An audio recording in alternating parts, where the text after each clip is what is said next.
Just tired. We just got. We're pretty much up right now.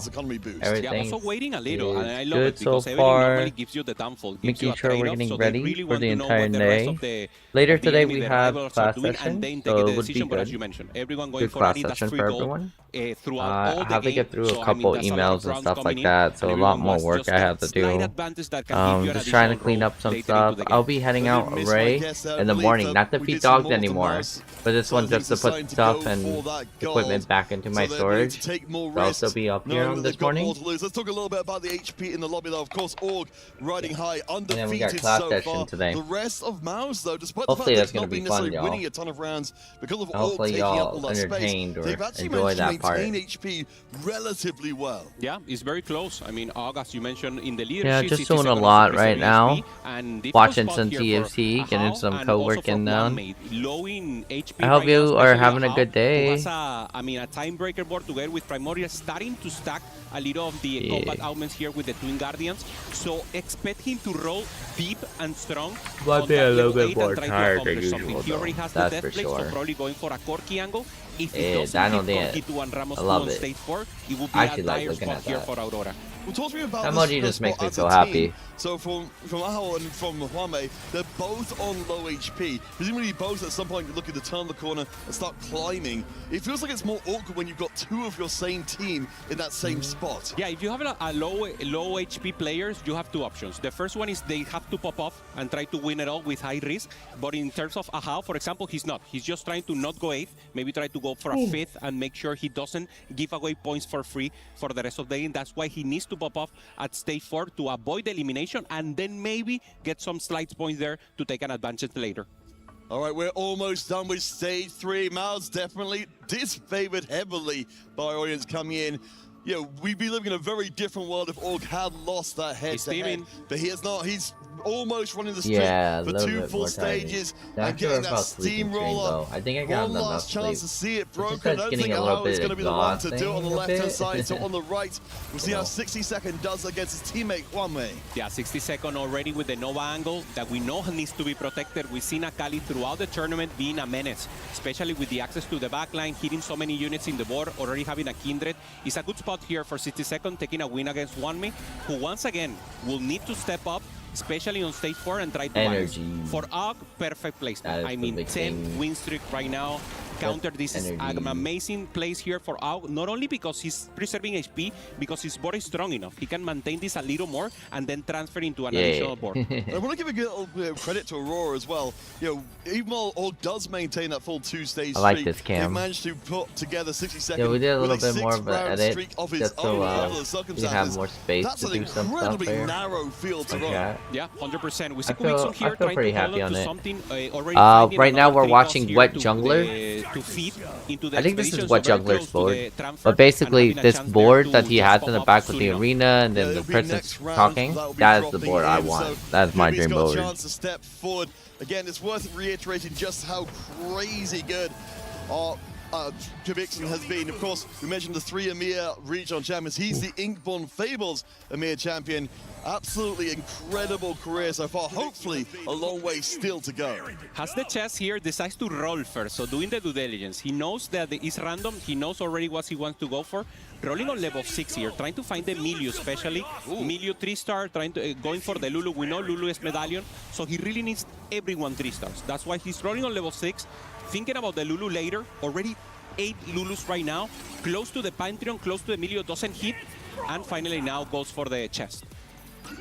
All right, so Kubikson I think everyone's also watching B group right now, trying to see. Of course, the Masterwork upgrade, the big feature of the Expedition cash out means you can really go in hard for these rerolls and make them count. And this is a beautiful read for Kubikson. He doesn't hit anything 3-star, but he's close to everything.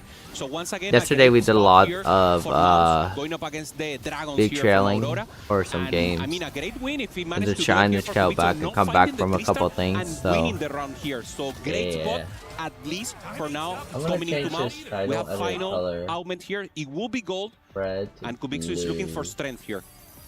Yeah, I mean, we're already, you mentioned, we we saw a little bit right there. Once that Lulu hits better. 3-star, especially the cash coming in from the dropped means that we're going to be seeing this ball getting stronger and stronger. We've got the 3 stars up front and back. We don't have the Lulu quite yet, but we're getting gold. No, dark blue's better. This is a Lulu built for car speed and thus gold generation. Beautiful here for Cuba. He finds also a twisted fate. One there you go. That looks the good. Lulu finds the makeshift that you mentioned, going for the Rabadon Radiant.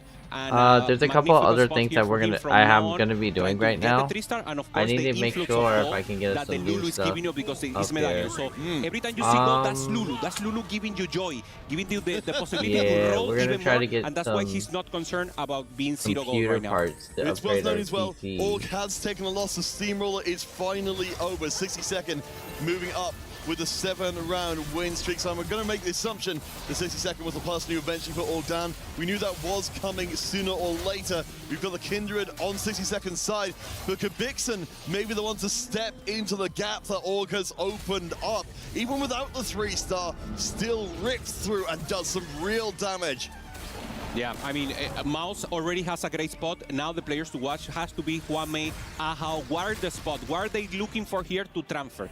We know they want the win-out spot. I posted yesterday. So yesterday we had like a stressful time actually trying to get League of Legends tickets. Finds the Lulu 3, finds everything, and now Yes, the pressure even more will be kind of crazy. I mean, he's happy right now. Oh, he should be. That's an amazing, as we said, the gold generation scaling with star level, so that means Kubi has a chance to build out from the center table. Again, Wet Jungler and Kubi basically on the same HP in the same spot as each other. Travis definitely lower, of course, but building out towards the Red. I'm just trying to take some time this week right now, and probably this weekend to just relax and stuff. We usually do have more events and stuff like that. It's just that I've just been looking at my life, trying to see what's okay, if I'm still doing good or not, you know, some mental health stuff. I hope you guys are all doing good as well this week. So just trying to protect the Akali and the Jax angle, trying at least to take one away from Kubi, who's also trying to 3-star the Jax. And in very nice positioning there. Again, we're talking about how the teammates were positioned against each other to make sure that Akali did trim the extra units, take as little damage as possible, while still not threatening to steal the round. We will have one more boon coming in, so a 2-star forecast has got to be pretty tempting, but it is expensive, and it looks like most of our players want to go for the rerolls instead. Yeah, I mean, getting free rerolls here. We know a lot of players trying to stabilize the Corki 1-star players. We know, especially the players from Aurora. They really need a stable board right now, and the rolls come perfect in a perfect way. Here it is. Additional roll here. Ahao try to look for the Corki. So important for him. Low in HP. If he doesn't fight the Corki, this could be doomed for Aurora Gaming in this game 1. Looking for those upgrades, but we only find the Millia, unfortunately. 2 Corkis here for Ao, protecting, Ao doing everything, maintaining HP while protecting and playing defense against Ahao, making sure he can send him 8th. And of course, yeah, that's worth mentioning again for anyone new to 4v4, just how much influence the entire team as a whole can have on reducing the champion pool. We're given champion as we see 2 of the Aurora members. I wish I could like show you guys my phone. Someone's gonna give display my phone and stuff like that. They can't both necessarily climb the table. Yeah, I mean, probably one of them will be sacrificed, so you need to pop off, and even if one goes, what you have to avoid is 2 of them going bottom. If that happens, you have the 1-2. So, I mean, just roll whoever gets first. I think Juanmei has an additional possibility to cap out. Ahao, I think, not finding the Corki strong enough. Even if he finds the Corki, it shouldn't be strong enough for stage 5, so it's just a survival state right now.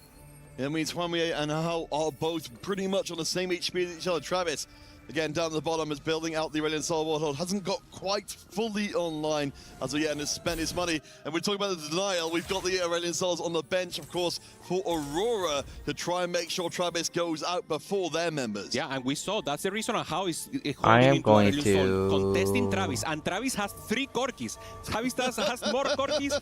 It's like they have the different composition. I have you 2-star Aurelian Soul, I have you 2-star Corki, and of course protecting. This is elite 4v4 we're watching right now. Counter Ao going up against Ahao, and this will be a pivotal spot here for Mouse. If they win, Ahao really needs to pop off in this one.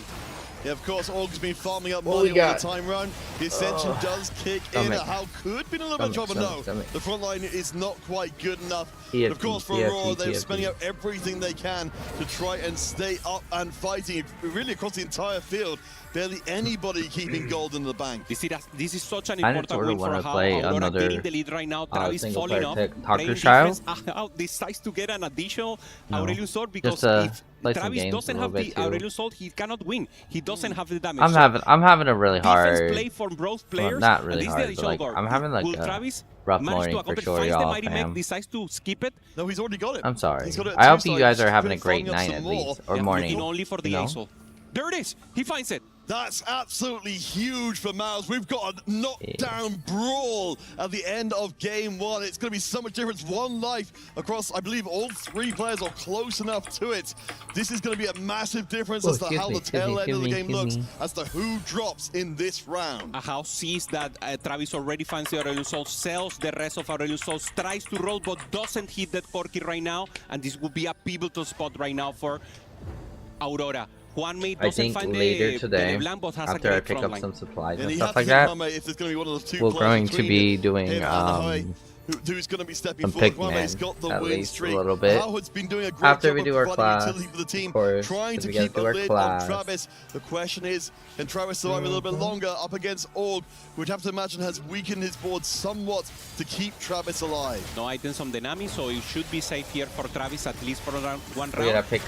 We gotta actually post our has a Kindred 2-star in the back, has good front line, and this will be pivotal right now. Corki doing have great to select damage. my model The Akali doesn't have access to the back line, and that's exactly what Jungle was looking for. I'm doing a couple upgrades eventually for my And we see PC. the expression. Wow, look at that. Look at the robot. Look at the blitz tank. This is bad news for Aurora, and the first points That's a funny eye blitz tank.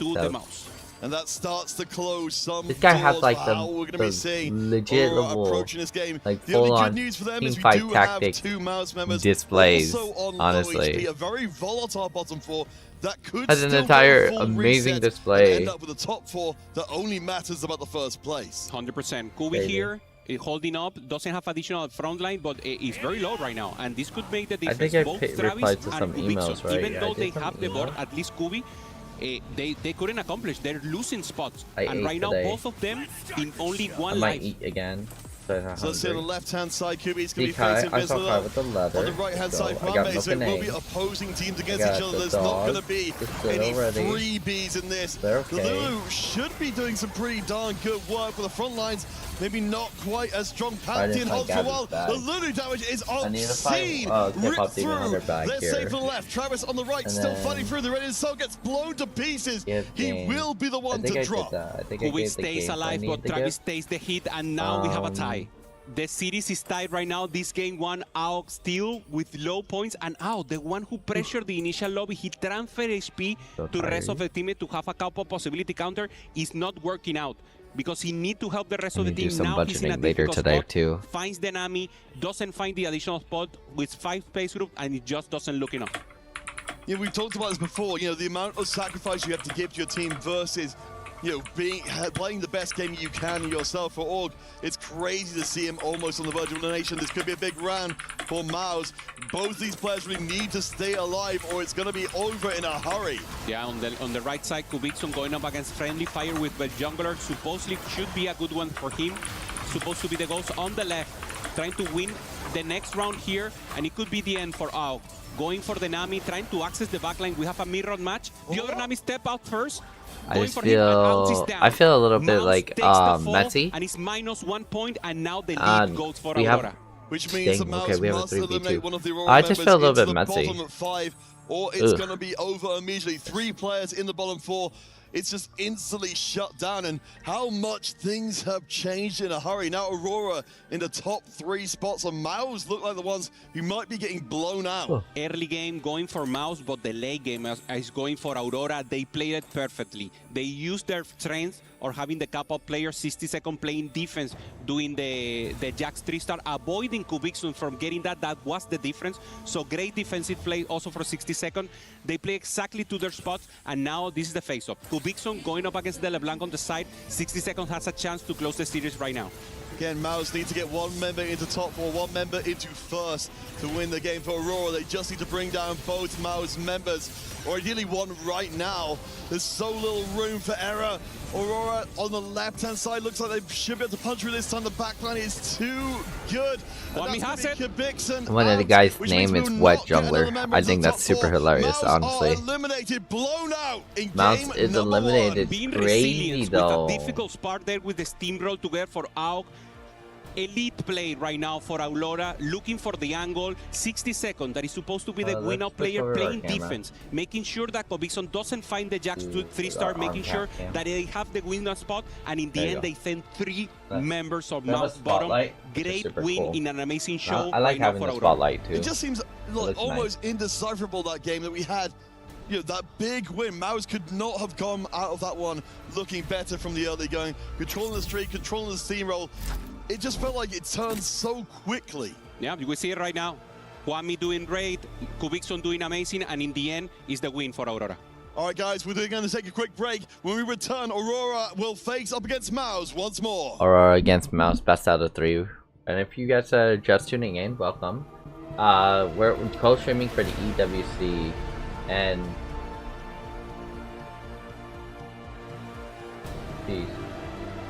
yeah, basically we're having big upgrades, big matches, big turns right here, which is super cool. One of the other big things is that we are hitting at the EWC. Now imagine an entire city. We have a couple matches today. Let me. Kadir City, powered by Play.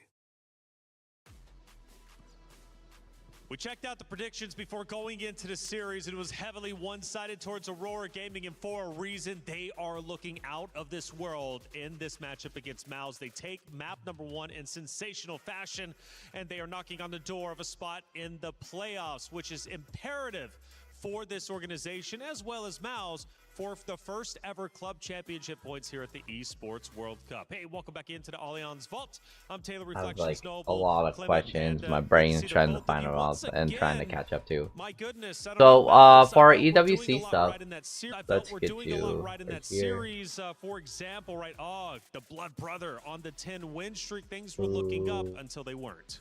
It was a little bit surprising that AUG ended up going for the level 8 board instead, didn't try and cap higher. Overall, it was a low cap lobby, and there were a lot of low rolls on stage 4. I'll be back. Alright, so for today's stream, it's not that hard, and plus it's not that difficult. But the thing is kind of, I would say kind of light, and then that's where we go into our actual class session. Yeah, so we only have 4 more matches, or sorry, 2 more matches basically.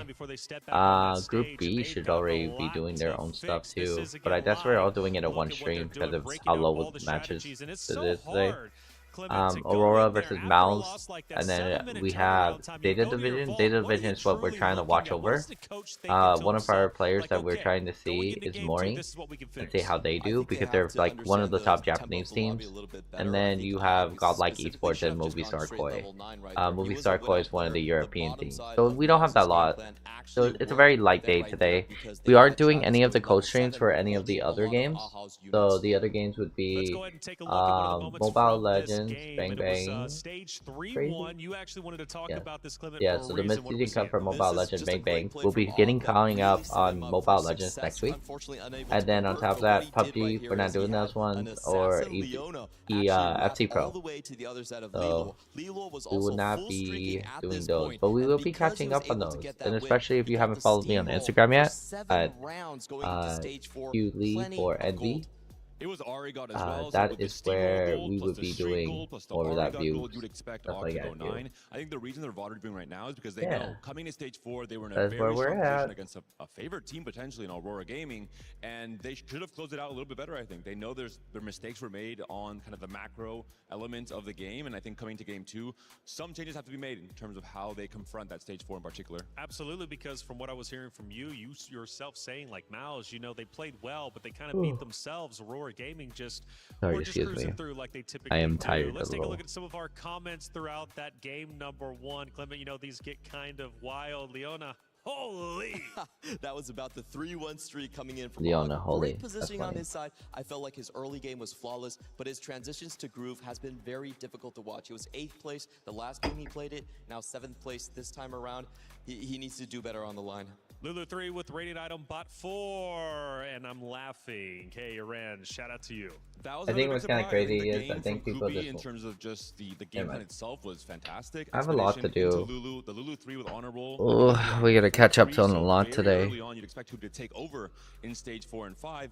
It didn't seem that the damage came through, unfortunately. That's right. Well, I got a question for you, Clipman, and I guess Kara too as well. How is Wanmei so good at the game? We're all asking the same question. I think he just played around the low rolls really well. We saw Travis with 4 copies of the LeBlanc, but he was able to use Karma as his secondary carry, and he was the one that actually took out Kubicon in the end.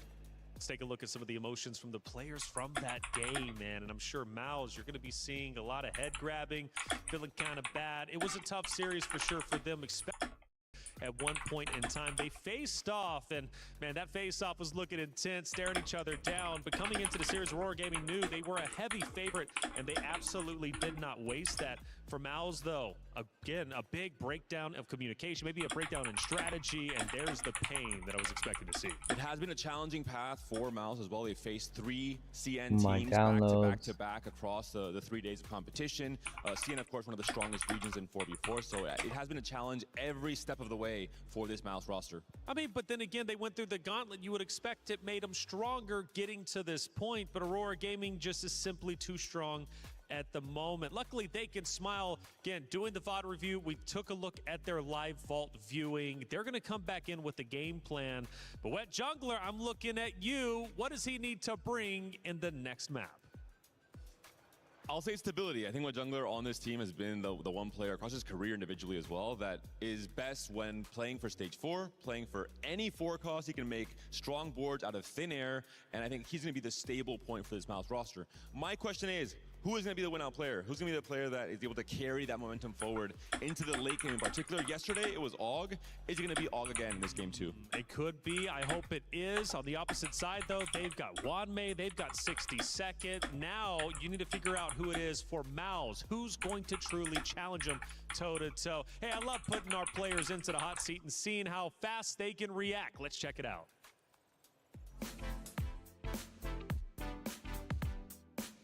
Hello everyone, welcome back to EWC with some TFT. I'm joined by Aurora Gaming here for the tournament. We're gonna ask them some tough questions here in Hot Seats. So let's start off with the first one. Which player do you think has the worst hairstyle? AG 他们的教练的头发， Which Worst team is hairstyle? severely That's crazy. overrated? And why? 是我们当时第一轮预选赛的时候，我们就第一轮打他们嘛，结果他们这回把运气比较好，然后就一路直接1号种子进了。 Which team is the most demanding? Like toughest team?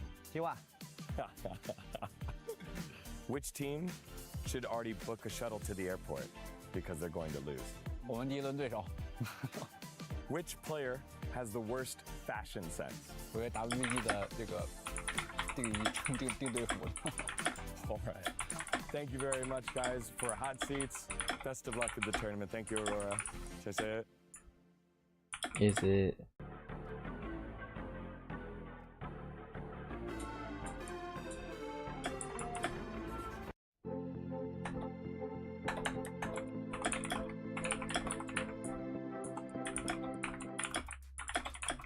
It makes me cry, though, seeing who is one of the strongest contenders out there, T1, who was just eliminated moments ago on that very stage. And once again, another team faces elimination. It's Mouse Gaming. They've got to come back, but Aurora Gaming is looking strong, and they might close this out 2-0. We'll be heading to the stage in just a moment's time. So the RTX 2060 Super is what I need.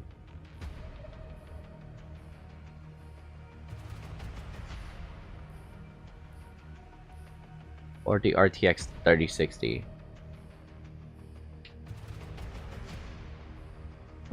Team Vision 2-0, T1 in our first match of the day. The atmosphere is gloomy for Mouse after that game one where it felt like they had everything they needed for a win, but Aurora Gaming just too strong, Upe. For Mouse, they had the early game, but as the test mentioned, they like the momentum to transfer that into the later stage of the game. Kubi couldn't win or couldn't close the round there. Great defense work. I also have a I have 4 monitors right now, y'all, and one of my monitors actually had to stand broken. What I wanted to do was to get a stand for it, but I don't think you can display it in the back.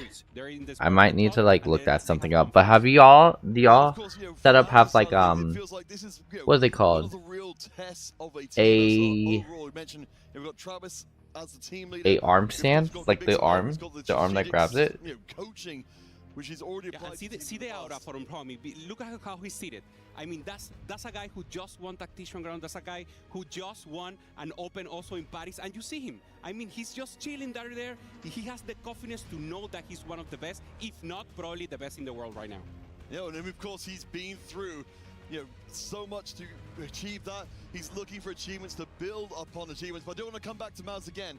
It feels like they need to fundamentally change something in game number 2. Because if we've had so much go right and it's still not work, it feels like this is a big moment for them to come back into the field with only a little bit of time between games and say, okay, game 2 needs to be something different. 100%. I mean, they already had the possibility to go for angle, and we start the game. Varus and Aurelion Sol, one of the most difficult to appear gods, has a lower chance, but of course if you manage to do the quest, if we manage to find it, of course emblems will call either way, and of course it's random. People will have to adapt. One of the most powerful gods, if you will, here on Space Gods.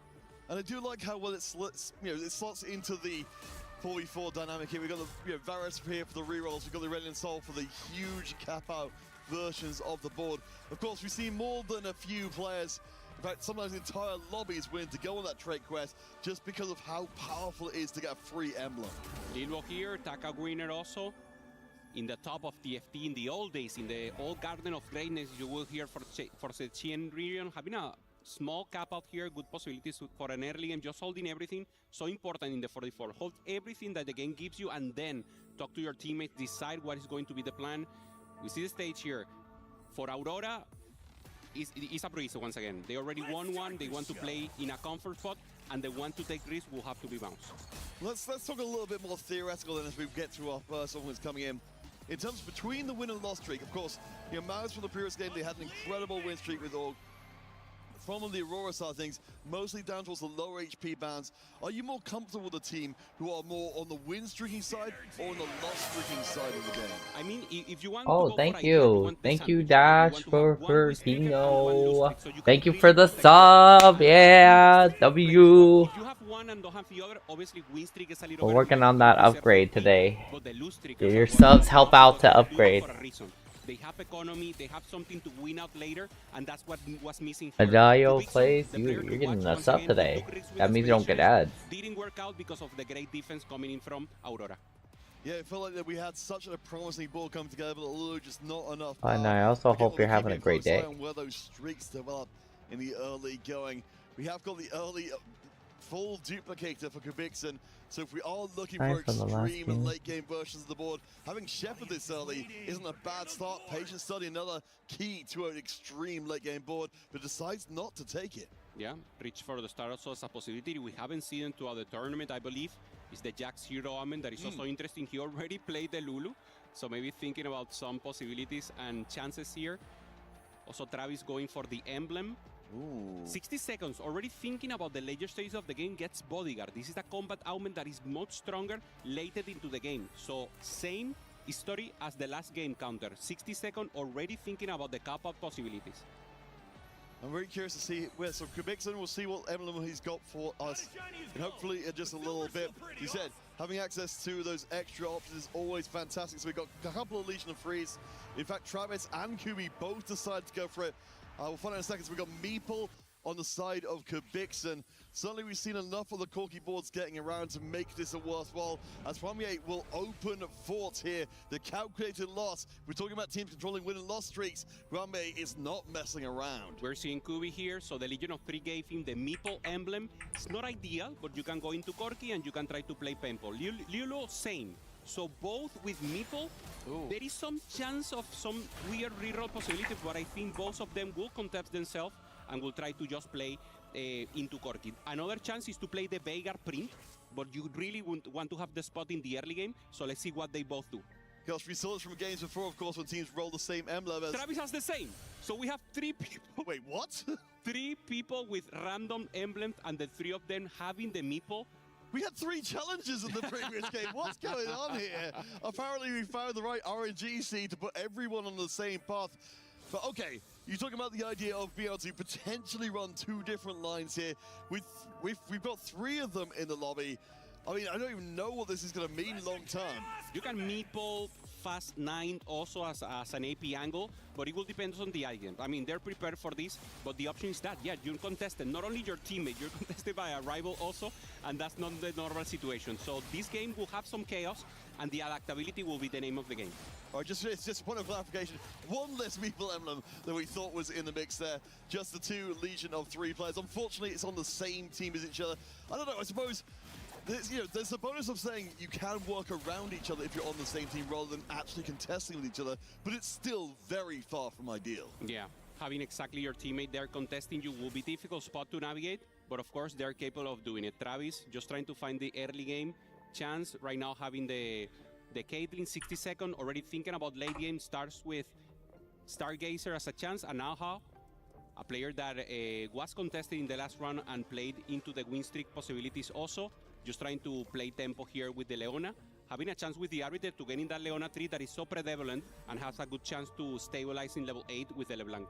It definitely feels like Aurora are putting the best foot forward and saying, we're going to put together some ludicrously strong boards. But let's kind of tie this in with what we're looking at from the game number 1. Mouse ultimately, despite a very strong start, did get blown out in the end. They won't be able to pull all the plans together. How do you feel this kind of interacts with the double Meeple setup here? That, you know, the players are not going to maybe be able to find as many of their units as quickly as they would like. Yeah, there's 2 options, right? You can leave one player that has the best Meeple angle to go full into there, go into the vertical and try to commit to the units, and then the other guy will have to play more flex. Maybe he will not cap out, maybe he will be in the middle stages, but if he's able to get some value out of the Meeple emblem in the early stage of the game, then he can play defense. So I think you have to at least sacrifice a little one of the players to get the other one stronger. Well, we have got that trait quest in which single players immediately leaping on it. I mean, I suppose maybe this is the way out of the Meeple trap. Yeah. You find yourself in, say, you know what, I've got an emblem, it's not ideal, but you still got the Legion of 3s, you still got the bonus for putting the emblems on units. Maybe you can find a different direction. 100%. As you mentioned, also, remember, Geno 3 gives you additional stats for 3 costs and for the emblem holder that you just mentioned, counterfeit. So maybe there's something else they can cook. Maybe there's some line that we don't know that is also a commitment. Obviously, 3 cost reroll is not a chance with Meeple. It's very difficult to execute. So we see Travis, Winsus going for the additional possibilities, and with Jungler playing defense right now with the trade treasure full open, trying to contest the rest of the game and trying to be the only one with the lose streak, but Juanmi, the king, is doing the same. You see Juanmi trying to avoid the hooks out of Wet Jungler. They just look at each other and say, you know what, we're both going down in flames here. But of course, the calculated loss is only I need a rather than a draw, which super. will break both of their streaks. Yeah. Good chance here. I could do Makari at least. Maintain the lose streak. Both trying to do it. We can Google search it. Already having a chance to reroll. And we're looking for an RTX 2060 Super. You want to hold the Velvet, you want to hold the Paralmoria and mid economy. Juanmi is making the economy here with it augment. So in the early game, difference from game 1, the advantage goes slightly into Aurora. Yeah, and it feels like you're going to get so much more benefit off of that. When Juanmi does eventually decide to cash in, he's going to have all those rerolls. The extra money we can already see is 9 ahead of his closest opposing member. It's going to take a while before the treasure hunt is fully completed, but they'll both maintain empty boards as long as they can. Wet Jungler going to take one for the team, even if he's not benefiting as much as Juanmi is. Yeah, we're seeing the players with the most acolytes on each team. Wet Jungler, second in Tactician crown, and Juanmi with 2 crowns. I mean, just the goat of TFT right now. The player to watch, a player that likes to stream, likes to share the text, and obviously a player that is a fundamental pillar in the TFT community right now. They don't face each other once again. So huge spot right now. Lilu almost open also with a clear mind. So another pop-up player coming in for Aurora. So we're kind of left in the same position here in game 2 of the series, with, of course, Aurora having the one-game advantage already coming into this one. So we've got Mouse in the top 3 spots for the time being. Wet Jungler does maintain the loss streak towards the bottom, but I'm a little bit worried. Anything that reminds me of game 1 is already making me worried that this could head towards a 2-0. Similar here, 60 seconds against friendly fire, and yeah, 5 win streak also for Broken Travis, the RTX captain, the win-out player. 2060. Going for the NAR, knows How do that people Meeple is break being contested their by this lobby. 2060? NAR is difficult to execute, and obviously already having the Winso together with the Deathblade. He might not stay on the NAR. There's a possibility that he plays something else, but of course the Deathblade is giving us some possibilities of Corki. I think he's open. That is crazy. How do you break your graphics the card? game is giving him, and if he gets additional NAR, maybe he can go into the line. Normally you want the IE, the crit damage, also to have good chance. And Travis is a player that can adapt. I mean, this is the tempo player. This is the captain. This is the guy that does the magic in stage 3. So I'm sure he can keep the pressure up. No, it's a big responsibility we're putting on the team, and certainly Miles, a very big brand to be carrying forward into this event. But Travis, of course, keeping the win streak, you see, keeping the focus up. You see Kubi there, looking actually very relaxed. Honestly, I usually take this as a very good sign when players are relaxed, because they're not panicking, especially when they're down 1 in the series. It'd be very easy. We've seen players, getting emotional, starting to even have tears coming down their faces because the emotion is overwhelming them. Not seeing that from Mouse. Yeah, I feel that if players are already emotionally live and they transfer that for TFT is fine, but the normal spot that we see in players are they're cool. They keep it cool, they keep it composure, because that's the way they can really influx in all the knowledge that they have gained throughout the years playing TFT. So as you mentioned, Kubi, good spirits, and also transfer that to the rest of the teammate to get everyone in a good spot. All right, so let's just take stock of everything. I suppose the big difference here, so we've got Huame, Wet Jungler, both on lost streaks, both still intact. Yep. Travis, the only win streak, along with Kubi, who's a little bit behind. So that is a place where Aurora are missing out here in terms of gold income. They're not getting the win streak gold, even if Huame is, of course, benefiting more from his lost streak than Wet Jungler is. Yeah, we will watch Wet Jungler soon. He should roll here and try to stabilize the board. He already holding a Velvet here and try to have a chance. Obviously trying to pop off here, to be the strongest one, to pressure the lobby, to protect the Akali. That is the unit that normally is being contested so much throughout the tournament. All right, we'll see gold augments coming in next. For our players, of course, we do need to bear in mind we've still got the trait quest live at this point, so our players will be trying to activate that, get their emblem for free, and choose their final direction. Hopefully won't see too many narrowing in too much, as Wet Jungler, as you said, he is spending out the money in a hurry. Yeah, I'm finding 2 units that change the game plan for him. He finds the Tahm Kench, he finds the Morgana, and he's thinking about it, because is the shiny Tahm Kench there. Normally a good unit that can eat additional units and can give you some possibilities, but it's not ideal right now. Morgana is stronger. So I gotta say, it's just memes. Memes are making me funny, making me smile right now. Decides to use it for 1 run. Y'all got memes. Send me memes. I love saying rewatching memes. Looking to soften the loss while keeping a loss streak intact. Of course, we talked about before, the teammates much more able to extend those loss streaks for you if they are so inclined. Keep an eye on Huame as well. Of course, I imagine it's still open, forcing down the bottom and building up a lot. Yep, takes another loss in this round. Imagine Wet Jungler will as well. This one's headed for a wall. It looks like a soft loss. Maybe not, actually. The Gwen not doing enough damage, and that Tahm Kench, the shiny Tahm Kench you mentioned before, Wet Jungler's streak is officially over. Okay, I'll also taking the loss here for lose streak here for Og. Auhao finds the Leona 3-star with the printing. Great possibilities here for him. And Kubi, he's decided to be the tempo player, so he left the other Legion of 3 players go for the vertical, and now he's just, he has to play flexible here. He has the additional emblem, so he can go either way. Just looking to see if what Kubi's going to be going for. We have the spatula. See how big of a board it is. I wonder if we might be seeing more towards the Shepherd side of things as a way to still make use of the Meeple Emblem without necessarily going deep into Meeple itself, and that seems to be what's on Kubixon's mind. Yep. 5 win streak is looking pretty good up against Ahau. Of course, is less willing to give way. I'm really not sure about which one of these 2 boards is going to punch through. Okay, Space Group is being committed here by Kubixon, so that's the emblem. He will go into the line, ideal line also. You can measure it together with Meeple in a good spot in the middle stages of the game. So Kubi just committing to this and trying to play that board. He will try to contest the Nami, and of course he hits on the later stages, on the beginning stages of stage 4. It could be a good angle for him. doesn't look happy. We have to say it. The expression of the faces of the players is what gives us the most information. And for Kubi, this is not the ideal spot. No, not at all. So Wet Jungler losing the loss streak, Kubi losing the win streak. That's a lot of gold out of pocket for MOUZ as the emblems come in a calling. We've got some more decisions to be made for our players. Looking forward to the back half of the game. And again, calling back to game one, we started to see Aurora emerging as the game went on and starting getting stronger and stronger. That is starting to happen a little bit here as well. If we want to get, 60-second up towards the top, he's now controlling the win streak. Yeah, and protecting also the Akali angle. He's level 6, and I thought he was going to roll here, but of course having bodyguard means that he prefers to go deeper. He has additional emblems, nothing to connect. Will reforge. Oh, and it's restarted as well. Yeah, finding something interesting here. Better than what he had before, but of course not ideal. So the rogue angle has the also Marauder here. Not the ideal spot for 60 seconds. I mean, he will have to pop off and just try to go level 8 and play a flexible board. Yeah, I mean, that is a whole grab bag of emblems he's got in there. So hopefully he can put something together in a hurry. Again, the trait quest means we're seeing a lot more emblems we would normally. Wet Jungler at a 2-round win streak.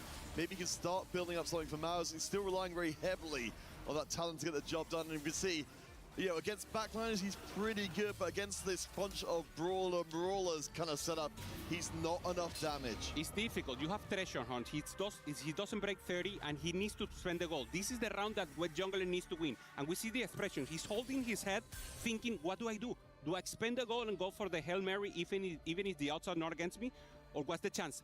Travis, 3 meeple emblems. If he managed to find level 10, we have a 10 meeple angle, the prismatic, and we will see them facing off. So we thought there were 3 meeples in the lobby. It turns out we were just right, but a little ahead of schedule. Travis doing his happy dance there. Okay, so we know we still got to deal with the fact that MOUZ do have 3 members in the center. I think Aurora's going to take this game. It looks like they're killing in too. Yep. This is a team effort, so they still need to get there. And also for Travis, getting to level 10 in this tempo play is not easy. You are very pressured by Aurora. They know he has this 3 emblem, so it will not be free for Travis to get the pop-up. I suppose the good news here is hitting meeples. Oh, no way! Thank you, Anonymous Gifter. Thank you for supporting. Appreciate the anonymous gifts. I'm really curious, I guess, to see what the rest of the MOUZ game plan is alongside Travis. Okay, Hello W, thank you. And he finds Anar, so now he has the chance to take Glitens, you got that gift. Say thank you to our friends.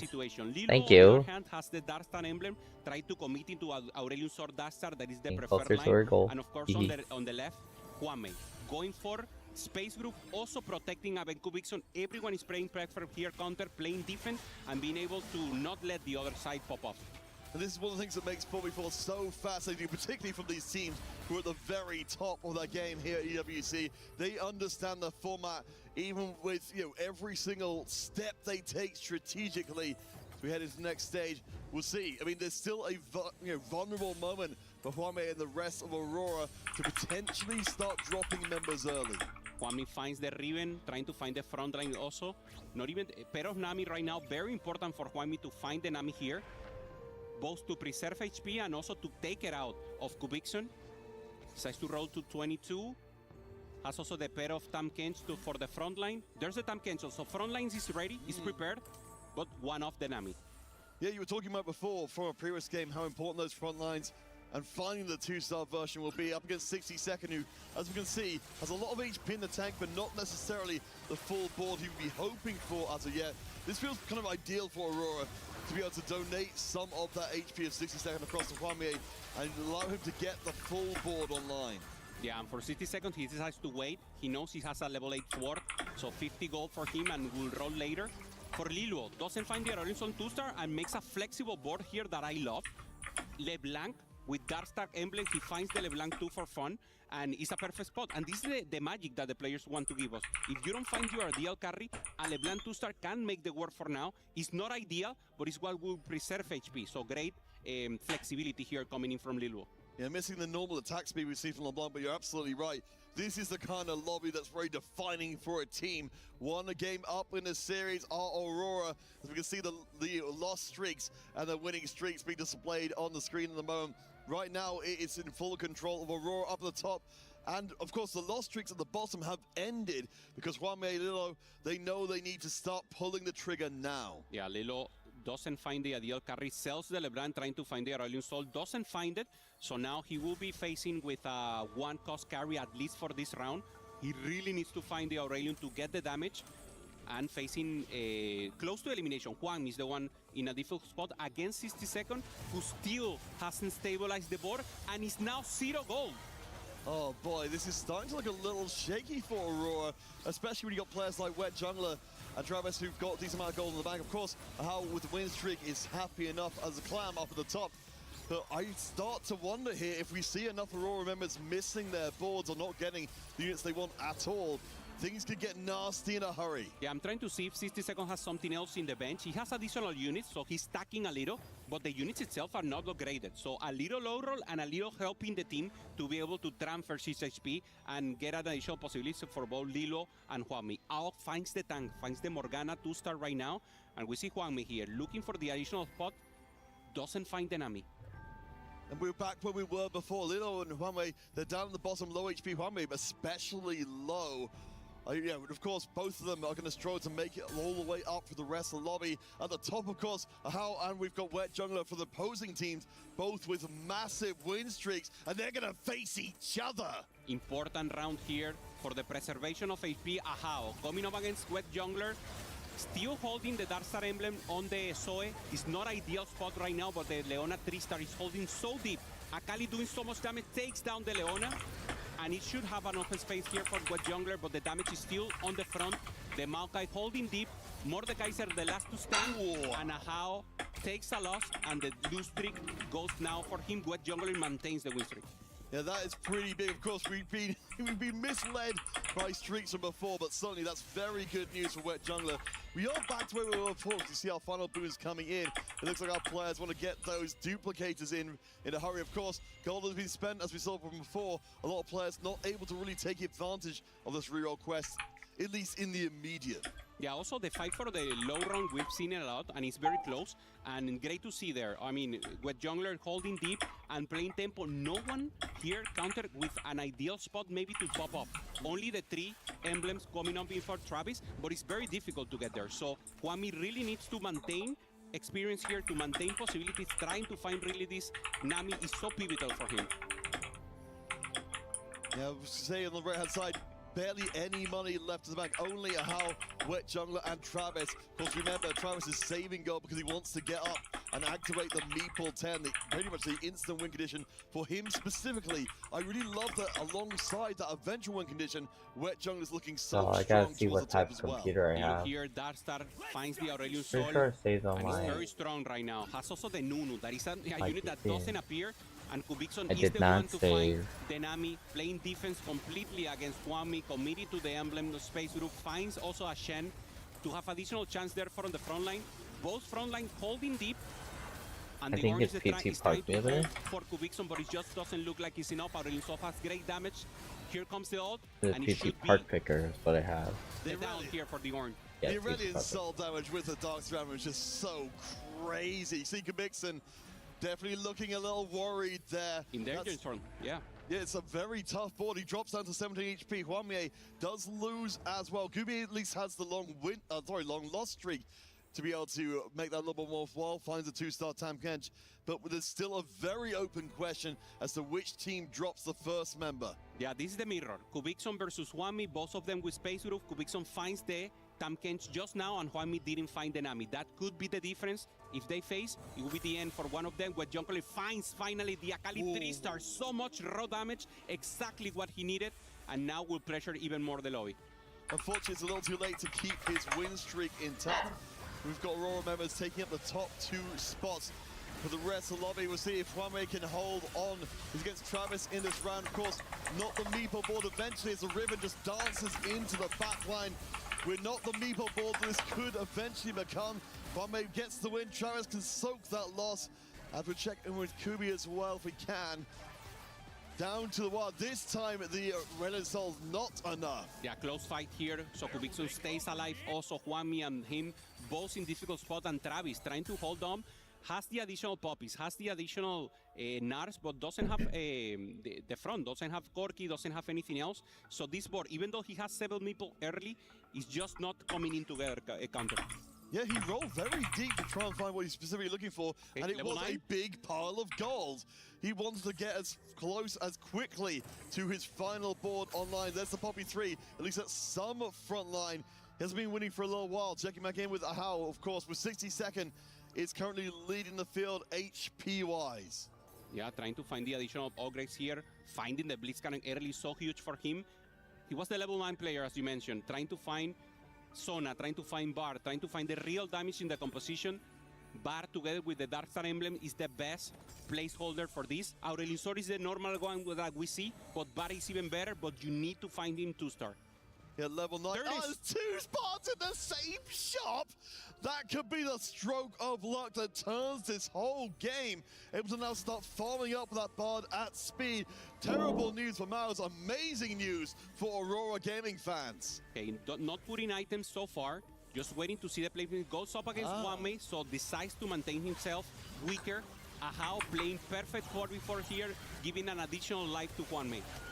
And that's going to make all the difference. Kubi as well, fighting on this round. On 17 HP, might be able to stop the loss, but it could go very poorly if he takes a massive hit in. Hwamei fed that win. So some of that I like the little UFO that comes out. Teammates, and we're starting to see again, all these lobbies we see for the really skillful 4v4 teams become very close because they're all donating HP to each other. You have to play for the captain, and that's exactly what Aurora Gaming is, funneling all resources together for Hwamei, who keeps rolling for the Nami. That is just shy. Finally finds the Nami. The damage is there. And holding Ramus, just in case Kubi falls down, he has an additional possibility there to get a 3-star. I wanted to make a note here as we check out a few more of our boards, including Orgs.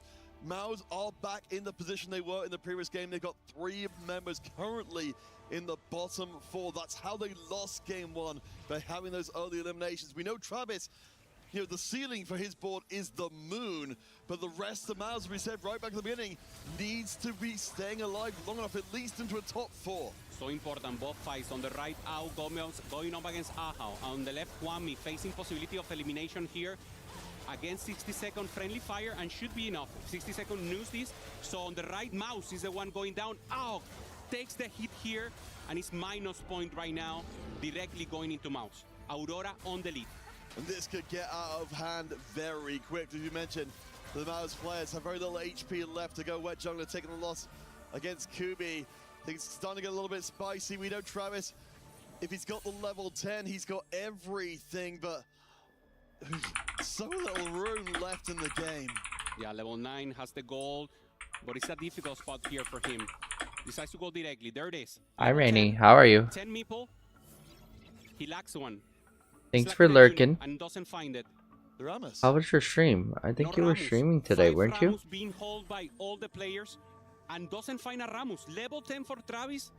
Can't find a Ramus, praying to the gods, to the space god, to the possibility. Goes up against 60 seconds and he's not stacking for him. He's not making it work for him.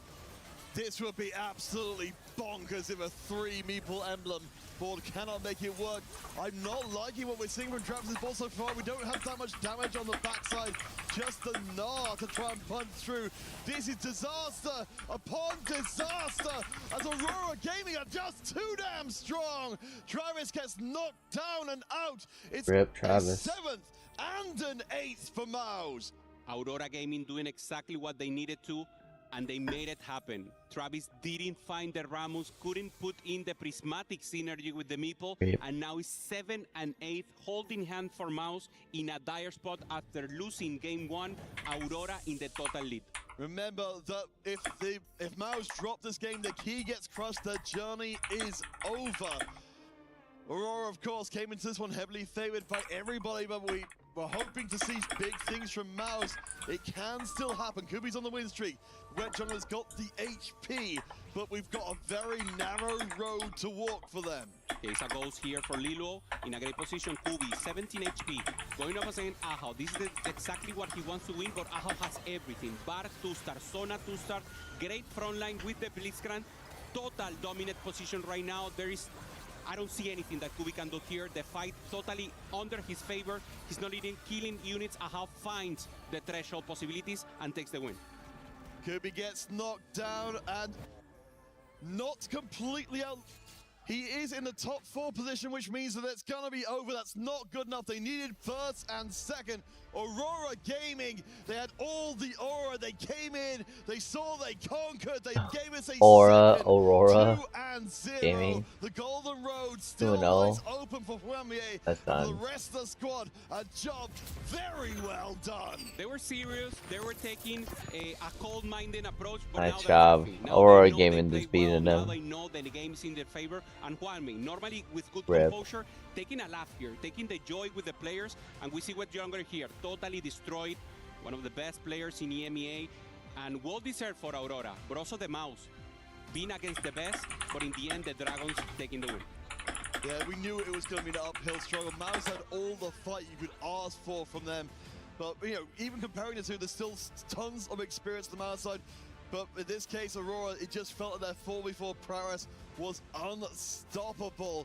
What a terrifying force they remain in the competition. Yeah, we see it here. They're talking about it. They feel well. 60 seconds there on the bottom side, just being prepared, and that's the leader. I mean, we saw it there. Travis, so tough. I mean, what could he do? Should I roll on 9 maybe to try to find the Ramos? No, man, I have to go level 10. If no, I lose either way, and they're doing it. It's so heartbreaking to see in this moment. You know, these are the most moments you have on stage as competitors at EWC 2026 for Teamfight Tactics. You've got to give across your key to be crushed. But let's take a few moments just to appreciate what They're gonna these crush the teams mouse gave key us, right which now. Of course, Rip. was everything. The final Rip, shot, man, the that rest of sucks. Juanmi, That's but it sad. just wasn't enough. That's sad. And crazy board There goes on their level key. 9, find everything he needed, taking the win for Aurora, and we see the expression, pure joy ran out for him. All right, let's head across to Damascus on the stage. A key needs to be crushed and a dream ended. And it is time for another key to be crushed as Mouse has to hand over their key. Aurora Gaming clutches it and are the winners. They will be in the playoffs. Congratulations to Juan Mie for destroying Mouse's key. That game Congratulations for destroying their key. Dude, homie, homie does not look phased at all. Adapt to that situation. 首先，恭喜欢灭可以拿下今天的比赛2-0。想问一下，因为第二场是非常激烈的，对面差点木林10，所以你看到这一刻的时候，你的队伍有做出什么改变呢？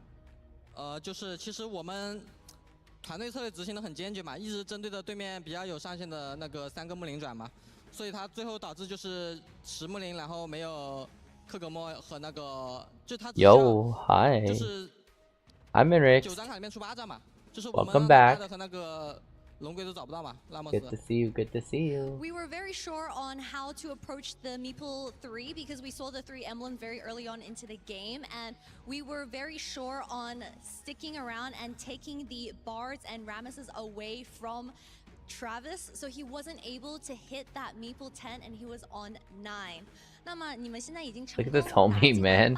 He's so serious. He's like, I've this one. Let me just destroy it. 其实8强的队伍，其实我们私下都训练的比较多嘛。其实对我们来说可能都差不多。我们将8强队伍都一路碾碎过去吧。 So we've already scrimmed a lot of the teams that have qualified for the quarterfinals, and I think we're gonna be able to sweep all of the teams in the quarterfinals. 那么最后就是你今年也是再次来到了 EWC， 所以想问一下你对你自己的目标有什么要求吗？ What are your personal goals for this EWC? 因为第一届 EWC 我们是4强嘛，而且4强当时也是 BO3 很可惜的就。 输得很快的0比2落败嘛，所以我们希望先进入决赛，打一场酣畅淋漓的 BO5。It was really unfortunate. My first EWC, we weren't able to make it further than the semi-finals, and it was 0-2 in a best-of-3 format. So hopefully this time in the best-of-5s, we can last a lot longer and try our best to bring out the blood, sweat, and tears. Now it is time to crush Mouse's key. So 幻灭，请把他们的钥匙毁灭掉吧。 It's time to crush your key. Look at him. He's ready. He's ready.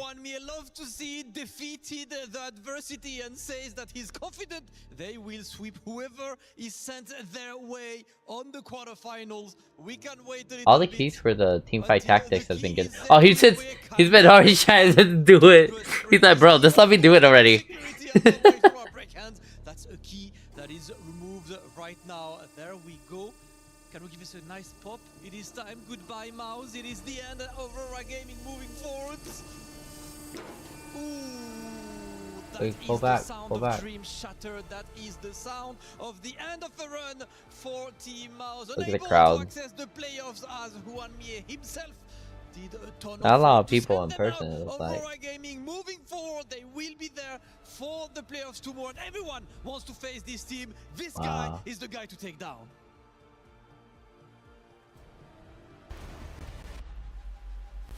Kinda cool. Oh, look at these webcams.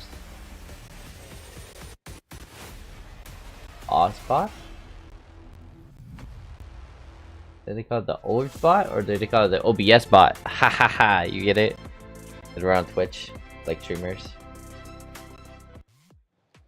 And our second series of the day is done. Aurora Gaming sweep Mouse, knocking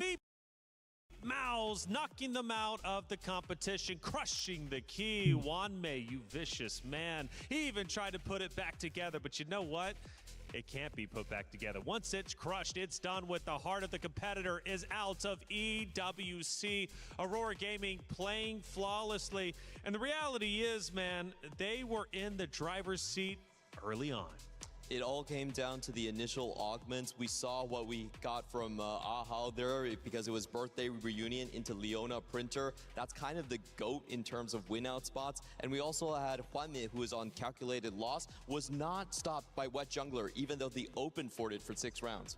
That being said, major plot twist in stage 3. Travis loads up. I'm gonna be real. I feel like I want to watch anime. And he says, I am the win condition player. I'm going to start playing for 10 Meeple. The entire lobby then revolves around Travis. His entire team says, okay, we're going to play for HP, we're going to play for level 8 boards, for 4 costs, we're going to try and win as many rounds as possible on stage 4.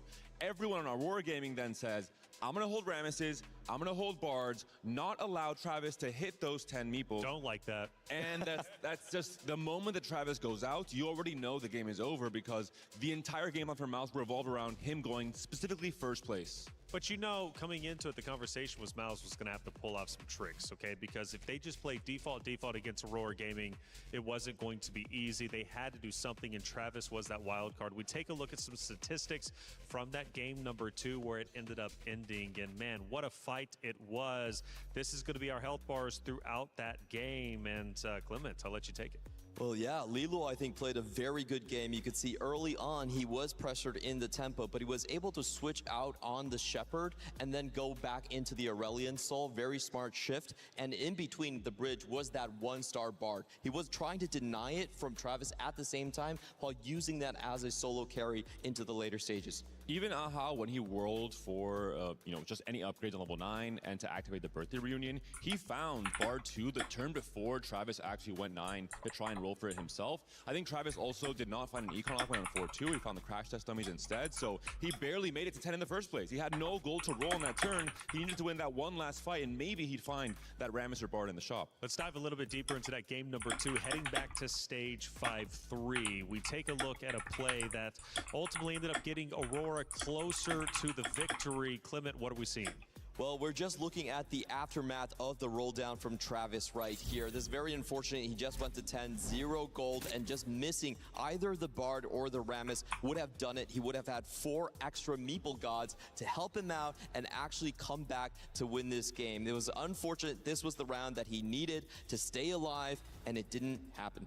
And we know how strong the current version of 10 Meeple is. We saw, at Tech Round, that was one of the ways that a player denied the check just a few weeks ago as well, with 10 Meeple taking over that lobby. Travis tried to emulate that game plan, did not have exactly enough gold, and I think also Aurora did a very good job of pressuring Travis before he made it to 10, trying to strengthen their boards and tax him for HP to have him down to that one last life. Well, let's head to the end of the game for the final round. This is where Aurora Gaming finally closed the vice grip. It's done, it's dusted. MOUZ will have their key crushed. As we're ending, though, with this final action, I do wonder, man, is this where MOUZ truly realizes it's over? Ooh, the final round going into that, I feel like once Travis was out, they kind of knew the game was over. The rest of it was just Lilul kind of stomping through, and Ahau, as you see with the birthday reunion and the printing Leona, it was just way too powerful. You knew this was going to win out. It was going to be the win out pair. If you couldn't stop him early, no tempo spots, this was the result. And let's be honest, MOUZ had an incredibly hard path across these first days. They only faced teams from the CN region, some of the just strongest teams in the tournament outright. I think Aurora especially, we saw the confidence from Pamia going into the playoffs in terms of where they stand compared to the rest of the teams and how confident they are. They're going to sweep everyone, apparently. Yeah, again, I have to praise MOUZ for how far they made it. They were just shy of playoffs, however, and Degon had a chance to catch up with Travis. Hello, everyone. Degon here, alongside Travis here from MOUZ after that game against Aurora. Very strong squad. You had a 10-win streak in game 1. Here, you're looking for the 10 Meepo. It was also close. Kind of talk me through this series. I think first game, we had a good game plan. Until 4-1, it looked great. I had like a 10 lose streak almost. Had a lot of gold. Planned to take out 2 of their players, send them 7-8. The problem was I missed my carry on the roll down. I lost rounds. We got really bad matchmaking that game. I think we were honestly favored going into 4-1 that game. And then what happened here in game 2? In game 2, looked like I have an instant win out. Played around the Meeple win out since 2-1, since we didn't seem to have any other possibilities there. I got the Meeples, but unfortunately... Much tired, yeah. Very much tired. I know Homo is, if you want, you can take nappies. I know it's like kind of late over there where you're at too. And we are at 4 o'clock. So it's 4 a.m. here. Down here in USA time. I mean, I'm kind of disappointed. We're going into the morning for sure. It's of course kind of unfortunate that we are facing 3 Chinese teams in a row while being first seed. That's like something I didn't expect for sure. But I mean, it's a fun experience. Just disappointed with the result in the end. Tough draw. Still walk away as one of the few teams to get a win against the Chinese team. Hopefully things go better for you in the future. Travis, thank you so much, man. Thank you. Thank you, Degon, for the interview. That's Travis. Clearly disappointed. You guys have broke it down very well, not only on the B stream, but also here. The route they had to take. They're out, Chinese dude. teams they had It's kind of to play. crazy. I mean, it was the absolute gauntlet. Did their MOUZ best, could at not least. have had a more difficult run than what they had this EWC. That's right. I think they have to still be proud of their performance. I think it is an incredibly stacked field overall, but specifically for them, the 3 CN teams they did face ended up being, I think we're seeing it now, some of the strongest in the tournament outright, especially as a first seed in EMEA. It is a little bit unfortunate for them. Wow, It's so close. Avoid your touch to stay up. Just like you need to.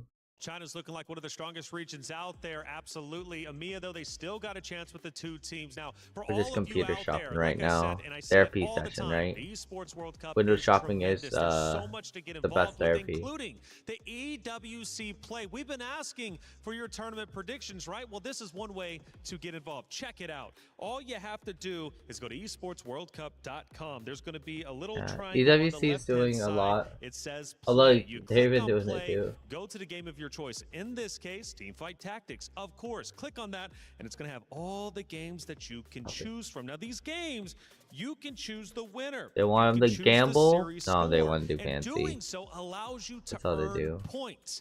You earn those points. Yeah, I've been you not can cash out going with some good big on like prizes. We're talking $300,000 up for $300,000 Check this crazy. out, man. All the prizes you could possibly imagine, and Wait, what are all the you have to do prizes? is just scan the QR code whenever it I pops up want a little bit later on. But EWC play is yeah, I've tremendous. been like Check it out. shopping around on the marketplace. I have really good analytics. Tyler Wine, you're done. This is my ladder. You can't climb it. That's I just wish I had some of my old equipment. Like, it sucks to say this, but like a majority of my stuff's been stolen. which sucks. The things that I got stolen, no, not stolen, but misplaced, right? I think misplaced is the best way to talk about it. But I've gotten a lot of things misplaced. Do you think you can make the best predictions? Yesterday, Well, put your someone hand up took there and try it, man. I or want to see it because the tournament misplaced predictions my actually been converter, quite my fun, and they $50 finally struck gold, Brooks converter, getting the which right sucks. one with Aurora Gaming. And Check then out, scan the that other QR day, code on my the screen now, $300,000 in prizes. It's a wonderful addition to the Esports World Cup. Someone took that my converter, misplaced it. The other day had my missing meta glasses case, so I cannot use my meta glasses at all, which sucks. And then my DS, my 3DS that was with my meta glasses was gone too. Very sad. I did recently find my necklace though. Like I have a necklace, and I recently just found that, which is kind of crazy. But yeah, stuff like this. And then I have to do a lot of computer repairs too. So kinda sucks. Well, it doesn't suck, it's just that it's a lot of work.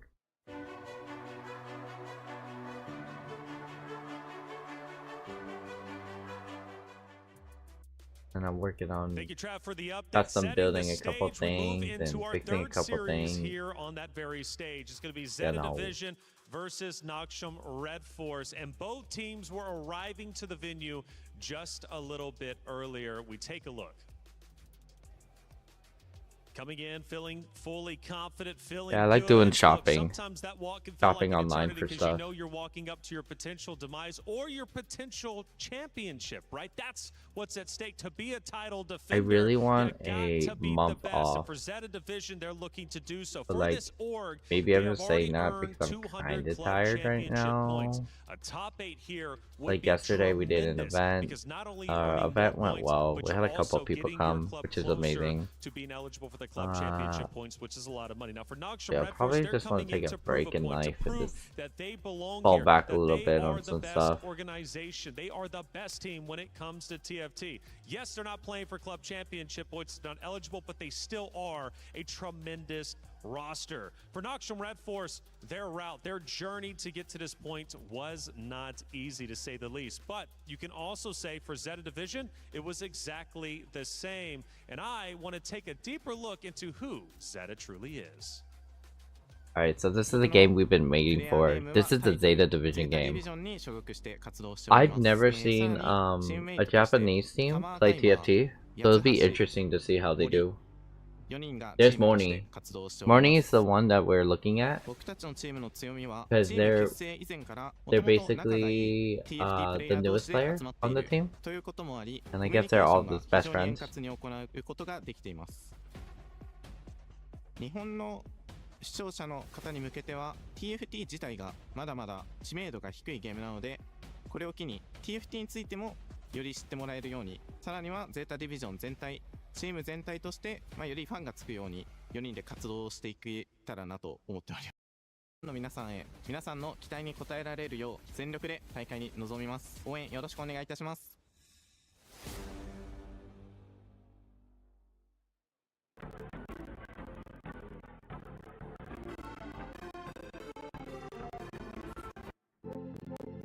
Why are we getting audio lag here?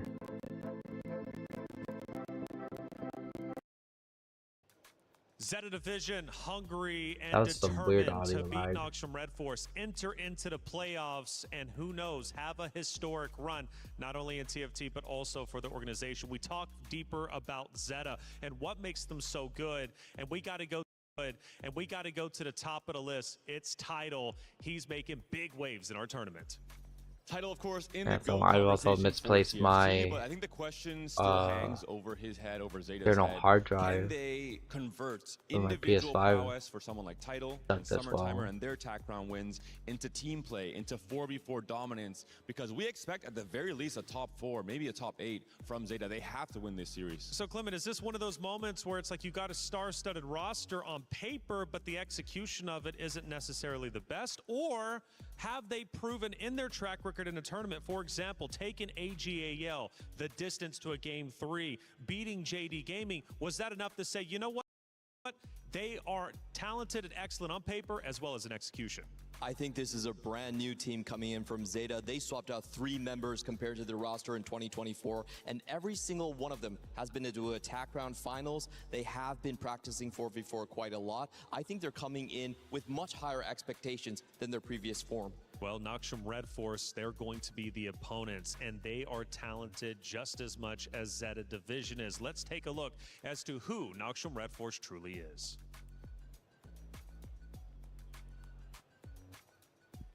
Man, the emotions on their faces. It's been tense for this crew, and it has been heartache at times, but also elation as they make it to this stage. For Noxium Red Force, losing to Aurora, who just made it to playoffs. Now, the benefit to that, though, yes, they lose, Panda, but they lose in a 1-2. They go to a Game 3. They've also beat Nemesis 2-0, but I think showing great strength. Taking Aurora to Game 3, that's difficult to do. It was a huge test for them. I spoke to their coach, Casigod, over in day 1 at the very end of the day, and they were incredibly confident. They come in as kind of underdogs from the APAC region, but he's told me they have a very good feeling in terms of team synergy, in terms of their understanding of the meta, despite it being very different to the qualifiers meta that they made it through on.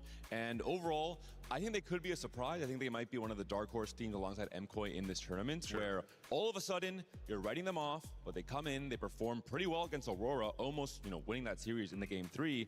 And now this is the real test for them, I think. If they defeat Zeta in this series, all of a sudden you cannot write this team off. They might be contenders. Now, you heard, of course, from some of the members on Noxium Red Force. Let's hear from the Noxium Red Force players themselves. 일단 팀 이름은 농심 레드포스입니다.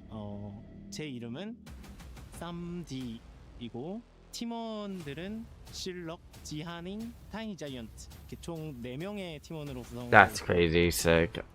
I just found online a Nintendo GameCube cut some pink YouTube. 상황에 That's crazy. 주어진 역할을 돌아가면서 정말 잘 수행하는 팀이라고 생각하고 있습니다. 한 순간이라도 놓치면 어느새 져 있을 겁니다.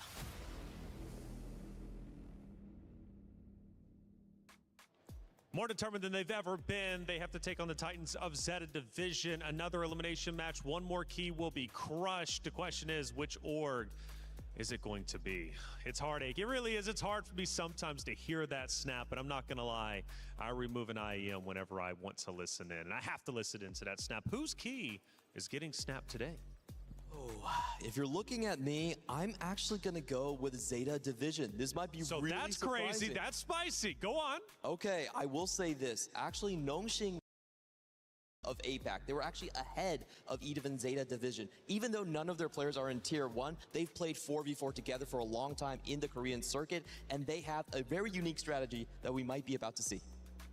I have my dark horse slot occupied by MKOI, so I can't go with Nongshim here. I think Zeta is going to be the favorite. I think just the experience, I think Tidal leading them is a huge boon for them as well. It'll be close though. I think Nongshim will surprise some viewers, and I think it's going to be a 2-1 for Zeta. Ooh, okay. So Zeta, you're going Nongshim. For me, I've got to go Zeta. I think they just got too much firepower on their side, and especially with Tidal there, I've been believing in him since the very start. Summertimer as well. Come on, how could you not believe in him?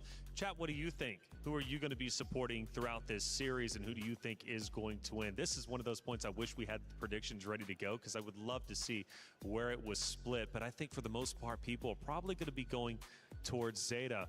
But again, Nongshim taking Aurora down to a Game 3. I mean, that is pure talent, to say the least. Actually, we do have the predictions. Woo! It seems like we're outnumbered. Okay. Listen. Okay. They say Nongshim's gonna beat the Japanese team. Damn. Okay. Lost a prediction here, and they ended up winning that That's series. crazy. So I was vindicated. I think I will be vindicated again. That's all I'm gonna say. Okay, hey chat. Banda says you ain't nothing. Okay, you don't got it. All right, but you might actually be the people's champs. Oh, for sure. I really They're think that division Nongshim is a underdog. huge brand all across the world, right? I talked to Cassie guys like, what's your favorite thing about joining the organization? It's like, well, we get to eat ramen all the time. And I was like, well, that's an amazing perk to have. I don't even need a salary. I just need infinite ramen. I'm perfectly happy. But all jokes aside, though, seriously, for Zeta Division again, I mean, I'm looking at Tidal for him. I'm looking at Summertimer, Yatsuhashi Mori. I mean, come on, you've got 4 star-studded players.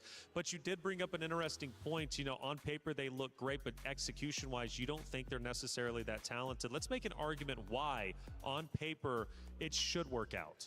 I think it's mostly the disappointment from 2024. The first edition of TFT at EWC. Title was at his peak of his power in terms of the GOAT contention, in terms of just having won his second TAC crown, and the results were not there back in that edition, back in that formation of that roster. The roster, like you said, Clement, is very different now. I think the addition of Mori, for example, one of the young up-and-coming players from Japan, is a big addition. I think it cannot be overlooked, and I think this is a whole different version of Zeta, still with Title, of course, leading the pack, but I think with 3 teammates that can do a lot in terms of also becoming win-out players, having that clutch factor, and just staying calm in pressure moments like this one.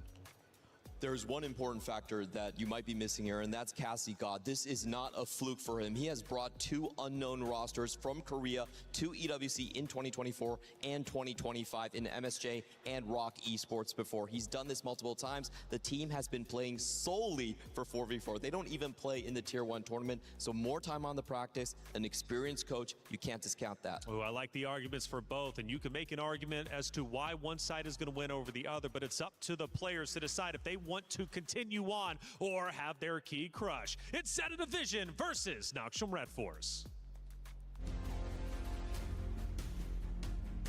グループステージのパフォーマンスは、練習通りのみんないいプレーだったと思います。ただ相手も強くてやっぱりほんの少しの差で勝ったり負けたりって感じでした。NS も多分韓国のハイランクの選手が集まったチームで、同じアジア APAC 地域の選手チームなんで、お互い無敗で決勝で当たって負けてしまったので、手強い相手なんですけど、当たったら I kind of think I want some ramen. I might want to go make some ramen real quick. I will step away for 1 second. I'm gonna make some ramen. But as we get into the Zeta Division game, I hope it goes well, that's for sure. I'm all rooting for the Zeta Division for sure. I want to see a Japanese team win. And as you can tell, they're the underdog. Hopefully we get a Japanese team to beat this. But I will BRB, okay guys? I'm gonna go get a Walmart. We're not done yet. We have fighting words from Absolute One. Juanmi just was there, was like, whoever I fight in the quarterfinals, I don't care. I like just win and continue. So there is a man to take down, but first you need to reach the same spots. I mean, when you are the best in the world, or at least widely considered that, then of course there is good reason. Hold it down, Homu. Make sure no one's get hurt. No one dies on stream. And GTA. Hold it down. Zeta Division! Zeta Division, already with 200 club points, club championship points when it comes to EWC. This is the only representative from Japan, and they are represented well. We've seen them first in 2024, where they had a group stage loss. Last year, they had not qualified, and this year, you see that they're looking the strongest that they have, as they are only 1 win away from qualifying for the playoffs, and more importantly, having their best result to date here at the Esports World Cup. I love to see it, regional pride on the line, but also trying to get their best performance. But against them, it's a team that people were not expecting so much at this level. It's a team that we've loved to watch. Make some noise for Noxium Red Force! The team who got that first place in the APAC close qualifier, and funny enough, the finals was against Zeta Division. They won that final 2-1, so it's just a run back. It's just another day in the office for them. These guys, they might have lost to Aurora Gaming, led by Juanmi in the first match, but then dispatched Nemesis yesterday to make it all the way here. Might be on the lower bracket side of things, but right now, it is time to go for the tournament. Life on the line. Haikyuu and Joy rejoice because the little giant is about to be on stage. Our teams are there. We're getting hype. It's about that time, ladies and gentlemen. You can't talk about hype without this next part right here. Zeta Division, please join us right here. And you as well, Noxium. We need the face-off because right now, someone is about to go home. Someone's about to go home indeed. This is a run back for the finals of the qualifier that Noxium Red Force won. So there is a lot to do for Zeta Division. Without further ado, let's move on to our third qualifying match. Tournament life on the line. It is time. Noxium versus Zeta Division. The run back from the APAC qualifiers. You heard Damascus say it. Last time Nongshim got the better of Zeta, but now a key crush is on the line. Isn't that right, Dobbs? Yes, I mean, the revenge match for Zeta, but in here there is so much on the line. When they played, they were both qualified to EWC, but in here, their keys are actually on the line. So let's see who will stand out. Yeah, especially since we've had Title in this position before. He was on Zeta Division back in 2024. He did not have the other three with him, and he did have his key crushed. I believe it was by you, in fact. Yeah, I mean, fun fact though, when I was playing on GK on 2024, we faced Zeta on the elimination game, and the only player that we had a precaution was Title. I think most of our strategy was to take him down because we knew that he was the ace of that team. But when we see Zeta today, it's a completely different situation. They have Summertimer, they have Mori, they also have Yatsuhashi. These players are very good, so I feel like this is another kind of conversation. Yeah, it starts to show why even though Nongshim is the #1 seed, many people are expecting Zeta to take the win. All 4 of their players have been to TAC Crown. Between the team, they have 3 TAC Crown wins, 2 of which on Title, 1 of Summertimer. You compare that to Nongshim. None of these players have appeared at a Tactician's Crown before, so the individual success heavily favors Zeta. But that didn't stop Nongshim in the qualifiers. They advanced as the first seed. They have shocked everyone, and they want to continue to do so. Exactly. I feel like when the game starts, all of your history stays behind, and it's just a game of TFT. Whoever can be the best team inside that game will qualify.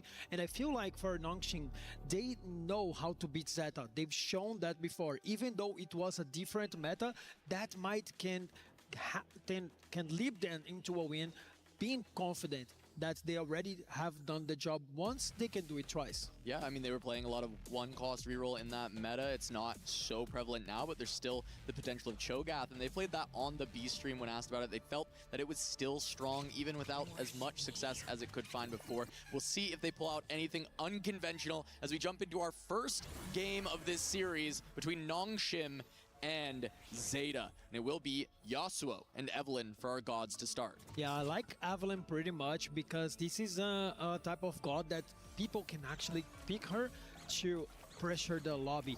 Very aggressive play style can happen with Evelyn, so let's see if the players are going to be able to explore that. Yeah, the big one we've seen are those steamrolls. When that opportunity arises and you have a strong enough board to pick that, it can really take control of the game. So all eyes will be on that first god selection to see if there is anyone able to get that, if it appears. If not, we often just see Yasuo, but Dobbs, what the hell are we looking at with an Akali too? I mean, this is all that you want in a game of TFT right now. Akali 2 on 1-3. I mean, Nongshim just looking very good. This is one of the units that are pretty strong in the meta, and he just got it very early in the game. Little bit of help from Meepsy, I presume, with the 2-cost start, but other than that, you had to find 2 more copies, and Jihin Young did find that to get the 2-star immediately. Yes, I mean, now Alright, I'm back. He is already... Remember y'all how I said I was going to get ramen? Line, and I feel like Yeah, it actually I lied to helps y'all. him towards the augment selection, because I when betrayed you already know guys. that you're I got having cereal an instead. Akali 2, you can pick an augment that will empower your composition. Thank you. Thank you for making sure no one had alive and no one got hurt. So many more options, and we're going to get those 2-1 augment selections right away. So Dobbs, why don't you walk me through the selection as we get there, and what some of the things you'll be looking for in this 2-1?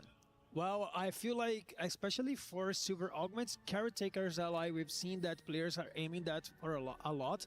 Latent Forge as well, great augment overall. I like Preaching Out pretty much as well, can lead you into great compositions with the emblems.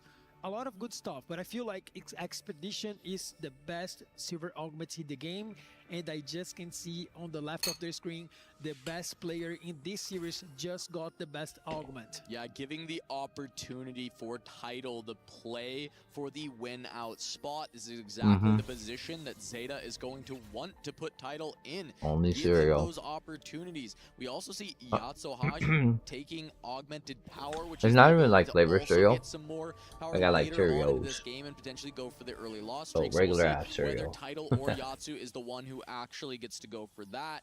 Meanwhile, we have double latent forge from the side of Nongshim with Tiny Giant and Jihan, who is playing around that Akali. The latent forge can I don't give know you who's a very good artifact to play with. That was the success of Crazy who's the Moving maid Akali nerd, getting but 2 artifacts definitely yesterday. someone got the On maid side of board. Zeta, I Or like their very board. much the choices that they had, because knowing that Title has Expedition, 2 players actually got 2 tempo-oriented augments.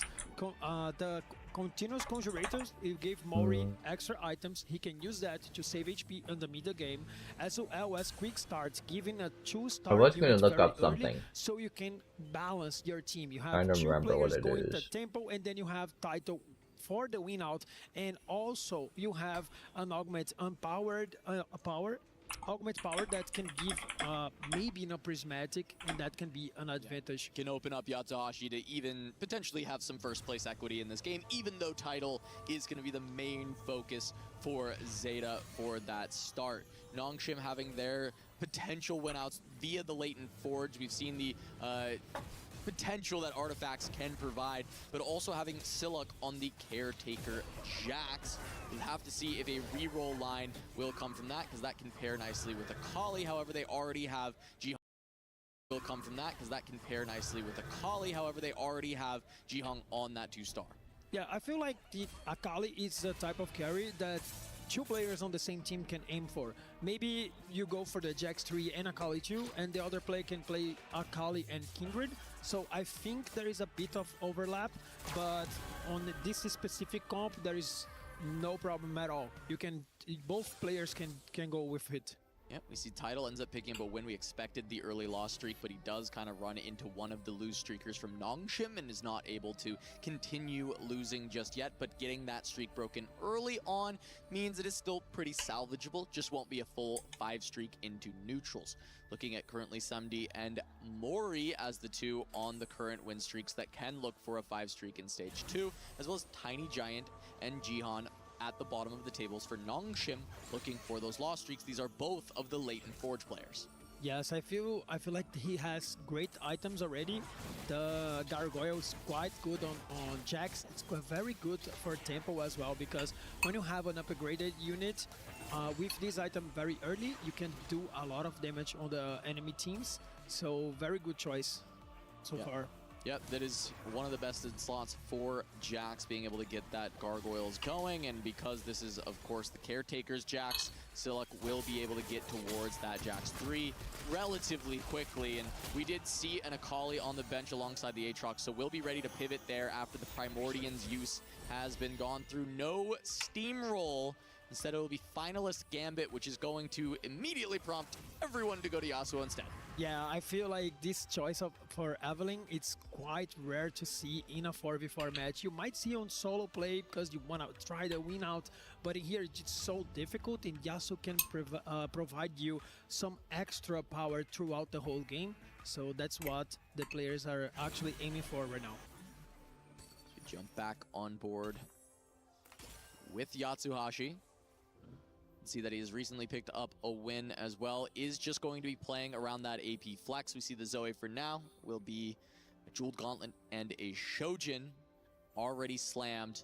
And that augmented power, when you look for those prismatics and you're playing in this AP line, Dobbs, what are some of the things that would allow Yatsuhashi to become even more unlocked and gain some of that first place equity we were talking about? Well, I feel like as he has this augment, and maybe if there is a prismatic, no other players will have it. So I feel like almost everything is good enough, you know, because the power level in prismatic, it's so strong but I feel hold the line is very good because playing AP you have an extra unit and then you have a lot of AP for your backline to deal damage. That makes a lot of sense as we're going to see Yatsuhashi lose, of course, to SMD at the full win streak. Mori going to get his over title as well. So right now we have the potential for Mori and SMD to have a clash at the end of stage 2 to determine who is the one who keeps the 5 streak, but it's also potential for them both to escape this stage unscathed. Win streaks, of course, being kind of even between the two teams. See where the loss streak race was. Currently, it was controlled by Nongshim, but unsure if they will continue that, as we see both of them trying to continue to level up their power. Tiny Giant, the only one with the current 4 loss. So Nongshim looking to keep a full win streaker and a full loss streaker out of stage 2. And as well, Nongshim, a lot of players on the top side as well. They have 3 players on the top. So that might be a hint for us that they are trying to push tempo as they have title playing Expedition. They have to be aware. Don't put thermal test on their entire CPU. And we get the fight, Mori versus Kinda 70. It's going to be a battle of these Lissandras, but it is Lissandra 2 versus Lissandra 1. Mori having the advantage there. However, multiple upgraded frontliners. Force MD playing around the Mordekaiser 2, getting that 2-star 2 cost. Ends up being just a little bit too much for the damage of Mori, and Nongshim is going to keep the streaks. Wow, Nongshim's such a great position right now. I feel like in 4v4, the stage 2 it's very important because it can dictate the pace of the game. But we've seen some teams turning things around after the 3-2 augment. Let's see if Zeta is going to be able to do that. And that's going to be big because of the augmented power that we've talked about with Yatsuhashi. So even though the early lead lends towards Nongshim, it's not so surprising because of the fact that they have the loss streak on Tiny Giant, Latent Forge. That makes sense, but they had an early Akali too, so that's going to make it so Jihan is able to play through his Latent Forge and not worry so much about the lack of power from an augment. And Silic is on Caretakers. That's going to get you that early upgraded 2 cost, and that's pretty powerful in the early stages of the game. There is a lot more that Zeta gets to do to grow with that Expedition on title. Yes, for sure. I feel like 3-2 is gonna tell us a lot because title kind of needs an economy augment. When you're playing Expedition, you start giving away a lot of economy. So he might want to get those economy augments to get back into the game. That is a giant ass thresh. Power level of the augment, we have to be aware because of Yatsuhashi's augment. SMD's just looking to continue that win streak at the top of the tables. We take a look at Yatsuhashi real quick because we are going towards augments. And we want to see if it ends up being a prismatic for Yatsu. Can make all the difference in this game. A gold over a silver doesn't quite have the same sting as a prismatic over a gold. That's exactly what Yatsuhashi is hoping for. Yeah, I feel like a lot of gold augments are actually good, but since you're down a silver augment, it doesn't pay off. But the prismatic ones, there are tons of them that are great. Well, here we go, round ending, and our 3-2 augment selection is coming up. Break it down for me, Dobbs. Oh, here comes the prismatic. I feel like he has some great choices in here. So Awakening, such a powerful choice and very safe as well. Bronze for Life, very good, but I feel like he's might... Oh, okay. He can go Luxury Subscription to get some 5 cost, Tiniest Titan, a lot of economy. It's so these augments are kind of very different on what they need, so they might have some talk in here to discuss and then try to figure it out as a team. Yeah, we saw a really good game from Prestivan on the Tiniest Titan when he went from this exact same setup with the augmented power, and all that extra health mattered a ton throughout the stages of that game. But Yatsuhashi is going to go for the subscription and hits the perfect 5 cost with that Sona going in the AP flex direction already. Well, I would say that he clicked on that augment that I would avoid because even though he got the Sona and he has perfect items for it, I wonder what would happen to his game if he gets a Fiora instead. You know, it's quite risky to get this, but at the end of the day, it paid off. And we talked about what amount of win-out equity could Yatsu find from a prismatic. And I would have to say, I just kicked out my creator program. 5-cost carry at level 6. That'd be funny if I was. Certainly buys you a little bit of win out equity. I mean, Taito is in already a great spot, but I feel that Yatsuhashi having a Sona so early, and he was going to that Vanguard line. It's an amazing setup, and having the ability to add 5 Shepherd right across the stage 3 as well, it's so important for you. Yeah, and just noting for Tidal picking up Epoch, you asked for an Econ augment. He does kind of get one. Epoch's going to give that extra XP. Looking on board with Jihan, he was able to find a Marauder emblem and a Nova emblem to go alongside this early find of Akali. Absolutely insane. Damn. Could you ask for better pickups on the emblems? I mean, I feel like I would ask for a Nova, and then you just also got another good emblem on the top of that. It's crazy. So able to find that going up against Siluk now, who has kind of started to take a couple of losses after the early Jaxes. He's going to just be playing into the Akali line. You mentioned, hey, you can just kind of have multiple players go for Akali, and it looks like Nongshim agrees and is just going in that direction of playing around their 2-star Akalis. Well, I think I'm just living in a world that we're watching TFT EWC 25, because there are 3 players going into the 2-cost line. You have Taito playing Akali, as well as 2 players on launching. Yeah, so Akali everywhere. We thought we weren't in a Syndra world, but maybe we are as we see this unit popping up everywhere this time. A lot more players considering Evelyn paying the help for that extra gold. Still primarily Yasuo, but a few players going for that extra gold. Yeah, I like having 2 choices of Yasuo in this game, because okay, it would be the Japanese team that has the maid cafe board. That's funny. It's Zeta Division's board. That's real funny. They're willing to play for the god of Yasuo. Latent Forge pop for Tiny Giant. Already has an artifact at the front from the portable forge. Is going to add a Silvermare Dawn to this, so a lot of frontline from the artifacts. Not exactly what Tiny Giant would be looking for, but considering 2 backline item slams already, it's okay to beef up the frontline quite a bit. Yeah, I feel like it wasn't that great. Usually when you're playing AP, maybe you have like the one that take out the magic resistance, but having another artifact for the front line, it's always helpful. Yep, going up now against Tidal, who had been on the big loss streak, but it recently turned it around with 2 wins, having the Expedition cash out coming through already, I think it seems, but we'll see if we can catch that later.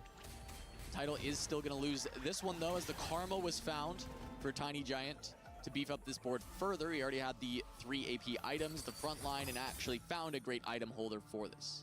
Yeah, having a Karma early on is so good, and I feel like even though his board is all of 1-stars, it's still quite decent.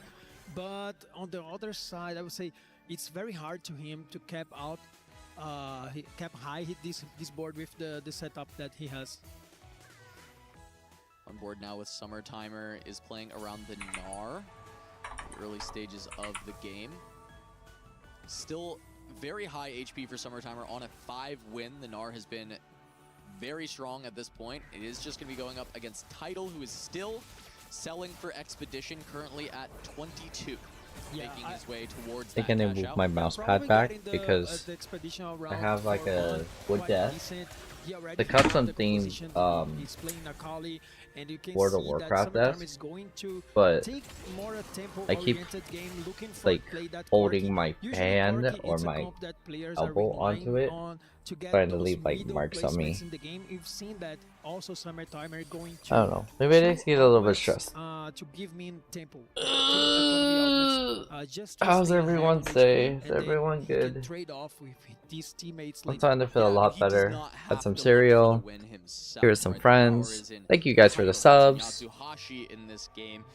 With some shopping therapy, you know. We shop, but we don't buy things. We go window shopping because we can't afford it right now. I don't know if y'all do that on your free time, where you just go on like websites just to look and see what you want to buy. I know a lot of people who do that on Amazon. They get like, you know, they get a little complicated on that, but it's just like doing Amazon stuff. potentially racing someone like Iron Giant or racing the quirky player that may exist within the side of Nongshim. Yeah, I feel like this game is quite difficult for Nongshim by now because Tiny Giant has a difficult spot to pilot, and both Taito and Yatsuhashi, they both have a great setup.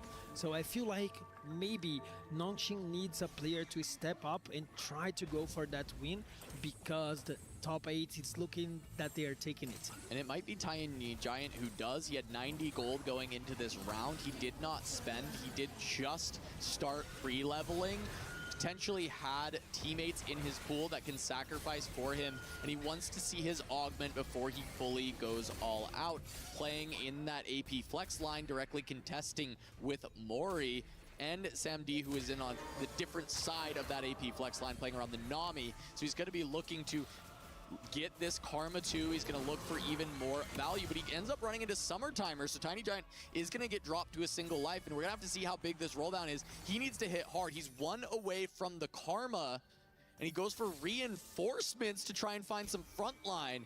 Immediately finds a Mighty Mech, which can do so, and now he needs to look for that Karma. 2 or 3 Aurelion Souls in a shop, a single shop for Tiny Giant to get the carry. How do you get that? How do you get an Aurelion Soul? That is so crazy. I feel like we just talked about previous season. Why not get a chosen champion on your shop? Aurelion Soul 2 for free, and now he has a Mighty Mech that's looking very strong. Tiny Giant is so lucky, dude. And somehow got 2 activations of reinforcements. That Aurelion Soul is like a dragon in League. I turned into a flippin' spaceship. That's freaking crazy. This is what Tiny Giant needed to be able to try and come back, and Mighty Mech's gonna be able to use these artifacts pretty well, an improvement overall. Yeah, another thing that I want to highlight later on that the last round of PvE, he got a pen out of it, and Voyager is such a great addition to this composition because it gives you so much damage. So this Aurelion Soul is quite strong right now. I think Tiny Giant just saw a window. He might come back on this game. Yeah, it's going to give him the opportunity to potentially outplace Tidal. Tidal has started to get very low. That Expedition should be so close to popping, but he is down on 18 HP, only going to be on 2 lives. We just saw the big pop-off from Tiny Giant to start turning things around.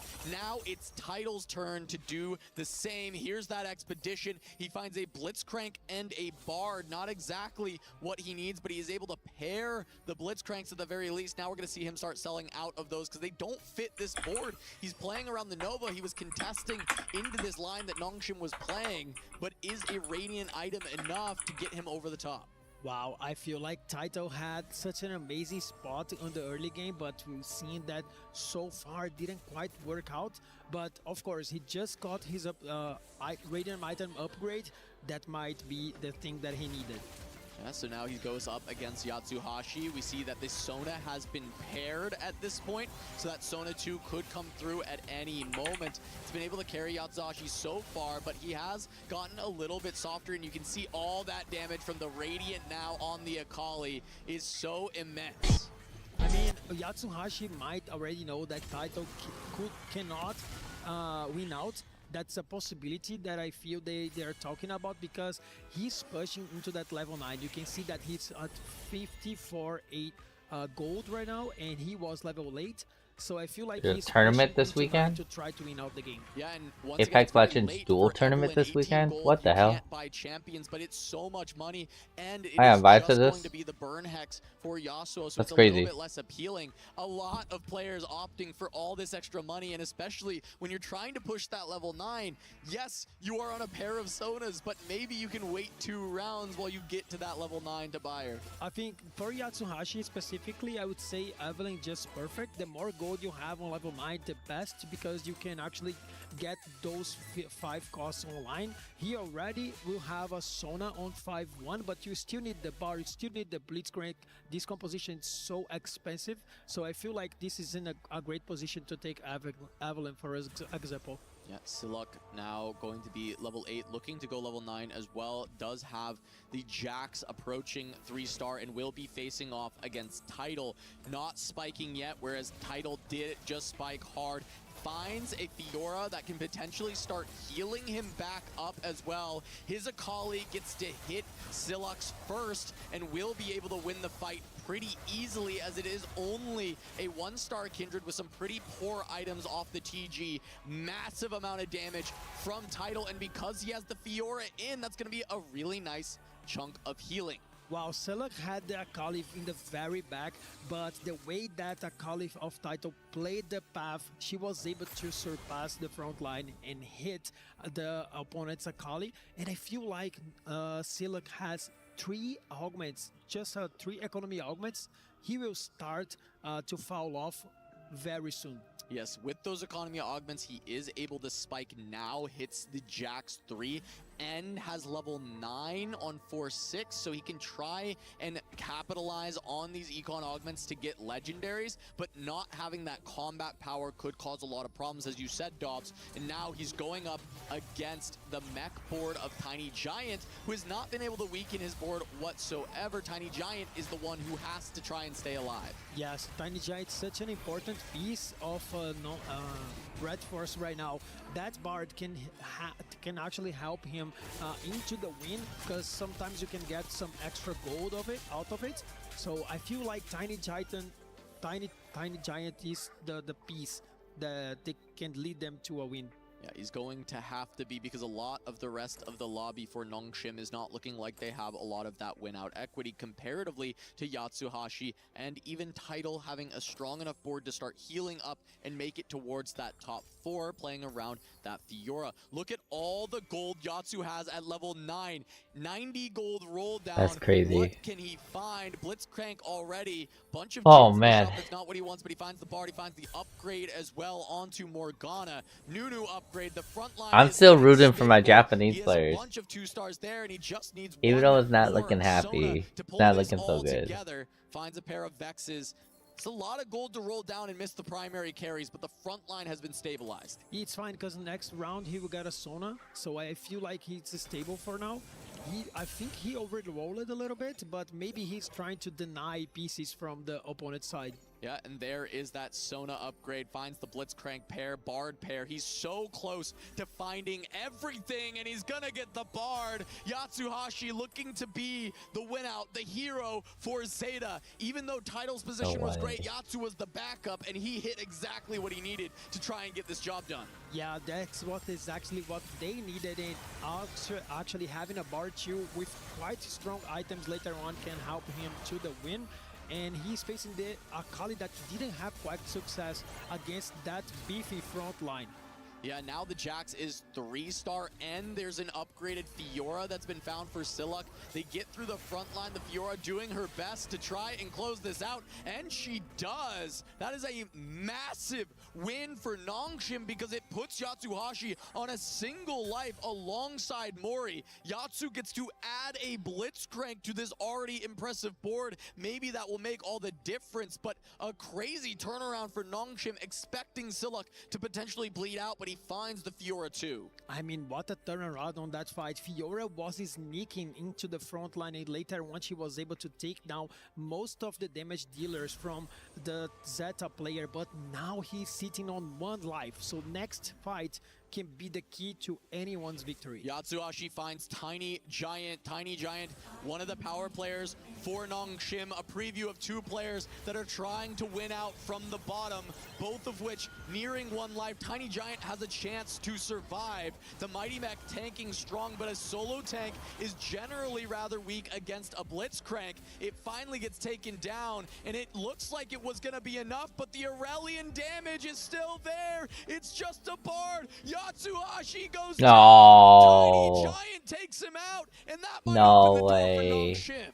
Wow, I feel like Tiny Giant just saw a No.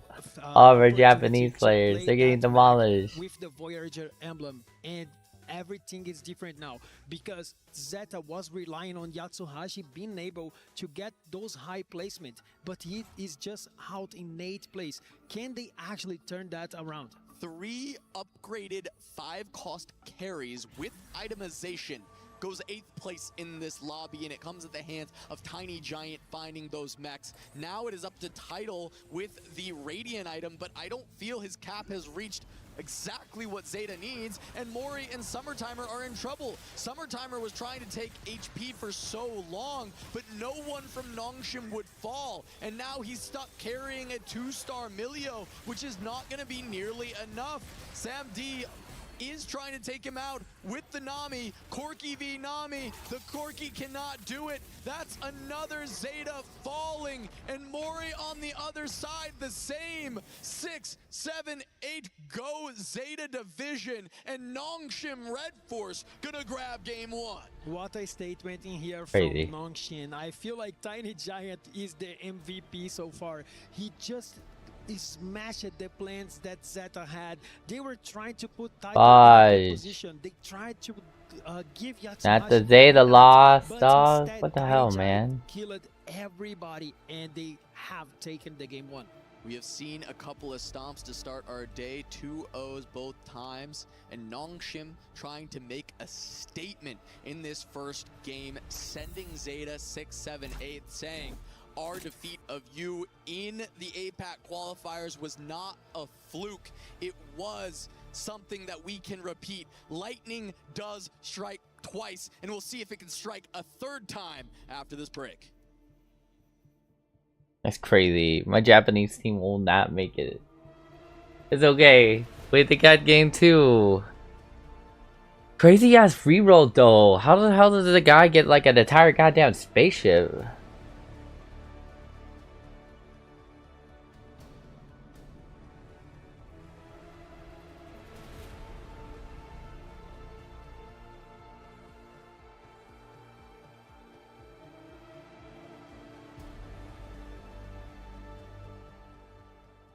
Was built to move, not trapped at a desk in one singular posture for 12 hours a day.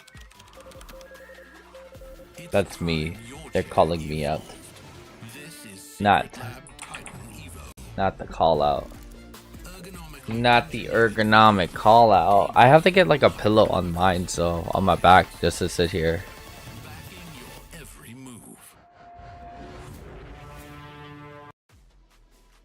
Well, we saw your predictions, and they were in an Nongshim Red Force, the heavy favorite, and clearly so. They lead 1-0, proving not only myself, but also Panda wrong, who ended up going over to Zeta Division. But Clement, you were on top of it, man. Nongshim Red Force was your team. You believed in them, and they take game 1. Yeah, they have already done so in the qualifier, beating Zeta for that first seed, and the secret to them is unrelenting pressure. They had 2 very strong Akali spots right out the gate, and they know who to target. There's one hyper carry on Zeta. If you send 2 people at him, it makes it very hard for him to come out. That's right. Now, Pan, how'd you get up here, man? I had Panda up here all of a sudden. He gave his prediction. Let me ask you this. Nongshim Red Force taking game 1. Is it a surprise to you? Would you have also voted for Zeta Division? Zeta was having a good run, and Tidal was the reason for that. Tidal performed, but the rest of the team didn't accompany. That was the problem. Tiny Giant was just too relentless, like you mentioned, taking out 2 members of the team. Summertimer, we knew he was not going to pop up with the Corki, but a legendary board with full economy couldn't perform, and that's normally what you don't see. What happened? He got combat augments. So that's the reason. If you get strong enough, you can even be that stronger board in level 5 because you have more combat power. I want some more analysis in just a second, but we had a big moment throughout that game. And for the first time here for TFT, let's watch the casters' reactions. Immediately finds a Mighty Mech, which can do so, and now he needs to look for that Karma. 2 or 3 Aurelion Souls in a shop, a single shop for Tiny Giant to get the carry, the perfect carry with the Mighty Mech to pair those 2. I mean, I was not seeing that coming in. I feel like we just talked about previous season. Why not get a chosen champion on your shop? Oh my Aurelion Soul gosh. 2 for free, and now he has a Mighty Yeah, Mech that was like crazy build. very strong. Honestly, my man gets his entire spaceship. Yes, they do get animated up there, and sometimes from time That was crazy. 3 Aurelion Souls in one single shot. That is less than 1 in like 10,000 of a chance to hit that. And that changed the game so much. You went from dead last all the way up to 6. Also having the confidence to play a comp that normally you cannot play because you need anima. He got the artifacts, he had the additional influx of resources to do it.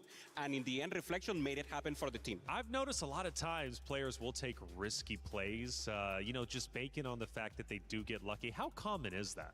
It's common depending on the game. In 4v4, there are different risk lines that you can take. You can be lower in HP because a friend can help you, but you cannot play anima because you're being contested and the other teams will grief you. So it's very difficult to accomplish, and they are teaching us a new type of game, and this is always hyped. Yeah, I mean, it's unique, right? 4v4, and I think they teach us each and every year because a lot of times we're looking at solo tournaments. It's the only time you truly get that 4v4 action. Now, Zeta Division on paper should be incredibly strong, and they are. As we look at the emotions of the players, Zeta Division, star-studded roster, but feeling the pressure, right? Because Noxium Red Force is looking absolutely stellar. Now, Tidal was a huge talking point for Zeta Division, and he still is. Considered one of the GOATs of TFT. But so serious Noxium Red Force was taking him that they decided to double team him. They sent 2 players to go onto the same composition as Tidal. He had Expedition early on.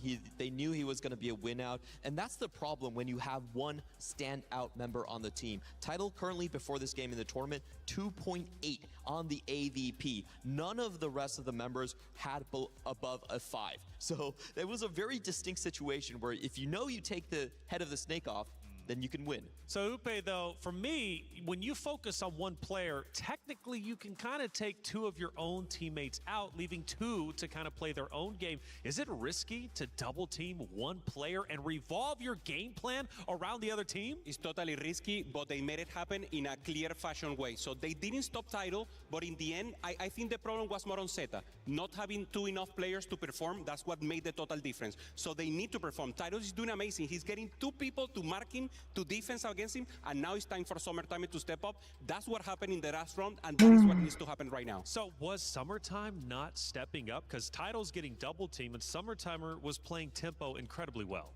I think that's a big issue with Zeta. They have a very successful win-out player in Tidal, but the rest of the team, in terms of the tempo, they have not been able to hang with the rest when it comes to stage 4. We've seen this multiple times. Yatsuhashi and Mori, and even sometimes Summertimer falling to the back of the trend when it comes to the level 8 roll downs. That's going to be the most important thing for them. I think they need to coordinate and manipulate shops better. Also to take risks. Tidal is taking risks. He's being double charged and performed, so now Summertime has to do it. Even Mori, they are able to go for the emblems. They are able to go for expeditions. Anything interesting that gives them a volatility that they can perform. And I know Tidal, even though he's the leader, he's a contemplated leader. He's able to give to the rest also additional possibilities. So Tidal will perform, and now I want to see eyes on Summertimer. Well, an incredible series already. We've had 2-0s all day. Will this be another one, or will we get a game 3? Who knows? We're going to have to find out in just a little bit.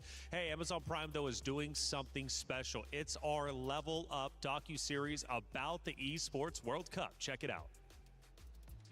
A lot of people are haunted by their past. I'm inspired by it. They're not just playing for themselves, they're really playing for their entire family. They have defeated their demons! They have crushed the curse! That's the weirdest comment I've ever seen in my life. I love peptides. That's someone else. So like, what the hell? That's crazy. I don't know what to say about this. I don't know what to say about that stuff. That's the craziest thing I've ever heard in my life. Back to TFT, Noxium Red Force win a big game. Forcing oh my gosh, guys, I'm a little bit tired. I will have to be right back. I'm gonna wash my dishes. I'm responsible. I'll be right back. I'm gonna wash my dishes.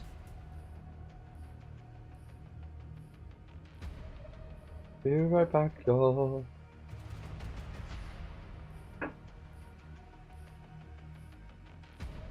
Gotta do a class session later today too. So we're gonna definitely have a lot of people here. In game 1, trying to repeat the success of the APAC qualifiers. Can Zeta bounce this back, Dobbs? We've got a 1-0 lead for Nongshim, but there is so much talent on this Zeta roster. Yeah, they have the tools for it. I feel like those past days, they show that some other players, as well as Tidal, can take out the wins, and Summertime is one of them, as the desk just said, but as well as Mori, such a great player. Yatsuhashi almost had that game, even though he went 8. It was just a matter of a couple more rounds in order to him to stabilize. In the late in the game, he just had one item on the board. If he could survive a little bit longer, he would be very strong on that game, and the conversation could be very different. Heading into game 2, it is Ari and Echo available to these players as our gods, and we have a prismatic finale as our encounter. So we will be getting those prismatics for these players in our 4-2 augment round. Yeah, I like Ari and Echo very much because both of them have 2 different styles. Ari sometimes gives you a lot of gold, maybe some rolls, and Echo gives you crazy stuff. Sometimes he gives you like artifacts or maybe units. So let's see what the players are aiming to play on this game. See what they can find. We've seen the power of the artifacts over the last few games. That was part of Tiny Giant's big success, was the double artifact on the Mighty Mech, stabilizing that front line and giving time for the Aurelian Soul. Many of these games have been decided by powerful artifacts, and there's a chance that Echo allows that to happen once more. Yes, I feel like Echo giving artifacts can enable a lot of compositions, especially some of them that are already in the meta, like a Kali, but some artifacts can also elevate the power level of that comp. Looking at the early stages of the game, see what we can identify as the early compositions. Nothing crazy for Tiny Giant yet. He does have a Ginsu, which could lean him towards slamming that and playing towards the LeBlanc. Already Yatsuhashi does have an Akali, but just finding the one copy doesn't mean he'll necessarily be going towards that line. Yeah, it's still too early in the game. We also see an MF. Some players might play that line of as a reroll, but I think what is going to determine to be very important in this early game is 2-1 augments. You are going to get those here. It will be golds to start, Dobbs. What are we looking at? Wow, I feel like there are so many possibilities. Patient study, quite good augment, very slow pace, but as well gives you a lot of economy. Oh, here's some artifacts, Apotheotic Forge, a very good choice in here for Summer Timer, but quite different. Some great picks on the bottom, on the left side of the screen, a lot of emblems and some economy augments as well. Come on, Zeta Division. Show up for Japan. I'm for it. I'm for Zeta Division right now. I want them to show up and show out. We love the Zeta Division. Let's crank off the bench. That allows your comp to get even stronger. Wow, I love that pick for Summer Timer because this is an artifact that gives you a lot of power across the board during the whole game. So great pick by Summer Timer in here.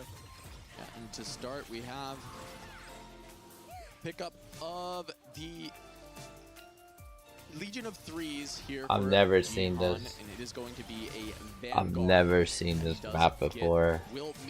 This is the cutest map ever. There's so many Gwents in it. What the hell? What are some of the other emblems that have been kind of prevalent across EWC? Wow, I think that Nova is one of the best right now because you can drop Caitlyn and get a better unit. But in the side of Taito, we've seen Concentration, which is pretty good because you can play that Aurelian Soul. It is one of the best units we've seen so far.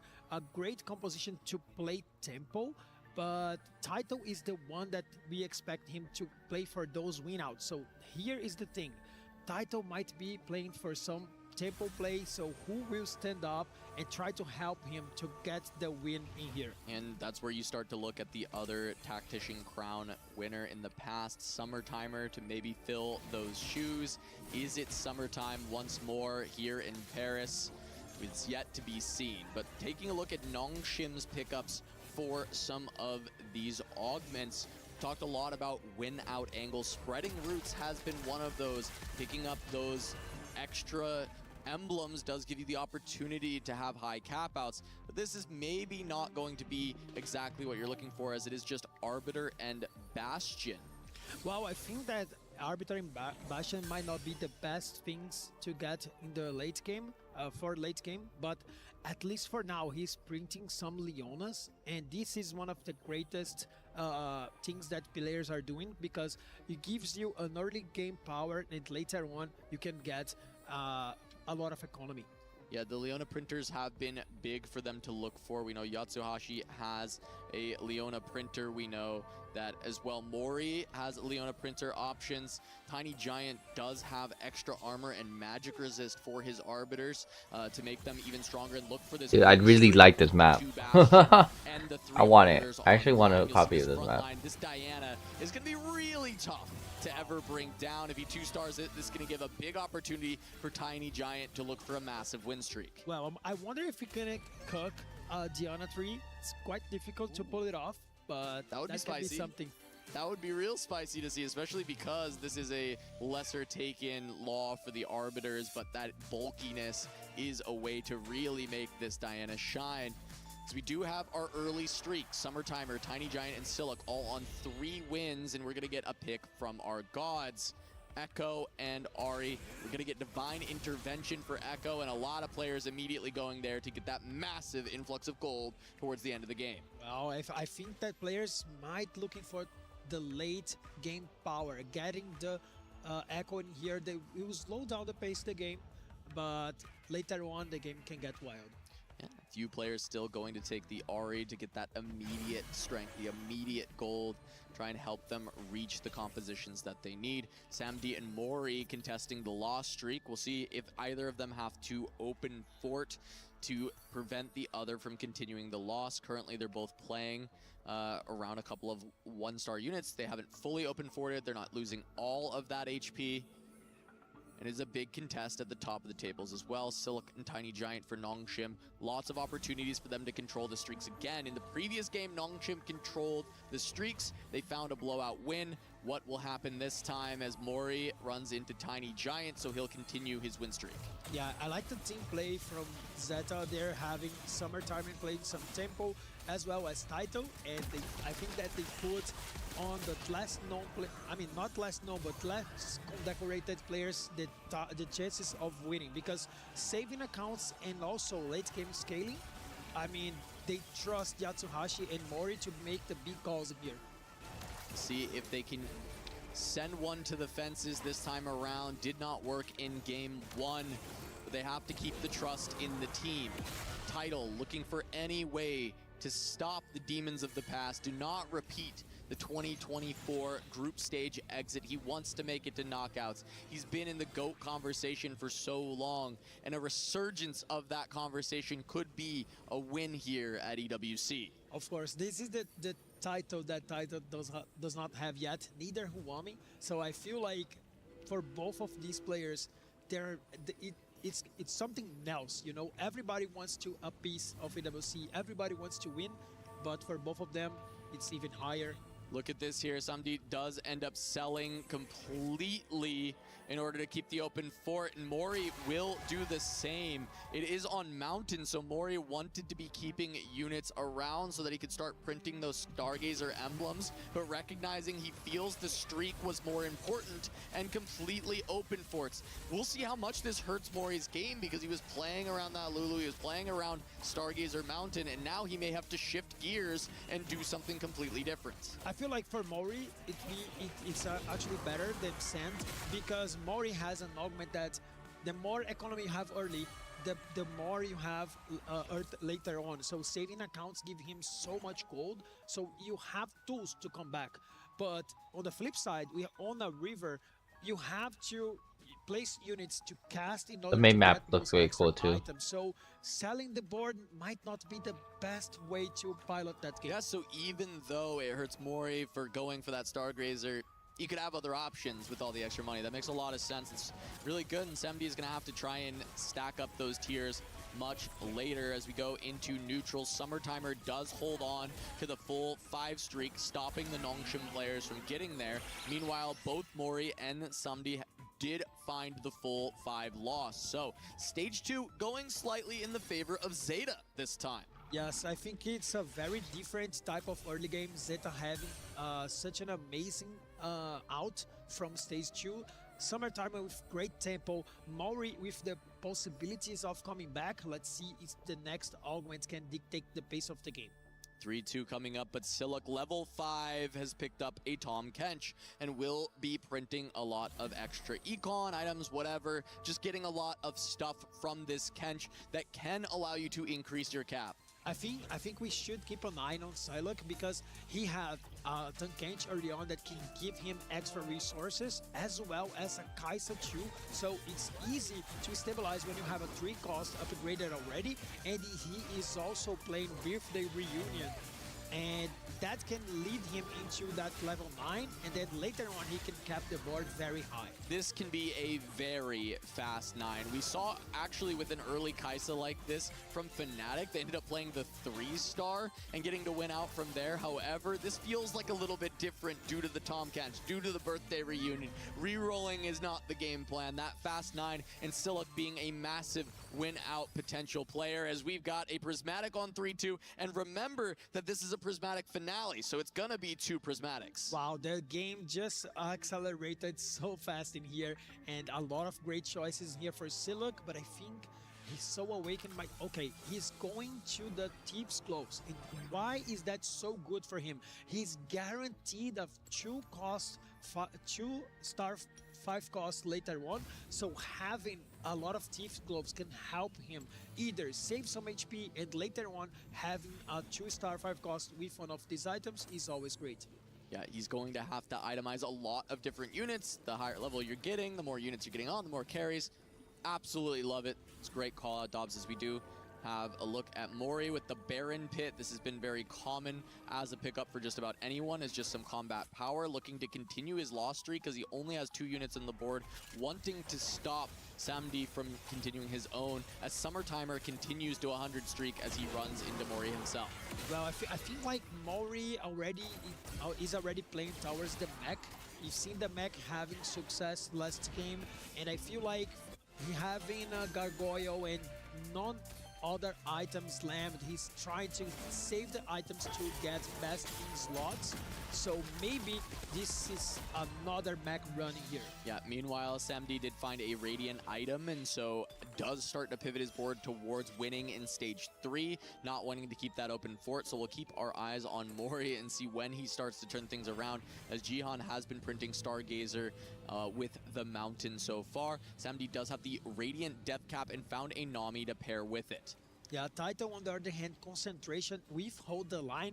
I've talked about that augment before. This is an augment that it's very good when you have an extra unit on the front line. And when you're playing concentration, usually you're pairing with Shepherd. So I feel like Taito has great augments so far, and Tiny Giant took investment. So they are trying to ramp up later in the game.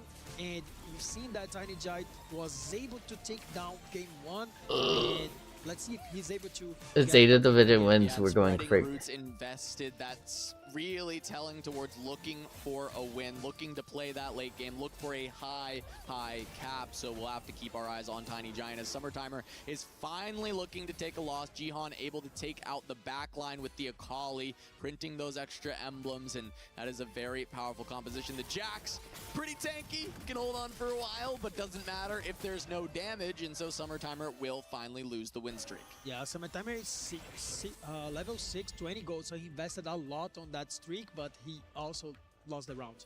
We do have Echo and Ahri this time. Everyone going to Ahri to get those rerolls. Echo giving that attack speed, not one that I didn't know Ahri was about to be a god. EWC. There's probably some exceptions. That's crazy. But we really have not seen it so far. Yeah, not quite strong right now, and players aiming to that extra economy in order to play some tempo, get the units online early. I feel like on a 4v4 angle, this might be the best choice. On board with Siluk, looking to print more with that Tahm Kench. 3-5 goes to 7. Still going to be at 40 gold after this if he can sell anything from the bench, which he should be able to do so. For Brawler and playing around the Kai'Sa. It's crazy already, and later on he'll get another one, so this guy can be very scary later in the game. Imagine the next augment, it's a Prismatic. Imagine if they can get the lucky Thief's Gloves. Oh, Imagine if it is pragmatic. Oh, no way. Prismatic to the finale. So yeah, that is exactly. Oh yeah, because of pragmatic. That is some cursed Oracle nature that you're having here for this Crazy. Oracle Tom Kench is what we could see as Siluk as continues through this game. Lot of potential win out for Siluk. He's setting himself up nicely to find that high roll. Yeah, on the other side, Mori's probably going to go on 4-1, maybe on 3-7 to actually get things online a little bit early. 100 gold getting Echo. It was a little bit of gold, I guess, in an item. Nothing crazy. Yeah, Mori also has savings account at 29, so he's looking to get all this extra money. 100 gold, one more loss, and he can push, trying to go to the Fast 9. This is going to be a massive roll down, a massive moment for Mori. If he misses, he goes 8th, and with it, maybe the chances of Zeta Division in the EWC. If he hits, he can be the hero in this moment, the hero the team needs. They can't just rely on title. They need everyone. They need Mori as the massive newcomer, the rising star from Japan. Yeah, I can see that Tiny Giant on the other side. Come on, Mori. You can carry your team. I believe in you. Some Timebreaker, and I feel like he's going to play the LeBlanc, so he didn't roll the Arbiter. He's in a very good spot to get those middle placements, I would say. Yes, but Mori is able to scrap together a win, and I think at this time that's beautiful. He's about to full send, and getting that extra win means an extra life when he's looking to cap out this board. Yeah, I feel like one loss in there for him, he could be on one life later on, and having that, it's actually very good. He's rolling down, not looking for the mech as I was saying before, so that might be an angle for Groove. Yep, ends up finding a copy of Nami. We'll see how deep he decides to roll on neutrals. I think he will just stay at 50, and he's just trying to get a little bit of the APM out of the way while he was so rich. He's going to stay on 8 instead of 9, try and stabilize this board around the space group, and then try and level up once more. Yeah, I like this play, roll a little bit just to get some angle, put the items on Nami, but still, you don't need to put the mecha items on it, so I feel like the transition is easier, so now he can full roll and try to upgrade the board. Meanwhile, Yatsuhashi does end up finding a Graves that he's playing around. He's looking at the Nova line with the pickup of the Kindred, but does not have the Akali, so just looking at a transition point to try and go towards his end game with the extra rolls. Pair of Namis for Mori, gets the Morgana too, frontline stable, finds the Blitzcrank on level 8 to go for this Space Groove line. I was about to say that he rolls was not that great, and then he finds a Blitzcrank, quite good, but still missing the Nami too. They have to be careful. Mori can be in a great position, but it's quite dangerous as well. Yeah, going to run into Yatsuhashi, who I think Crazy. is in a very troublesome spot with what we saw. Does have the Graves now, has, you know, 1-star Kindred, 1-star Graves that he's carrying. I feel like Yatsuhashi's board is relatively weak. He has 40 gold to send, and I think he's going to need to in a moment because he's struggling to get to the scaling that he wants. Well, late game scaling, you also want to pair with another economy augment, so Yatsuhashi might be in trouble here. We'll see what he gets off of the Prismatics, if it can be something to bail him out. We're seeing Baron's Lair, which has been picked up by a lot of players across this tournament. Hold the line, another option you had mentioned being quite powerful, especially with that Shepherd line, but Yatsuhashi is going to grab that Hold the Line. Or Tiny but Deadly, sorry, was the third option. Get that extra attack speed for this AD build. A ton of key augments in here across the game. I've seen Samdi getting sweet treats. He has a lot of items that can scale very high. And oh man, for Silent, he's going 9. He's gonna be so rich. That guy. Why is this so hard? Yeah, and we see to a Japanese team to win. Yi too. Yi has not been very popular, but at least with the Tiny but okay. Deadly, Japan has a lot of people who love video games, at least. Trying to find something to stabilize, runs into Samdi, who is on the Nami, but only a Nami 1. 2-star Riven in the back line, but a Radiant item plus a Dawn Core on the Nami. Absolutely July 22nd, that was yesterday. Wow, 5 to 7, 3 Ratchel. Look at the ultimates. She's pulling too much damage, and I feel like if he gets Nami 2, that can break the can break the strategy that Zeta is doing, because they also need to focus on group units. It can break their lines and break their hope as Yatsuhashi goes down to 20 HP. 2 lives on him, 2 lives on Mori. Mori a bit more stable as Tidal holds on to the HP lead for the team. We take a look at what he has got going for him, and he is denying Nami's currently 4 copies on the bench. Yes, Mori already got the Nami 2 stars, so Taito actually playing some defense here. We've seen 4 Namis already, so that's gonna be very difficult to some D to actually get that upgrade. So Zeta is telling us right over here, right now, that they need to pull some D to go 8 or at least a 7 in order to... And it's going to be a lot of time to do so. He's at 46 life. He's not even close to going down. Meanwhile, Yatsuhashi and Mori both on 2 lives apiece. Tidal now going up against Silok, who is looking to scale to that level 9, to play around the 5 cost. And he is anchored around this Kaisa for so long. The Tom... Oh, why are we frozen? Kent printing for there so we go. long. Yes, he will lose this round, and Tidal needs to punish the Nongshim members as much as possible. But Siluk, 50 gold, level 8, is going to be looking for that end game. I mean, Siluk is so rich and so healthy. I mean, probably he's going 9 next round. I wonder what 5 cost he is getting from the augment, and he can actually win out the game depending on which unit he gets. Yeah, meanwhile, we are going to get the next god choice between Echo and Ari. Some players going for Ari here, much more economy. They want to try to invest the gold right now to actually ramp up even higher.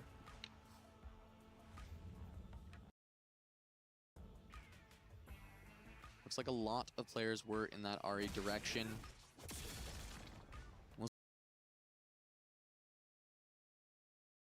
See how this can end up playing out.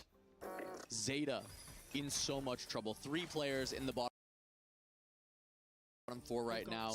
Summertimer on a free fall, and there is the pickup from the birthday reunion, and it finds the Fiora, the best possible hit. I mean, we cannot say that's a high roll, because last game the guy that was going to AP got a Sona.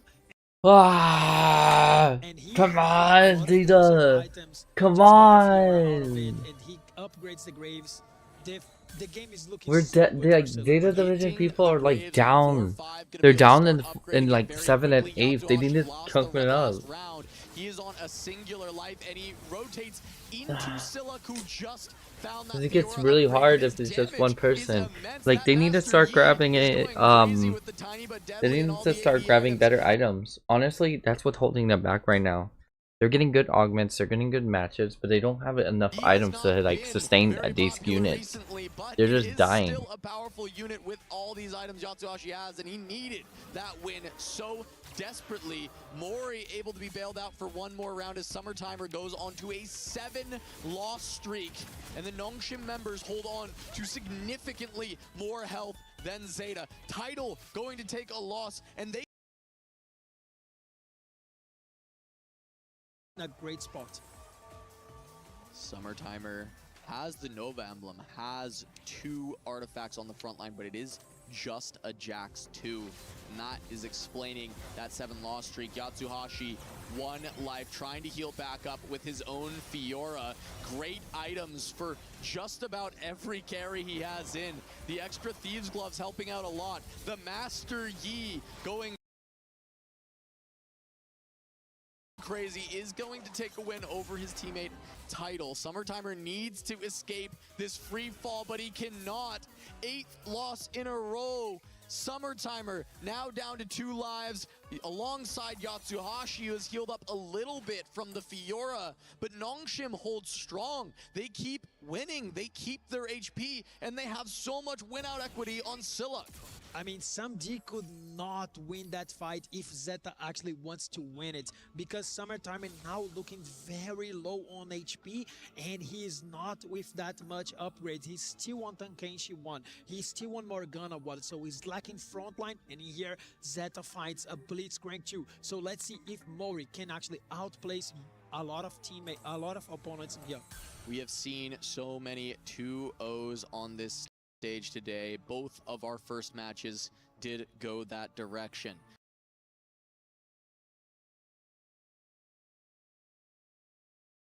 Zeta looking to turn that around, but they are back against the wall in 2024 with Title and 3 other players that have since been replaced. He was eliminated in groups, a massive disappointment for the potential of this roster. This is the best team that Japan has ever produced, the best players that have ever come out of Japan, and they are trying to make a deeper run at EWC that could happen in 2024. But Nongshim look to close the door. Yatsuhashi facing off against Summertime. They have to try and keep both of these players alive. Friendly fire here, Yatsuhashi against Summertime, and I feel like Master Yi will survive another round. But how long can he last in this game? I feel like this loss is too big. It's gonna hit Summertimer very hard. He goes down to just 1. I thought he was gone. Oh my god. Units down that Summertimer can hang on, but how much longer can he hang on for? And Title is now taking his 3rd loss in a row. No. The HP is getting to the point where it is critical. This is going crazy. yeah, Mori might be very strong with a great position to win the game, but he doesn't have any teammates that coming with him. But right now, Nongshim have 3 players on the top of the standings. Their compositions are very close together. They have a player with a lot of 5 cost 2 started already, so the game is looking not very good for Zeta. Yatsu going up against Sam D. That is the massive Nami, but it is still just 1 star. Title has done a great job denying it. Summertimer has assisted in denying it as well. Siluk is going to find Summertimer, though, and I don't think he's long for this world. That Nami will be going back into the pool. Yatsu still can't beat the 1-star Nami, or can he? It is just going to be the Kindred, and she gets there. Able to take Samdi a bit lower as Summertimer falls. Rip Summertimer. Being able to be alive in that Nami 1 until 5-2, that's massive for Nongshim. They still have hope in here, and Summertime and going 8 was not in the plans of Zeta. And now Title just at level 8, spending money, is on a 4-loss streak. He could be on a single life. Nongshim continuing to show that dominance that they showed in the qualifiers. They took out Zeta 2-1 in order to earn this first seed, and they want to prove to everyone that they deserve it. They've already taken the first game. They just need one more push here at the end with Title and Yatsu so low, and Tiny Giant with his LeBlanc trying to finish this here, trying to deal with Title. Look at Title actually playing Nami with the ultimate. Concentrate. He doesn't have any Aurelion Souls on the back of the opponent. A lot of AE Souls on the bench. That can be what Nongshim actually playing some great defense in here. Yeah, but Title, dude, in his offense, in his pivot, Zeta division. Defense on the Namis. He's holding forward them, preventing Samdi from getting there. Samdi able to find the win. Tiny Giant falling low on 11. Yeah, now like, Zeta look at the Title. Title doesn't have any items. Mori on a 9-win streak. That Anvil is going to help, though, at least. These 2 players we talked about early in this game, they had the econ spots. They had to lose early, while Title and Summertimer played tempo, a flip of what we may have expected. You would think the All-Stars would play for the first place, but no, they're putting the trust in the new blood, the Mori, Yatsuhashi, and they are proving themselves here if they can save Zeta from a swift elimination. Look at that matchmaking, 9 wins on the side of Mori, 6 wins on the side of Yatsuhashi, and here comes this fighting, so important. Here it comes. I don't think Title's going to survive this round. Morgana in the front line is going to hold on to that Fiora. Yi does I not need get to fully wrap, and now Yi is getting targeted by LeBlanc. Yi is going to go down, but the rest of the front line has crumbled. Comes down to the Kindred. It's going to be able to get there. Does Tiny Giant stay alive? Tiny's dead. Tiny's gone. Good. Title's gone too. Zombie's also gone. Wow. Okay, it's a 2v2. 2v2, 2v2. And that means that Mori and Yatsuhashi must go first and second, but because they have continued these win streaks, because they have dealt so much damage, Okay, this is gonna be crazy. We're going for the 2v2 now. They have gotten a little bit gone from Nongshim fast enough, but Jiang is gonna sell the board. This is so smart. Why did he sell his entire board? What Sam did just Oh, so he doesn't get eliminate his fifth teammate. Out of that, such a bad spot. Nami won for so long, and he outplaced two of the stars of Zeta. So Okay. here, Mori and Yatsuhashi, they have such a difficult job to do, getting first and second place in order to survive and play the game 3. And Jiang sold all of his units in order to make sure he goes down on this fight to try and force another Zeta rotation before Siluk goes down. Alright, I think Zeta's actually gonna good for this. They're actually gonna recover really well from this. And if they do, I'm gonna be super happy. Friendly fire again and end the game. They both need to rotate into Siluk and they have to beat him hard. I mean, there is still a world that they can do it, but Nongshim just made it. Yes, this is a soju bottle blanket. My friend made it. It's massive. My friend Ashley made it. I like all of her designs that she makes. She's a great artist. They don't have the HP. W artist. They tried so hard to evade this 7th-8 to set up for a spot to make it easier for Yatsuhashi and Mori. And while Tidal fell on the same round as Tiny Giant and Samdi, it did not line up that the HP worked out in their favor. We got Siluk against Mori. The 1-2 for Zeta to stay alive, and Siluk has now been able to push to level 10. Shen 2, Vex 2, Fiora 2, Graves 2. He has everything he needs. What can Zeta do in this moment? How can they win this? They're gonna face off against Siluk. It's Mori first. I feel like they cannot do anything. Level 10, a lot of 5 costs. This is massive. And now Mori is going to try and get this done, but the Nunu is going to CC the Nami already. The damage is just not there. The Fiora has far too much. Siluk we identified early as having a lot of win equity, and he's able to convert that into a victory for Nongshim. They beat them in the APAC qualifier, and they'll beat them again here at EWC. They will crush the key of the best team that Japan has ever produced. They've done that twice. You said it. They were amazing today. They knew what they had to do to take down Zeta. They have shown that on the APAC qualifiers. They had shown that in here on We AWC. lost. So that's why The division lost. Zeta is gonna get their key crushed once Crazy. again. Heartbreak for Zeta Division in 2024. Out in groups, but this time coming back. A team with such high expectations. Second seed from APAC, they lost to Nongshim, but still expected to be the best team out of the region. Nongshim proves otherwise. They show everyone that it's not the prowess, just an individual TFT that matters. The team play, the friendship, it's everything at EWC. I feel like 4v4 it just Man, I'm so sad. because, you have I wanted Zeta Division to win, dude. I really wanted to see Japanese to win. Every pick that I had for TFT, for the Japanese team, Fnatic, Fatality, all eliminated. So maybe I just don't pick anything to win anymore.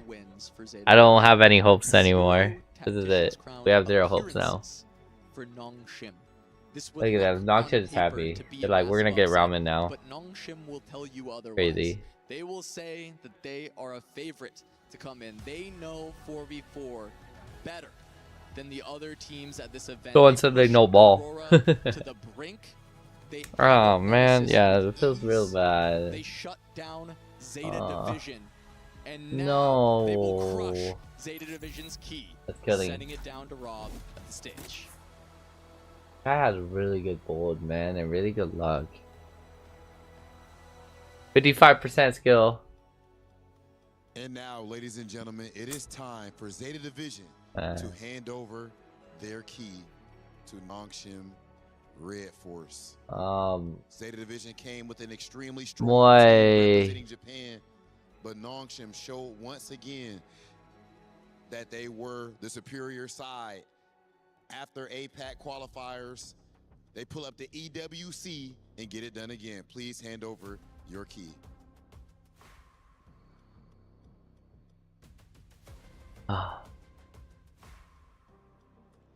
Congratulations to Nongshim for the 2-0 against Zeta Division. So this was quite the underdog story for Nongshim. You guys have crazy expectations. Underdog story. Run. So Underdog story.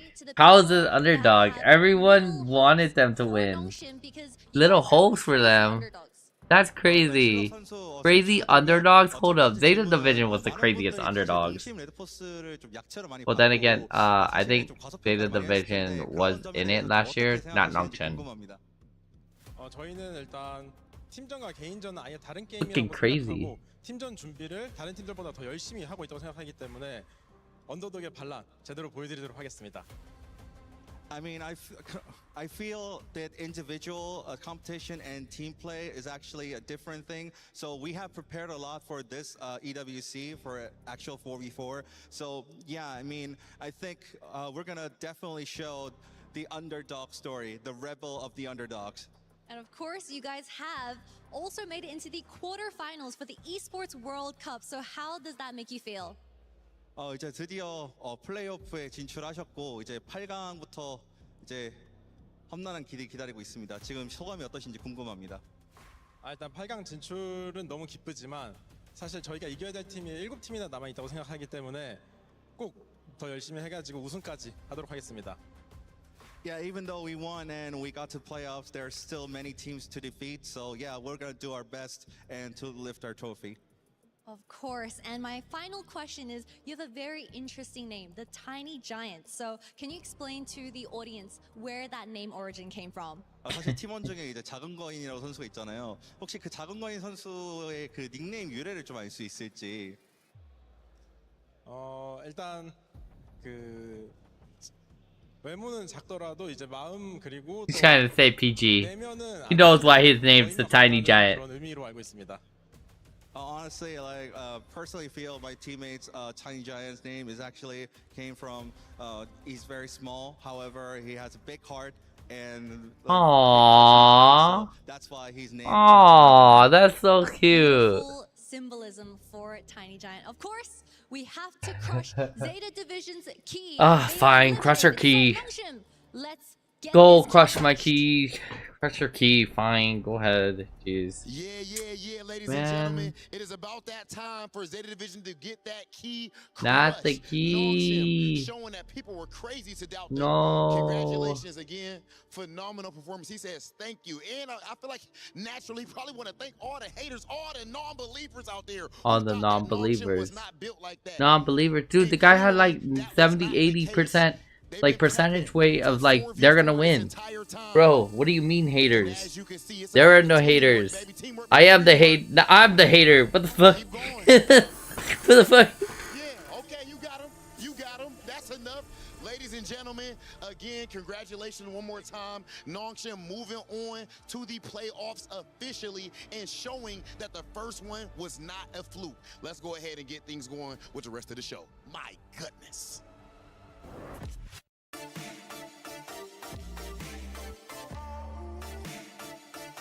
Alright, what team? Oh, so we have Godlike against Movie Koi. So Movie Koi is the European team. So if the European team does win here, it has a good strong chance of getting a lot of support from Europeans. Man, I don't even know who's gonna win this next one. I don't even know where Team Godlike's from. Actually, you know what? I've never researched that. So get the job done and in a big way. 2-0 over Zeta Division. This roster was put together with Godlike Esports boot camp? They have a boot camp? The hell? Oh, they're India's most influenced. India's most rising Indian esports team? What a roster it What was. the hell? Star-studded, in fact, but we've talked about it time in and time again when it comes to TFT at EWC. This 4v4 format is totally different. Chemistry matters. Just because you have the best roster on paper doesn't mean you'll be the best roster in execution. Individual performance versus power of friendship. That was the exact execution that we expected to see. Nongshim proving that 4v4 is played. I know why. Anyone could take the win. First was Sealog, then we saw Tiny Giant also taking the win. Title did whatever he could, Clement, but it just Most likely godlike it's supposed to be of Free Fire. Been practicing 4v4 all the time. The Korean community actually runs their Yeah. own 4v4 events. Oh no, not actually Free Fire. PUBG. Environment. They didn't have to adapt to it. They The didn't have frames to for learn PUBG. from it. They were playing this all Free Fire's along. the They second didn't one, have though. to go to regionals, or they didn't have to go to TAC round. You know, Zeta, they had a lot of players going into these big events, but the meanwhile, Nongshim practicing all the time. Going to one of our top moments of the game, I believe it's stage 5-2. We notice at this They also point have a in COD time, team, right? Call of Duty Obviously Mobile. there's a lot happening, but for Zeta Division, is this a point where they can maybe turn their luck around, or is this where Nongshim Red Force truly starts to take charge? Summertime was trying to maintain tempo, and there on the front we see Sealog, who was ramping on level 9. This is the moment that you need to stop this guy. He just keeps tempoing up, he just keeps getting stronger, and now Zeta loses Summertime, loses the -1 point, and that made the difference at the end, because first placement was the name of the game. If they could pressure right there and get an additional point, it will be tighter. I know Tidal had a lot of attention on him, right? Double teaming him in that game #1. But Summertimer was consistently playing tempo and doing it well. How come it didn't work out? Because it's seemingly that he was the guy that was leading the charge for his roster. Well, I think this time Tidal didn't have a win-out spot. What they were trying to do was deny Sam D, and I have to give a lot of props to the way Nongshim handled the game. They had players in both games that were about to go out in 8th place, and what they did was flip artifact combinations. He got a Dawn Core and a Radiant Gambit that gave him the death cap, and from that point on, everyone on Zeta had to play defense to stop him. So it's a great way to solve the situations where you don't have a win-out condition. Yeah, you have both conditions, right? You have that pressure that Clement is mentioning with Sam D. You pressure the lobby, you maintain, and you kill the rest of the performance to actually keep going, and then you get Psylocke to perform and fully catch the game. That's both you need, tempo and then close it out. When I asked you, earlier about RNG and how you kind of balance that, and how do you balance the luck, and how often do you go for it? Was there a team favoring RNG more than the other? I definitely think that Nongshim embraced the RNG a little bit more. Both of these games, they were the one to pick more into the random emblems and also into the artifacts. Those are those win-out conditions that you have to think about in 4v4. We talk about this a lot. 4v4, everyone's cap is lower. Recognition against for Nongshim. We go to the final play of the game, of course, the final round. This is where Zeta Division starts to fall apart, and it is done and dusted. Nongshim Red Force in this final opportunity, this final round, starts to close the door. Walk me through it. Yeah, they're closing the door. Joyful left That's exactly what you Apex. need to pressure the lobby, and you actually need to go. What And the this is flip? He's already capping out here, Clement. He has Dude, everything. Corpex 2 left 2 costs, Apex? The Vex is online, the Grapes is online, he has a great front line, and going against Anami from Mori, that is just not enough. That is That's so crazy. with stats, if you will, but doesn't have the strength that in the final was made by Nongshim. Corporal was on Shopify Rebellion as well. Yeah, great recognition on the side of Siluk right there. It was an RE map, so he knew he had a lot of gold. Prepped really well with the Nova 9.5. It was a full board transition. He was on the AP line, but then he realized that he had the Holy. and really had a lot of carries with excess. That's slots a for big items. loss So for very strong Apex. board in the end. Well, not only were we watching, but also the chat was watching intently, and we have a chance to actually pull up some of your comments, see what the crowd is saying. GG both teams. Wow, we started off wholesome. I like it. Hey, Jims, thank you so much. And it was a GG to both rosters. Again, just making it to the stage at the Esports World Cup is such a massive accomplishment. I mean, after all, you are the best player when it comes to TFT, right? Just to step onto that very stage. And for Zeta Esports, I mean, they're going to be representing their region, I'm sure, in the future. What else do we got? For Cian, Morgana is so big. It is. It's the best tank in the game. She was changed Oh from a my 5 cost to a 4 gosh. cost by TFT, and everyone's looking for it. And that opens up possibilities because you can put it in any board. What else? Wait, is the power of friendship winning again? I guess it is. We keep talking about it. The power of friendship in TFT is truly something special. This has to be the biggest upset that we have ever seen when it comes to the EWC 4v4 format. You have a team with 3 TAC rounds and another team that doesn't have any tier 1 players going into this. I knew every one of our casters were very lopsided in favor of Zeta Division. Right. Nongxing proved us wrong. Well, we got wrapped up in the paperwork. I mean, I think that's what it was. But you also educated me that Noxium Red Force is constantly playing, constantly grinding. And obviously, during that interview, we had a chance to listen in about how they were obviously practicing coming up to this point, specifically for 4v4. Hey, we got a post-match interview. Degon, who did you catch up with? Joining me is one of the greats here in TFT, Title, alongside translations with Marie. Title, what has this experience at EWC been like for you? 素晴らしいタイトル選手をお迎えいたしました。EWC での経験はどのようなものだったでしょうか、ご自身にとって。そうですね。4月のオープン予選から現在7月の EWC 本戦までもうひたすら 4v4 の練習をしてきました。もう毎日10時間近くの時間を EWC の練習に費やしてきたので、そうですね、全力で取り組めたという達成感とともにもう少し高みを目指したかったなという悔しさが残っています。Well, since their qualifying period in April and now it's mid-July, we have been dedicating and focusing all our time on this tournament. And yes, so I feel that I've given everything to the match. However, I have a little remorse that I could have gone a little bit higher. In 2024, you guys, Zeta qualified and made it and lost in groups. 2025 didn't qualify. This year you qualified. What has this experience been like with your teammates for EWC? 2024年は、予選を通過されたわけですけれども、そして2025年、昨年は予選通過に至らなかったわけです。で、今年26年は、予選は通過されて、このような、今、舞台にいらっしゃるわけですけれども、この、EW の、ご経験、ご体験というのは、ご自身にとって、そして、ゼータディビジョンにとって、どのようなものであったでしょうか。2024年のシーズンは、シードにより EWC 本戦に出場することができたので、実質的にオープン予選から予選を抜けて EWC に到達したのは初めてだったので、ゼータディビジョンにとっては大きな快挙だったとは思います。ただ期待されている結果より低いものとなってしまったので、そうですね、その点に関してはそうですはい、ファンの皆さんにもすごく申し訳なく思っております。See, I get it. Well, in 2024, we were qualified, yes. However, we were seeded. So it's not that we proceeded by winning matches. On the other hand, this year, we actually won and proceeded through the tournaments. So we feel tremendously proud.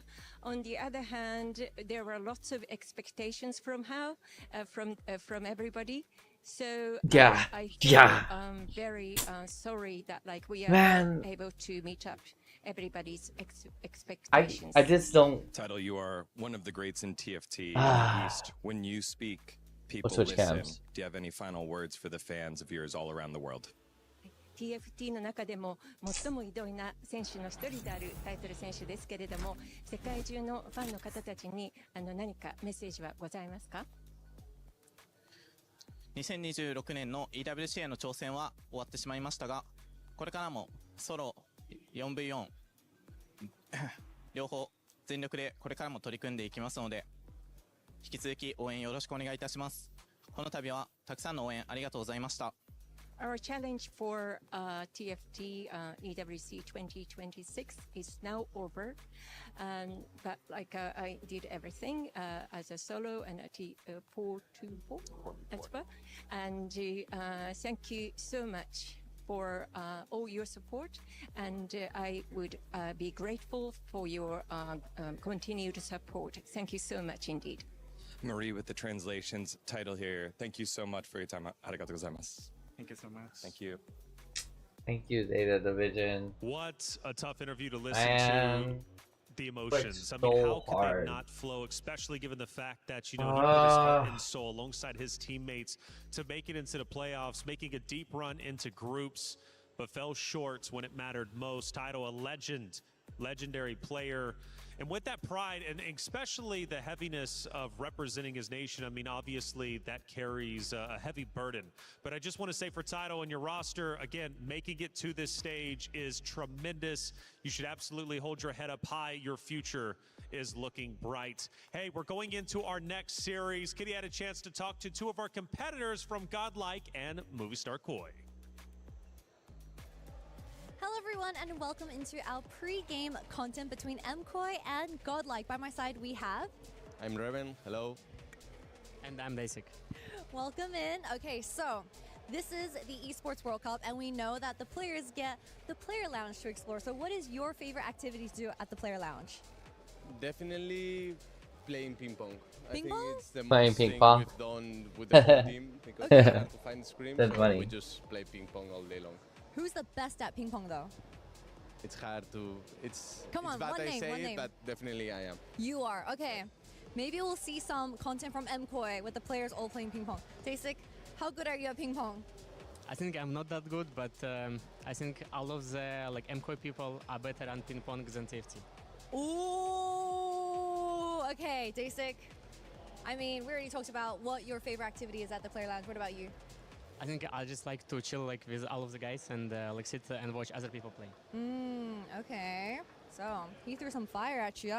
He said MKOI better at ping pong than TFT. What you got I mean, for back? that's true. We are probably better at ping pong than at TFT, but even though That's fun. we are still better at TFT than them, you know? So just imagine. They are bad at ping pong and even worse at TFT.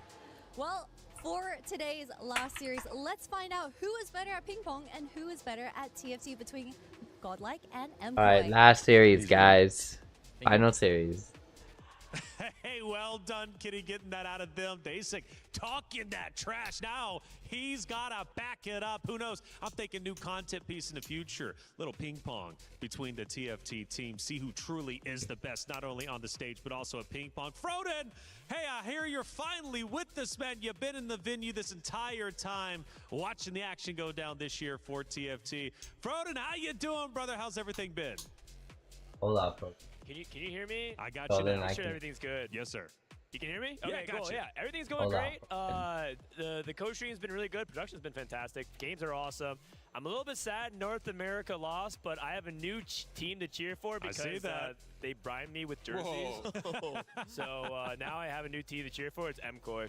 Anybody listening, Crazy. Froden, if you want him on your side, just give him a jersey. He'll just rep it. Before we know it, he's going to have 20 on like a challenge. Hey, it's great to have you here in the venue, obviously covering all the TFT action. You mentioned North America, but I guess now, right, we're moving into some great series. We've got playoff bracket nearly solidified. Yeah. What's been, I guess, the biggest surprise for you overall? Was it the T1 upset, T1 exiting as early as they did? I think that was kind of surprising. I do think that T1 had cracks in the armor, but their history as a team is so dominant and consistent that you still expect them to pull through.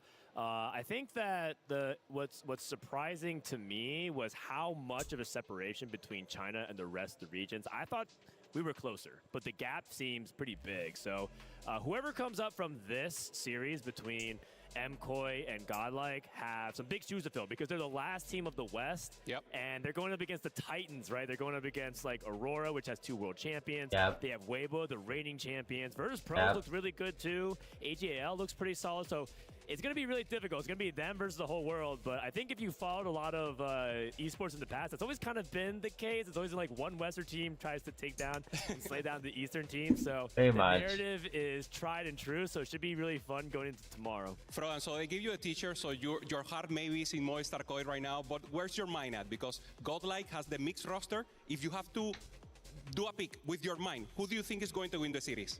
Well, I think right now, I would say that if you look at the statistics, right? If you look at the paper stuff, the pedigree all favors Godlike. They have Dasik, who's one of the best EU players of all time. Gobo, who's been really hot over the past couple of years.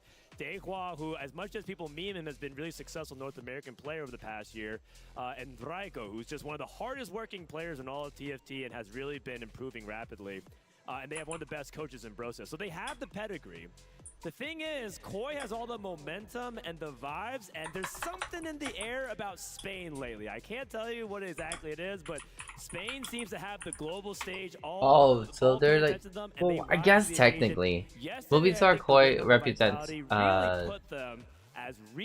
a real team. Spain? Yes, they stream their They're scrims, Spanish? and yes, they What? seem like they're they're here as like a team What trying to where are they represent for at? content and Koi, but I think that momentum's a real thing when it comes to TFT. So I'm gonna go with Koi. I'm gonna double down. And Oh, say Koi's a South American team. Never mind, they're not they're not a European team, they're South American. Absolutely, thank you, gentlemen. All right, brother. Hey, sounded good. Movistar Koi. Let's start there for this series. A talented roster, a talented team, and as he mentioned, beating the likes of Team Vitality in one of our most emotional matchups here on the TFT stage. Vitality coming into it had a tremendous storyline, and let's not forget, it was this very team on your screen who's about to take the stage that ended up retiring Milk, a legendary player in his own right. Now, this org hasn't earned any club championship points yet, so winning this series would be absolutely monumental.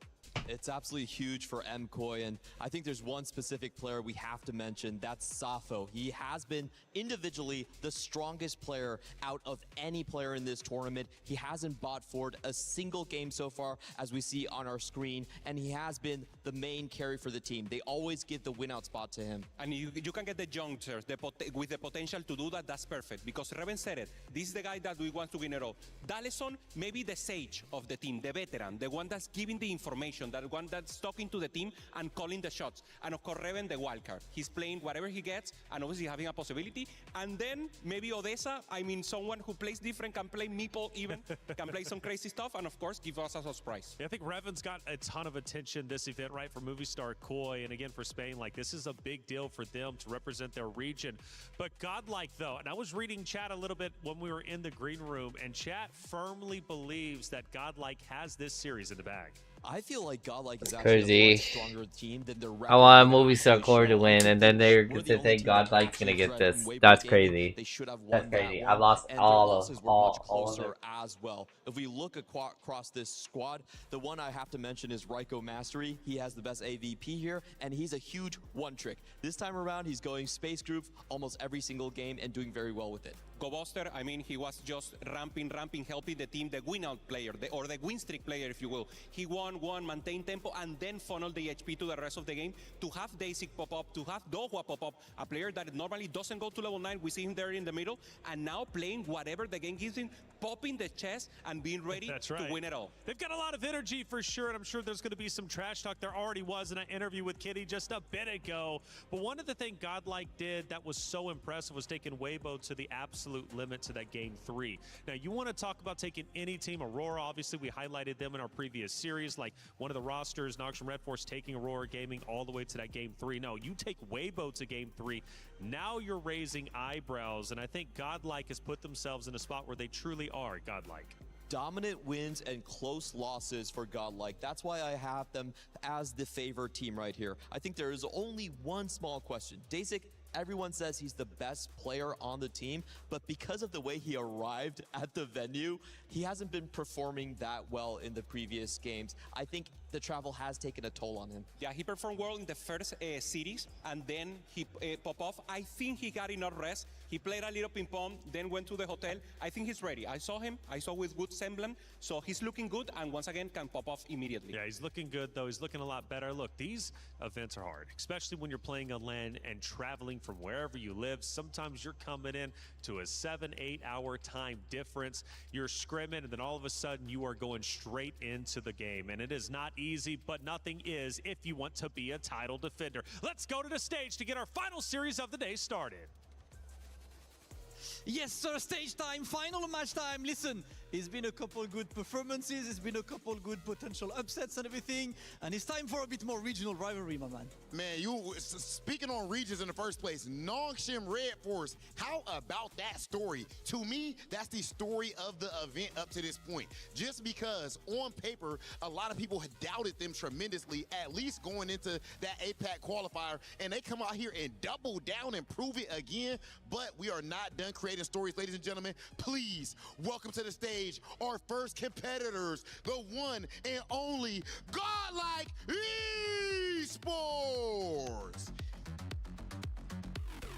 Godlike is our only entirely global team. What do you mean by that, Big Hollywood? Well, that means all 4 of these players are from 4 different countries: USA, France, Russia, Italy, and when they all come together, it's straight carnage. And remember, gods do not bleed, and they are about to prove that right here in this match. At least that is their intention.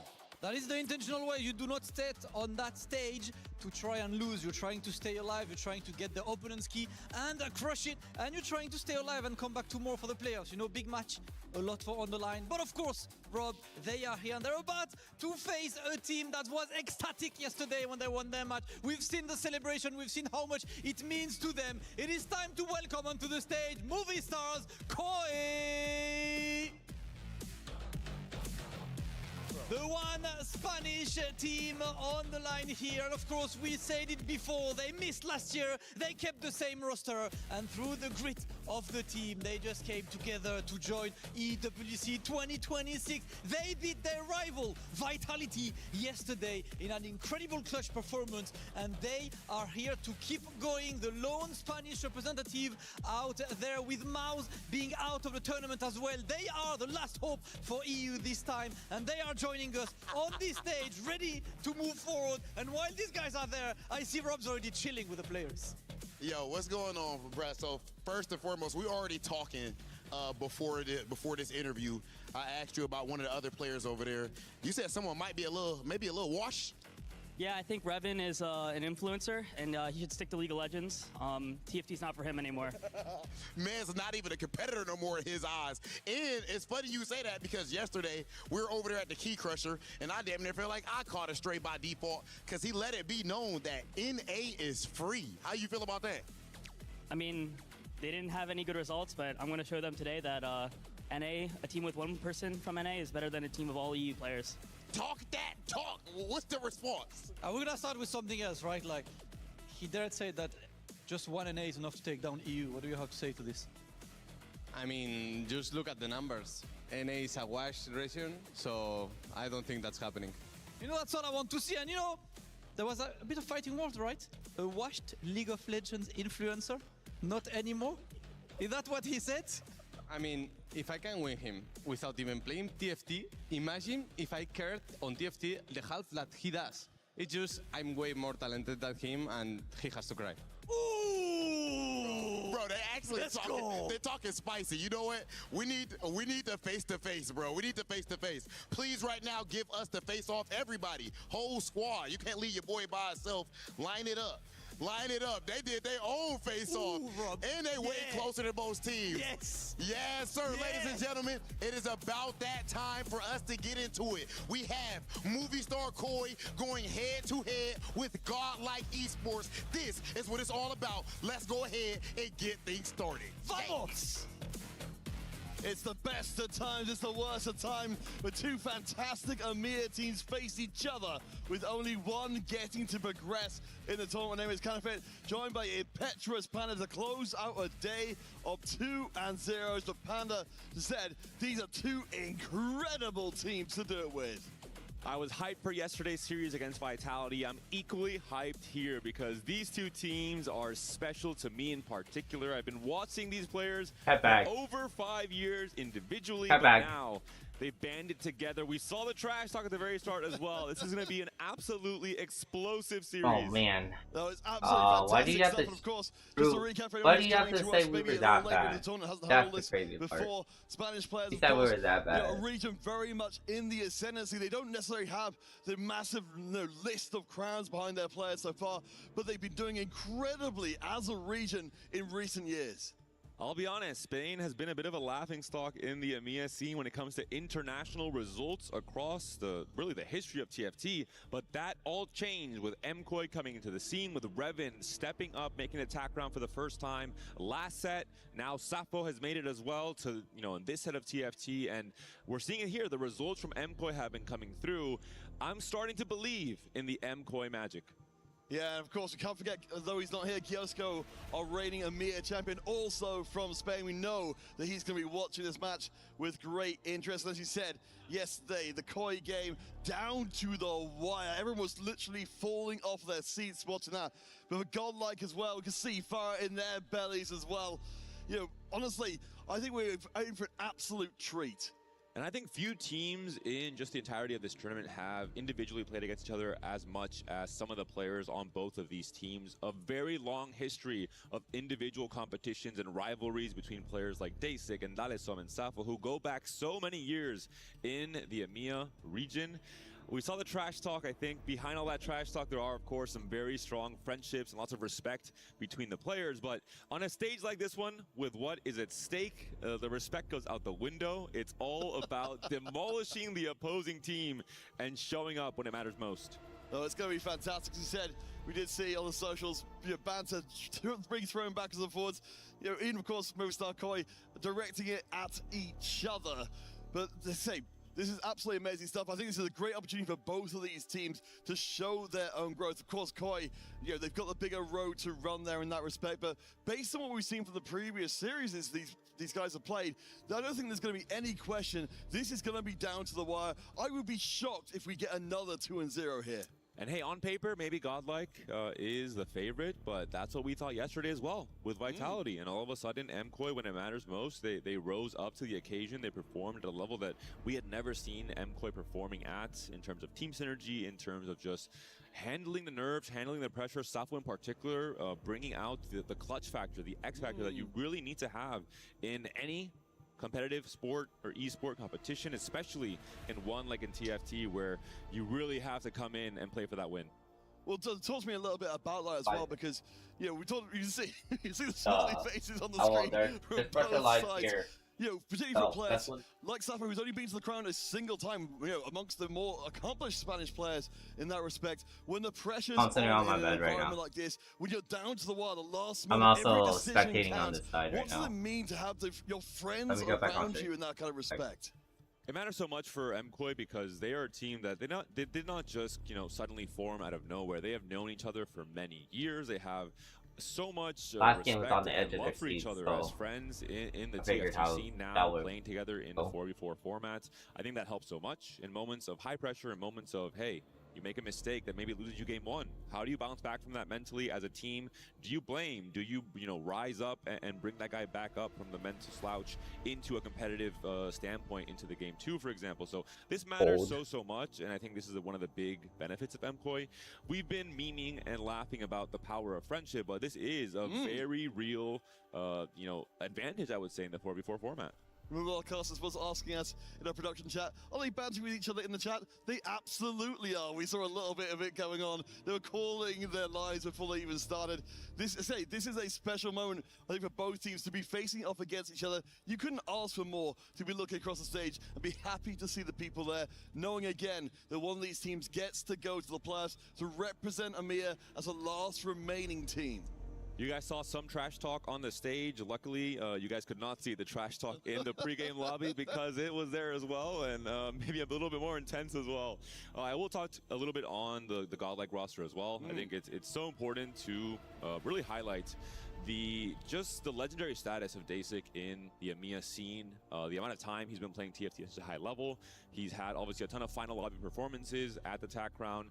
This is now his big chance to be playing in a LAN event, just barely being able to make it 2 days ago. And I think he's really the glue for this team when it comes to the big picture strategy of how they should be adapting in game, how they should be really playing for the stage 4 game plans, and who should be the win-out player, etc. But also Raiko, a player who has grown so much in his results, in his form, in his, how much more competitive he has gotten across the last year. No, absolutely, and as much as Safo has been visiting the crown for the first time, Raiko making the crown in lore and legend. So he's definitely a player who has been growing as well. Do you want to bring up, of course, Gobasa, the Magic and Mayhem EMEA regional champion? You were saying you've seen a lot of changes in him over recent times. You're really seeing him growing as a competitor and as a person. That's right. Gobuster, all the way back in set 12 in Magic and Mayhem, he became EMEA champion. But the real change was seeing him finish in that third place position at EWC for TFT last set with the Aegis squad. I think that helped him grow so much, not just as a competitor, but socially in terms of his own confidence. What are your thoughts? We got Ari and Taraka. Making more friendships, joining a prep Alright, group game with 1, a let's mix go, of different y'all. countries that are not French, and for Get the this done. first few times in TFT history, we have a French player teaming with non-French competitors and still finding a ton of success. All right, let's get game 1 started. Our last series of the day. One of these teams exits the competition, one of them goes on to playoffs. A very tough road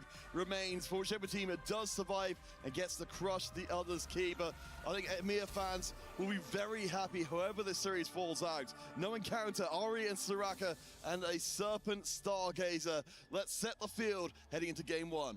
Ari, we already know a lot of extra XP and gold trickling in across the 3 God Boon offerings, which means if you're playing for Fast 9, if you're playing for a birthday reunion, just a Nova Fast 9 board in general, you're going to have Thank you. coming out from Ari in terms of Thank you, making Navas, for 32 for the gift sub. Amazing. W. We love you, homie. Number 1. A very playable constellation for Zaya in particular, and I'm thinking about Sappho because Sappho across this entire set, More play match is actually creating entertaining. Performed with individually has been that Zaya snipers with the Stargazers. All right, so as we settle in, we'll be looking, of course, for our first ones to come in. Just while we get set up here, do you want to say, in terms of, you mentioned, of course, the specific composition from the Zaya side. From either of these teams, are there any comps that are most front of mind or techniques of play which we've seen in the tournament so far that we should be keeping at the front of our brains? We saw the Cho'Gath Lissandra 1-cost reroll from Dalisom in yesterday's game 1 against Vitality. Speaking to Dalisom, he's told me that he thinks this comp is currently underplayed. He thinks that even from some less than stellar positions, he will try and force it if he has enough natural copies of the Cho'Gath and the Lissandra, if it fits kind of the general game plan of his team as a whole. All right, so we're starting off with Gold. Remember, again, no encounter. Means we're a little lower power than we could be otherwise. Of course, we saw in many series as we have had, our players will be looking for some direction early on. Dasik will commit into that early, but we can see there's some interesting choices being put before Sappho. Solo play picked up for Revin, probably going to be moving into AP Flex potentially with the Leona. We're seeing Frontline Foundation from Dasik. Nothing too crazy for now. True Frontline Foundations actually also for Dalisom. Pretty generic augments overall. There's not any kind of warping game plans. We talked about and we saw yesterday the Warpath pickup from Godlike. They were playing that so much in qualifiers. We're not seeing it here. No, and of course it is risky if you can't get the momentum going, and in that case, very much could not do so. Let's kick things off with our first official round, 1 against the other. 2 groups of friends with each other. The Trash Talkers are now facing off in the very first round. I think it won't be the most important fight of the series, but it is a fight nonetheless. And Revin has a very good start here. The solo plate, Maokai, going to be able to hold down the front line. Man, that's we'll crazy. Godlike gets first point. Talked about being so important in terms of setting the stage. And I'm going for movie star Koi. Coming into stage 3. All right, so it looks like Dalisom managed to score himself. Like 3 games to get them wrong. Bastion off on the other Orgwin coming in, so we're getting a little bit of direction. And Sappho, you mentioned the Lissandra is getting the upgrades. We might be seeing that this game. Yeah, for Dalisom, pretty generic option to play into just the Shepherd line, the AP Flex Vanguard variation on level 8. He'll be open, he'll be flexible around whatever 4 cost he can hit. We have LeBlanc, of course, we have the Aesol, we have the Karma. So depending on what his team needs from him, he will be adaptable in the stage 4. We do see the Bastion plus run from Dasik. Potentially this could move into something like the Corki line if Dasik is playing just for the stability in stage 4. Yes, and at least doing a sigh of relief, we're not getting a whole bunch of the same emblem as we've seen for a few different games so far. Dasik, though, with a strong off early board, looks like we'll be able to run over Sappho in the other game. We've got the double Archangels on his side, of course, with the enhanced Archangel Orgwin. Feels like a pretty strong commitment early on. Not really too many big upgrades for Sappho just yet, so I think he's not going to have the strongest game plan for stage 2. With double Archangels, you have a lot of stacking power. The longer the fight goes, as with the Rage Blade, the better your result will be. So you really need to have a lot of frontline upgrades for that plan to work out in stages 2 and 3. All right, it looks like we've already seen the separation beginning here. So Dasik, the one to carry the win streak for Godlike. For Koi, it's going to be Odessa, Goistar, and Dewa down the bottom. We'll be seeing things out for the time being. We'll, of course, keep you guys updated as things develop. I'm really interested to see. We've got Heavy is the crown for Odessa, so another very aggressive choice from the beginning to maybe keep this win streak intact.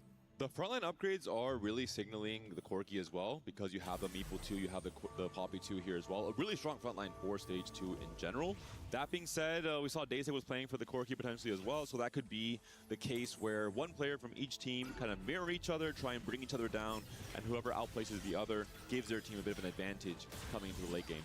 Yes, he's definitely going to take a lot of the power away, as we see Sappho's actually mix things up a bit. Now the Gwen, the one carrying the Archangels long term. Well, in terms of, I want to kind of hit a bit more just because it's a more unusual line coming out of Sappho. Ideally, where does he end up in this game? Wherever he wants, maybe, because this is a Gwen 2 on stage 2. All of a sudden, his board has gotten so much stronger.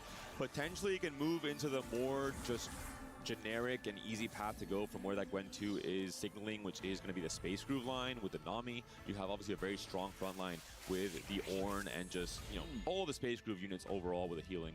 All right, so of course we've got the Ahri and the Soraka here together. Of course, all of these choices where we've got multiple people choosing. In this case, it's going to just be piling across the Ahri. Gold is always good. Overall, in terms of like the tier list of how good and how appealing some of the God offerings are in stage 2, but really the whole game, I think Ahri is one of the most picked, because just generically, everyone needs econ to get their game plans going, no matter if you're a reroll player, a fast 8 player, or a fast 9 player. Whereas for Soraka, I think some of her offerings are a little bit underpowered in terms of how appealing they can be. I will say, though, I mentioned it yesterday as well, MKOI in the qualifiers for EMEA, they were in a game plan against M8s where they were very low on HP. They all got a 12 HP heal from Soraka on stage 4, and they won the game because of this. So there's always this, I think, memory for the MKOI players where maybe when they need the HP the most, Soraka will be there to save them. Yeah, well, especially if they do fall behind early on. Keeping an eye on our streaks. It's looking like we've actually lost all of the win streaks up at the top. So it's down to Gobister and Dewa to keep the money flowing in.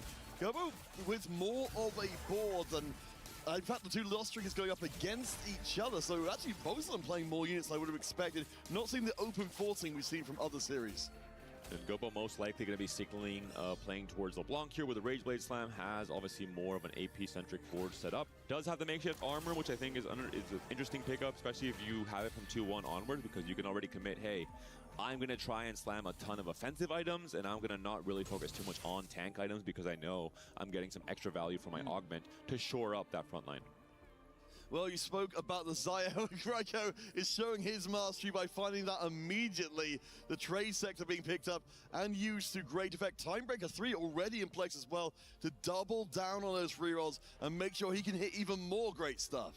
If I think of Raiko as a player historically in TFT, I think about scaling backline AD carries. It was Ashe all the way back with the Duelist line a few sets ago. It was obviously Yunara last set with the Ionia line that he was so prevalent on, one of the one tricks across the TPC, and now we're seeing him here again on that Kraken carry with the Xayah this early on in stage 2, really giving him clear direction for his game plan. And well, we mentioned the win streaks had already collapsed in this game. That's not the case for Raiko. He didn't win from the very beginning of the game. He's very much stepping up for Godlike right now. This board is so good and runs right through Dasik, his teammate, in a hurry. Down at the bottom, of course, Gobister the one to maintain his loss streak. So Gold as a whole, we're going to need more and more from the Ahri to keep this lobby funded. All in all, we are seeing Godlike a little bit on the lower side when it comes to HP. We'll see how those things will change around in stage 3. As you mentioned, I think there's going to be some kind of late win streakers at the end of stage 2 with a Raiko find on the Xayah, with the later find from Sappho on the Gwen 2 in particular. We're seeing he's now on that 3 win streak. I think Sappho has a chance to, if he finds some frontline upgrades, start playing for just high tempo, leveling early, and really pressuring the lobby in stage 3. It'll be fascinating to see how this develops long term. Gobister, I think, quite happy. He also finds a whole bundle of gold there. Of course, you know, the makeshift W. before, giving him a lot more effective on-board power. So W, it's fascinating honey. to kind of see this W, combination of lost. slammed items, Gives the a honey combo pack. augment that is relevant right now, and still maintaining a full loss streak. Alright, got a little bit tired. Has the Leona print Thank you Arbiter, for the we're seeing already subs. 5 copies here is going to have a chance to play for a lot of stability once he does hit that Leona 3, not just now on stage 3, but also on stage 4, pairing it I got a little alongside bit tired, the future homo. LeBlanc. We're seeing the anvils here. I think Gobo, smartly enough, says, hey, I'm on a 5 lose streak. I've been You like don't on need to less have than any 3 urgency hours with of sleep making any every single slams. day. He could consider holding onto the anvil, seeing what he gets from his 3-2 augment round. I and do, then committing but one way I or don't another. think I But he is facing should Safo. right now. He says, hey, I might be able to win this fight. I'm going to slam early. If he were to face a teammate, But thank you for the advice. Let's see, yes, so Safo coming on the 3-round win streak. Movistar Kai all kind of in the middle and upper part of the table without too much of the streaks themselves. Safo with a 3-round streak. He's only a step behind Raiko, and it looks like Safo's going to be good enough that you mentioned the Gwen. Of course, once the rounds stack up, you've got the enhanced Arcane kicking with even more mana regen. Hey, we'll just drink more water. To win those long rounds against him. Saw the holds there on Gobo's bench. Most likely, this indicates that Revan will be playing towards the Akali Jax comp that we've been seeing terrorize most of our series across these 3 days of competition here at EWC. Silver Augments coming through on 3-2. Not too crazy, not too spicy, outside of maybe a recombobulator, but I assume that will not be the pickup for any of our players. Well, we'll see if anyone's feeling that spicy enough, but it feels like right now we don't have anyone kind of really crazily running away with the game, so it feels less necessary. Maybe it'll be at the end of the day, swap cam. You know, as you said, these teams know each other very well. Even so that we're going to have a little bit of a feeling out process here in game 1 to see where everybody's head is at. But that Revan, mentioned it before, with the Nova Emerald coming in, immediately activates the Akali. That's a big spike in power. I'm also starting to feel the heat. It's about 6 a.m. a.m. in the morning here. The Nova Emblem, if you find an early Vex on level 7 or level 8, your comp goes I don't have to like wash the dogs, but I do have to like deliver supplies, which kind of sucks. So Revan, signaling to the rest of the lobby, I'm certainly playing Akali, and this allows Godlike to start holding copies of this unit if they want to deny the 3-star. Up against Talisman in this round, of course, you mentioned before, we've got the Vanguard emblem in place. A pretty solid board, but Talisman at this point defending a loss streak. We are generally seeing this lobby overall, that our teams, you know, we've seen in our previous ones again, open forcing, very much trying to deny as much as possible. Yeah, end of the day nap sounds good. Much more aggressively, but still Talisman. I have a lot more work to do today, though. We're seeing the augments here on the left. In terms of silver augments, I think that has gotten the best combat power augment for the AP Flex line, which is boxing lessons. You have so much frontline units. You have obviously the spawns coming in as well, counting for boxing lessons, and it allows you to get so much more stability in stage 4, especially off of a silver augment, right? You're getting so much extra combat power. Well, we should check in with Daisy. We're seeing one of the more bold moves you can make in 4v4, which is going for Anima. Of course, we have seen some people make this work with the deeper cash outs, but what's the kind of feeling on Anima in this particular matchup? Most likely just looking for K-pop. some small cash out, a little bit of extra resources. K-pop. If you're losing these rounds anyway, you might as well get something for it. That's the idea from Basic. And it's also a quite late anima, so you're not really going to stack up the 400. But in the cases where you are close to doing so, it forces the opposing team to maybe open for where they wouldn't want to. And I think it's a really interesting meta play here from Basic. As of this round, I think this is about to change. Odessa and Safo, I believe one of them at least lost their win streak. No, both of them lost their win streaks. It was looking very good for Koi as we come into our second boon. Divine Investor is going to feel a little tempting as well. We're all about building big piles of money. Pretty slow option. I think not the most appealing of God Offerings, not the most impactful coming into the stage 3 here. But talking about impact, the Zaya that we saw from Raiko in stage 2, we're seeing the work it has been putting in for the Italian player, for Godlike as a whole. Raiko now leading the HP totals.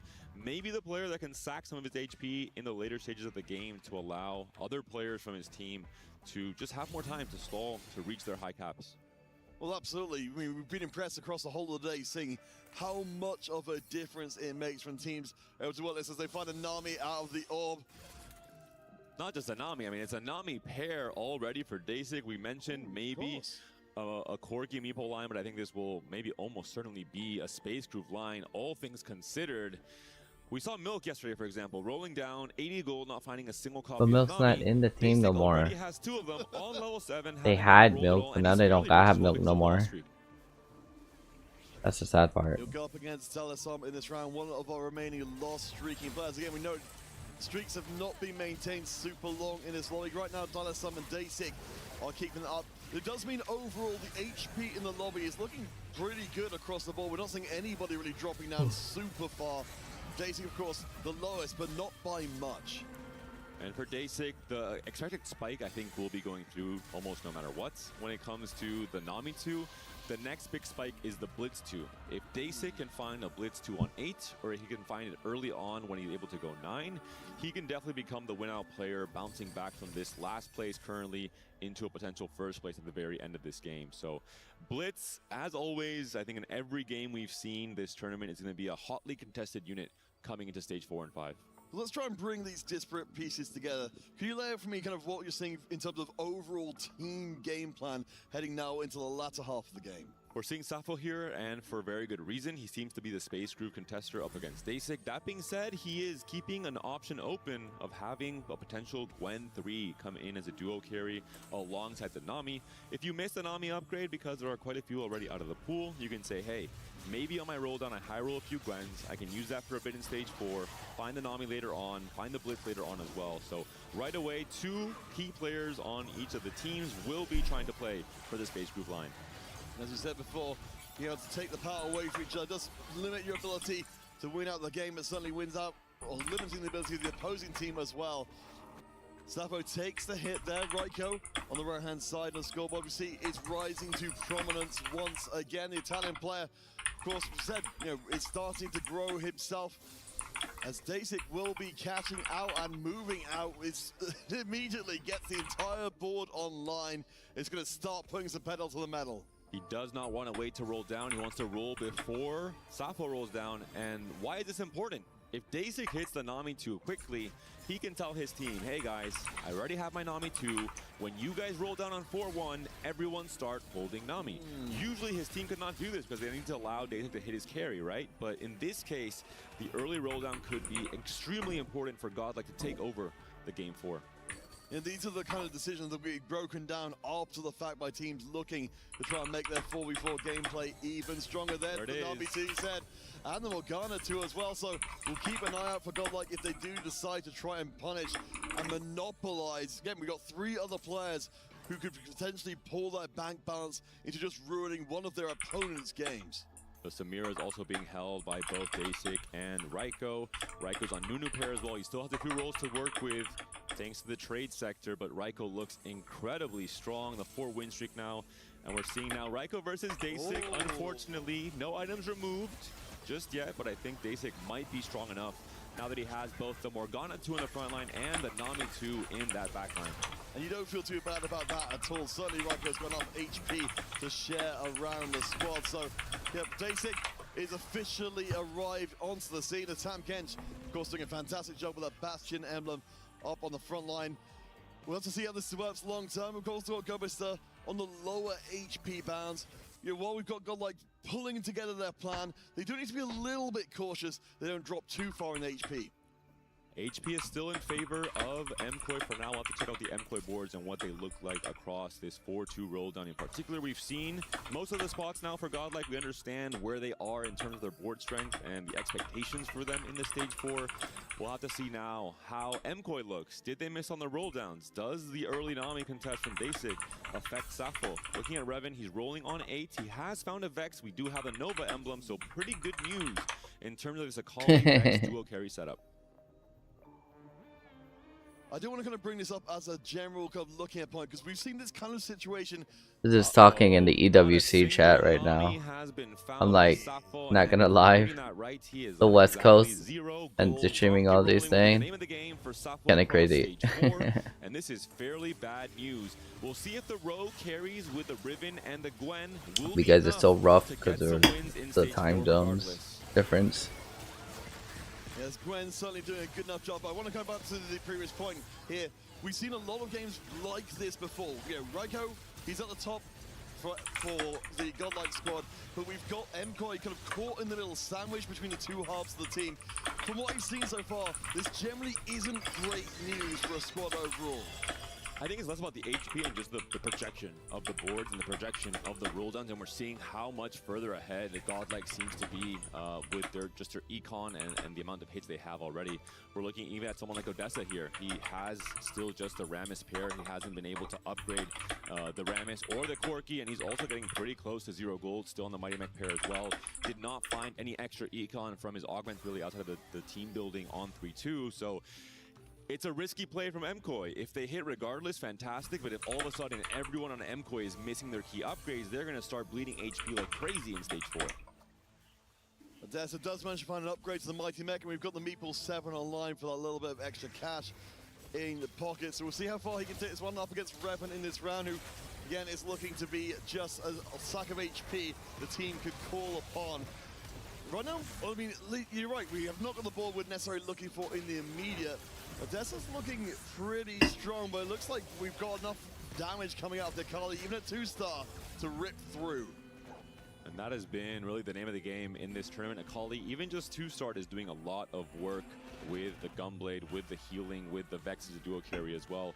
Looking at the gold totals, I mean, pretty much everyone has rolled to 0 gold. A lot of pressure across the entire lobby. It's just Raiko who is on that kind of pretty greedy and just pretty high roll situation where he's hit most of his board and he's able to push to level 9 potentially. Yeah, already had Zaya, the Jhin, the Gilded Steel for a little bit of extra strength, and the trade sector, of course, you talked about before, and we've talked about in many other games, the ability to just have those extra rerolls at high levels can be devastating for opponents who are looking to try and play the same units as you. Again, looking at the field, we are starting to see things break out a little bit more. I will say the only player right now with his main carry 2-star is still Dasik with a Nami 2. Everyone else in this game is still looking at a 1-star 4-cost carry. We're seeing from Gobo now, he was just able to hit the LeBlanc, so that is one more player from Godlike who's going to be in a pretty good position. The front line is there. We have, of course, the Leona 3 that has been printed off of the Arbiter effect. We also have the Blitz duo carry online for Gobo, so a pretty strong board. I think he's someone who's going to be able to stabilize these last few fights, especially against Odessa, who I believe just barely was able to hit the Corki 2. Oh yes, we can see it on the top left of the board at the moment. You want to draw eyes to the top right though, just to see how Dallasum does against Dasik in this round. Dallasum definitely the guardian of moving further up the table. He's got the Shepherd board, you mentioned the Vanguard emblem, running a little bit more tankiness for LeBlanc. It's going to be close, but the Nami is good enough. And that means things are going to start getting spicy very quickly. And Dalisom also has hit the LeBlanc 2 as well, so a great roll down on 4-5 from most players who urgently needed to find their upgrade. That being said, for Dalisom, I mean, currently 23 HP, 8th in the standings. The front line is not looking too hot. There's no Leona 3. The Nunu is just a 1-star Nunu. It doesn't really have the mana items that Nunu wants, and we don't have a truly solid main tank. The boxing license is helping a little bit, but is it going to be enough to withstand the DPS coming out from most of the boards here in Stage 4? Yeah, it's going to be a tough ask. Go up against, of course, the Seraphim stuff board from before. We do see the Archangels have ended up on the Nami. Eventually, even if it had to be a 1-star Nami, there is some inevitability to this board, but you say, I thought Dalisson would do better in his previous round. I think in this one, he will be fine. Sappho, again, with enough HP to donate. The LeBlanc actually gets overrun. It looks like even with the 1-star Nami, it's still too much. Dalisson getting dangerously low. 14 HP could still be 1 life on Stage 4, but potentially not on Stage 5. And Raiko, he's the player being targeted by everyone on MKOI. We saw 2 copies of Zaya being held on Sappho's board, 1 from Dalisom, 1 from Odessa, and Raiko is still on the paired Zaya. This was the strongest player coming into Stage 4, and everyone from MKOI said, hey, this is the guy we need to hit. We need to hold all the copies of his main carry. If he can't hit the Zaya 2, he might continue bleeding out. Well, he is up to level 9. Has a chance to get a little bit more power in the ball, but to see the shops are mostly being bare. We'll at least get the Blitzcrank into the mix. Dasik on the right-hand side, of course, moving up into a more prominent position. Has 2 Blitzcranks himself. Of course, we know how powerful the upgrade will be if it does arrive. And Dasik and Raiko, they've both gone 9. Raiko did not roll heavily on 8. I think he considered he would just hit the Xayah for free, and this is maybe why MKOI has targeted him. He is able to fit really the full capped board from this Stargazer line with the Serpent, with the Jhin and the Blitz both coming in as duo and trio carries. If he can high roll the Xayah 2, despite the griefing coming out from MKOI, I think Raiko will be incredibly strong, especially with the Gilded Steel pickup, a great augment for this exact board. If he can't hit the Xayah though, I mean, look where the items are. They're on this 1-star unit. Yeah, not ideal at all, but I do want to bring up the current situation which we got on the right-hand side. You know, Godlike are currently sandwiched between the two. They somehow got the win streak and the loss streak. Dasik and Raiko Mastery. They've got the income coming in where everyone else is floundering. I'm so fascinated to see where this goes for Godlike longer term, because we've got MKOI members all in the top 3 right now. Dalasom, if he can start to pick things up, then maybe things can change. The Nunu is good. We've got the hit into the backside. Raiko loses the backline carry. The block gets distracted, but Dalasom finally turns it. He needed that win. He found the Nunu too. It's one of the most important fights of the game between Raiko and Dalasom, because Raiko now is on his last life, his last chance, his last rolls to try and find the Xayah 2. And I believe he has found it. We're seeing it there pop up. So can Raiko turn this into an 8 HP and a dream situation? His team absolutely needs him to start winning some fights in the stage 5 here. We said this would be a close matchup. We are seeing across both teams sharing every single position between them. They've been fighting tooth and nail from beginning to end. The question is, where does the damage land? This will be the round. Items off from Gobo. Only the Rage Blade is slammed onto the LeBlanc to try and make this a cleaner loss, but Raiko needs to stay alive. Gobo has thrown a lifesaver over to his teammate and says, you know what, I got you for this fight, but it's up to you in 5-3. Should be a small enough loss. And we get to see a little taste of the power unleashed. Gobo does go there. Oh my goodness. Calculated loss if I've ever seen one. 1 HP. The dreams must be big today. That leaves Godlike with 2 members who are on the barest sliver of life. Revan and Dalasom, though, of course, not looking too much better. Dalasom does have the win streak. Revan hits the 2-star Vex. We've got another injection of power to the lobby. This could be the round that decides it all for this game 1. 4 players, 2 from each team, are on their last life. That being said, a bit of HP in favor of Revan and Dalasom over Raiko and Gobo. If they all take losses, a little bit of advantage for MKOI here with the extra HP. We have got Revan going against an opponent, Gobister, and a Raiko up against Daisy. Will stay with Gobister for this one.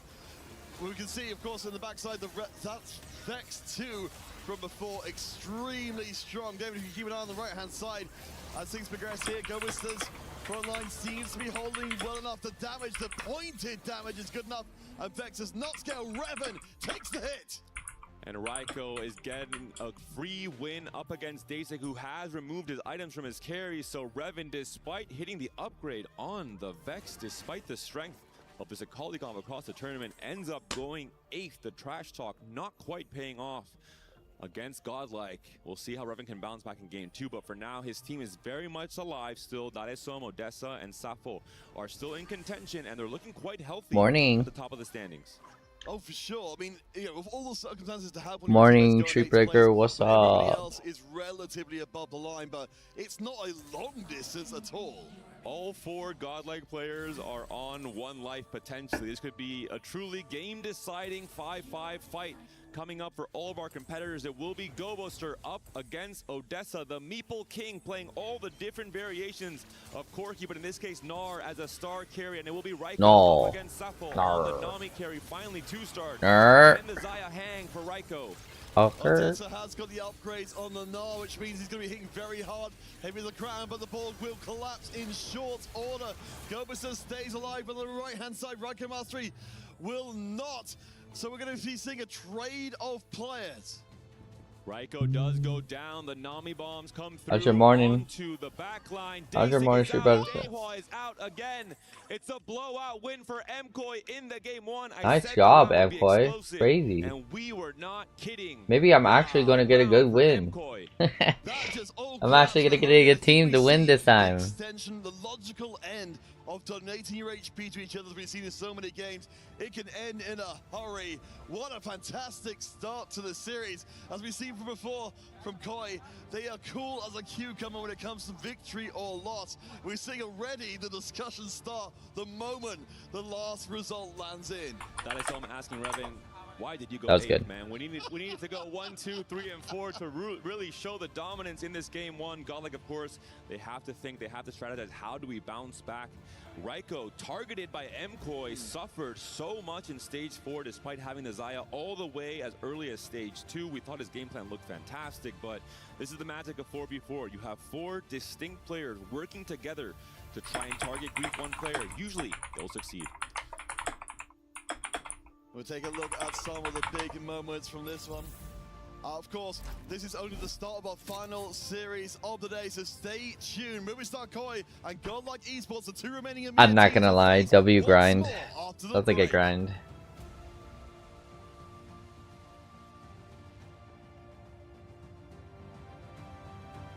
Just waking up. Good morning, dog. I know it's kind of early morning. We're in the 7 a.m., 6 a.m. vibe, dude. I've been talking to the streamers, and streamers are like, my chat, and my chat's like, at what, 2 a.m.? They're like at 3 p.m. I'm like, what the hell? But that's the greatest part about streaming. Me and a lot of people worldwide. Your chatters are super unique. Everyone in my chat for Twitch chat, y'all are super unique as well. I love having you guys here. I also love doing the cold stream for YouTube as well. So. Better at ping pong or TFT? Well, it seems maybe a little bit of both at this point, as they now lead 1-0 in the series, forcing Godlike to come back. Now, Godlike has been phenomenal up until this point, but maybe the brick wall that they're running into could in fact be Movistar Koi. Hey, welcome into the Allianz Vault. I'm Taylor Reflections Nobler Stewart Hoope. Good to see you both. Okay, check it out. Movistar Koi dominate. Map number 1. We've had 2 It's getting a little bit hot in here, so let me turn off my lights, because I don't think we need that much light. I think this was probably the closest. Sun's out right now. It was the most exciting game. There was no crazy loss streaks. There was no crazy, win-out players. I think overall, in the end, I think it was just a well thought-out victory for MKOI. If they carry on this in game number 2 as well, we could be seeing another 2-0. The power of friendship we were talking about. Everyone in MKOI griefing the Xayah from Raiko to make sure he wouldn't play. Stretch time. Reven was the one taking the lead, but he played also great. He played different, even though he had the possibility to cap out. So that's exactly what we want to see it here. Reflections. Let's go back to the very start where it all began between these two. A lot better camp. Who was, or at least I guess now we'll go to the ends, right? And then we'll go to the start. From this point know forward, my though, TZ? Movistar Koi Of course I do. We in the same TZ. Well, I not know you, TZ. We in the same. What the hell? I remember you. I remember everyone in my chat. That look cool. Very good memory. For cool people only, though. You know what I mean? So if you guys were just regular people, I wouldn't. So it meant that he was able to get an early Nami too. But I think Koi played the game out perfectly to be able to cap their board out more. When we have a normal game, we got class session today. Binder for everyone. It's all about who can cap out their board more, who can find the direction and the moments that they need during what's going on as at far as taking one player like and that. taking into account, like, we need to take him out, who You was soloed out afterwards, by the roster on the opposite after side. our coach. Yeah, I mean, the 3 of them. 3 of the players were totally focusing. And what happens when you do that? You pressure the lobby, you make sure someone's low.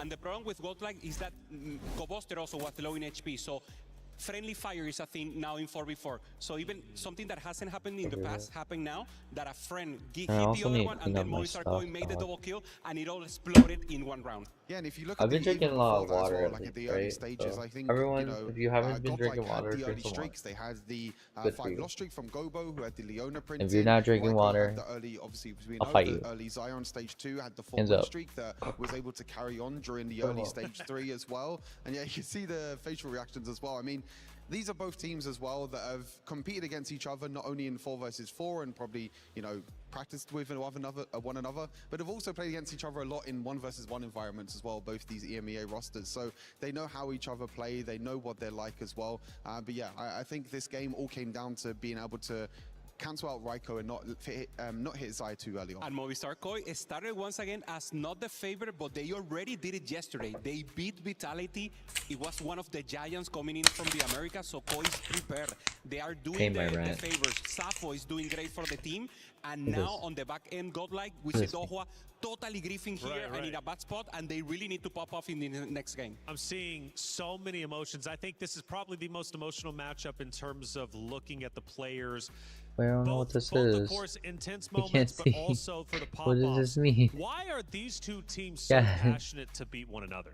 Yeah, what is this? EMEA rivalry, What does this emoji mean? Both teams have some of the strongest EMEA players and some of the most passionate. Can't read the emoji. Spain as a community and TFT, they're some of the most passionate. They haven't really been at the top of EMEA. Water. Oh, I was like, what? But when they get a Is that what type of emoji is? I'm getting worried. Them, then they can just be so passionate. It's insane though. I mean, even just in our interviews, like for example with Kitty, right? I mean, the trash talk is there, ping pong, TFT, but on stage as well. The pre-match interview on the stage before they even started playing definitely is one of the spiciest matchups we've had today. Let's take a look at some of the comments from the chat as they were watching. Again, I was looking at it. They were favoring Godlike quite a bit. Odessa MVP, I doubted him. Wonder Roots, I don't know. I don't think he's going to be doing that again. Yeah, I mean, Odessa is a wildcard in the team, and he's played. He got this for a reason, especially because he's a team player, and he can always perform and support for the team. What do? I want both of these teams to win. Austin Dev says, I mean, honestly, it can't really help him, Stuart. I mean, it's the same as me. I'm the EMEA representative as well. You got two EMEA teams. We are battling out. Only one of them can make it to quarterfinals. At least better at ping pong. I guess that's a reference to Godlike. Yeah, hey, you gotta win where I guess you can. Going back to the second comment, hey, I guess both teams can win in a way, right? One wins at ping pong, the other one wins at TFT. But reality is, all trash talk aside, look, it's still on, and Godlike has a very real chance to come back. They have played incredibly well, but at the end of the day, it's up to Godlike to come back. Now, there are other games taking place all around the EWC venue, and Trav had a chance to catch up on this stage risk solution sucks.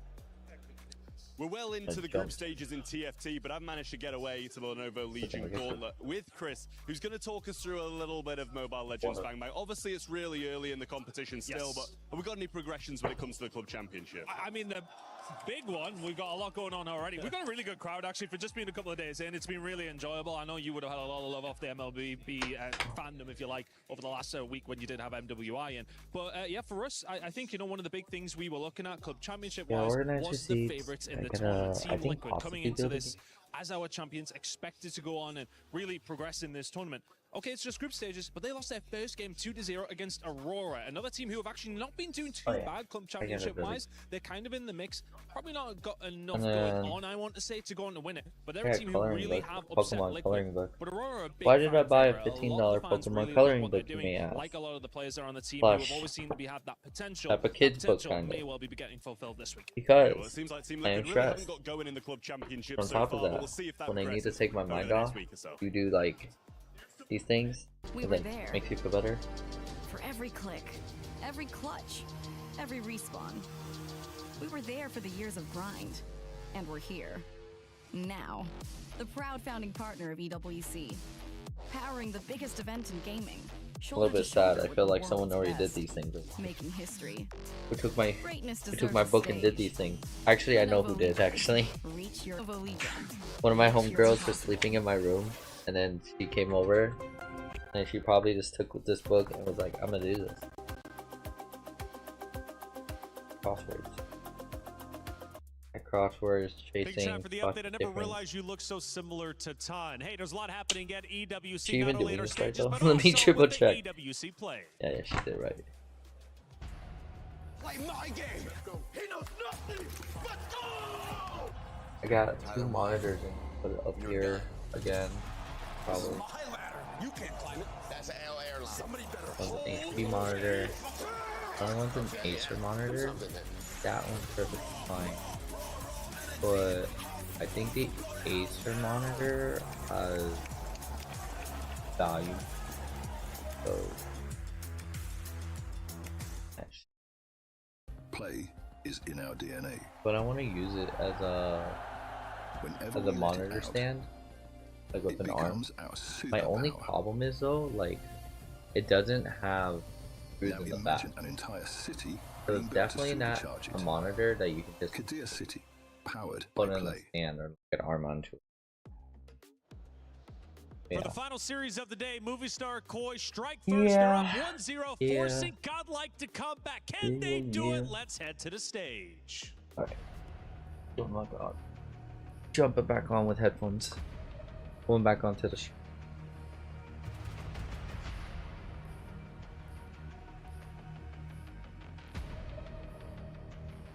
The many faces of victory and defeat as we head into game 2. Movie Star Koi win the first battle, but we've still I'm happy got Movie Star Koi won. 2 more games to go. One team leaves the competition. That's a good at win. the end of this series. Right now, Koi have the advantage, but of course, between games, David, the plots and plans will be put together, particularly from Godlike. It was all smiles, trash talk, and you know, a lot of funny stuff being said before the W series Movie started. Star Koi. Now the Godlike is 1-0 down with their backs against the wall. We're not seeing any smiles on their faces. They have to start getting seriously. They have, well, Gobo's still laughing actually, so maybe I'm mistaken. But they have to lock in for the comeback here. They have to try and force a game 3 in this series. I think Godlike is a team that really has not really played from behind, especially looking at the EMEA qualifiers in particular. They dominated across the region. We'll see how they can do so in this game 2.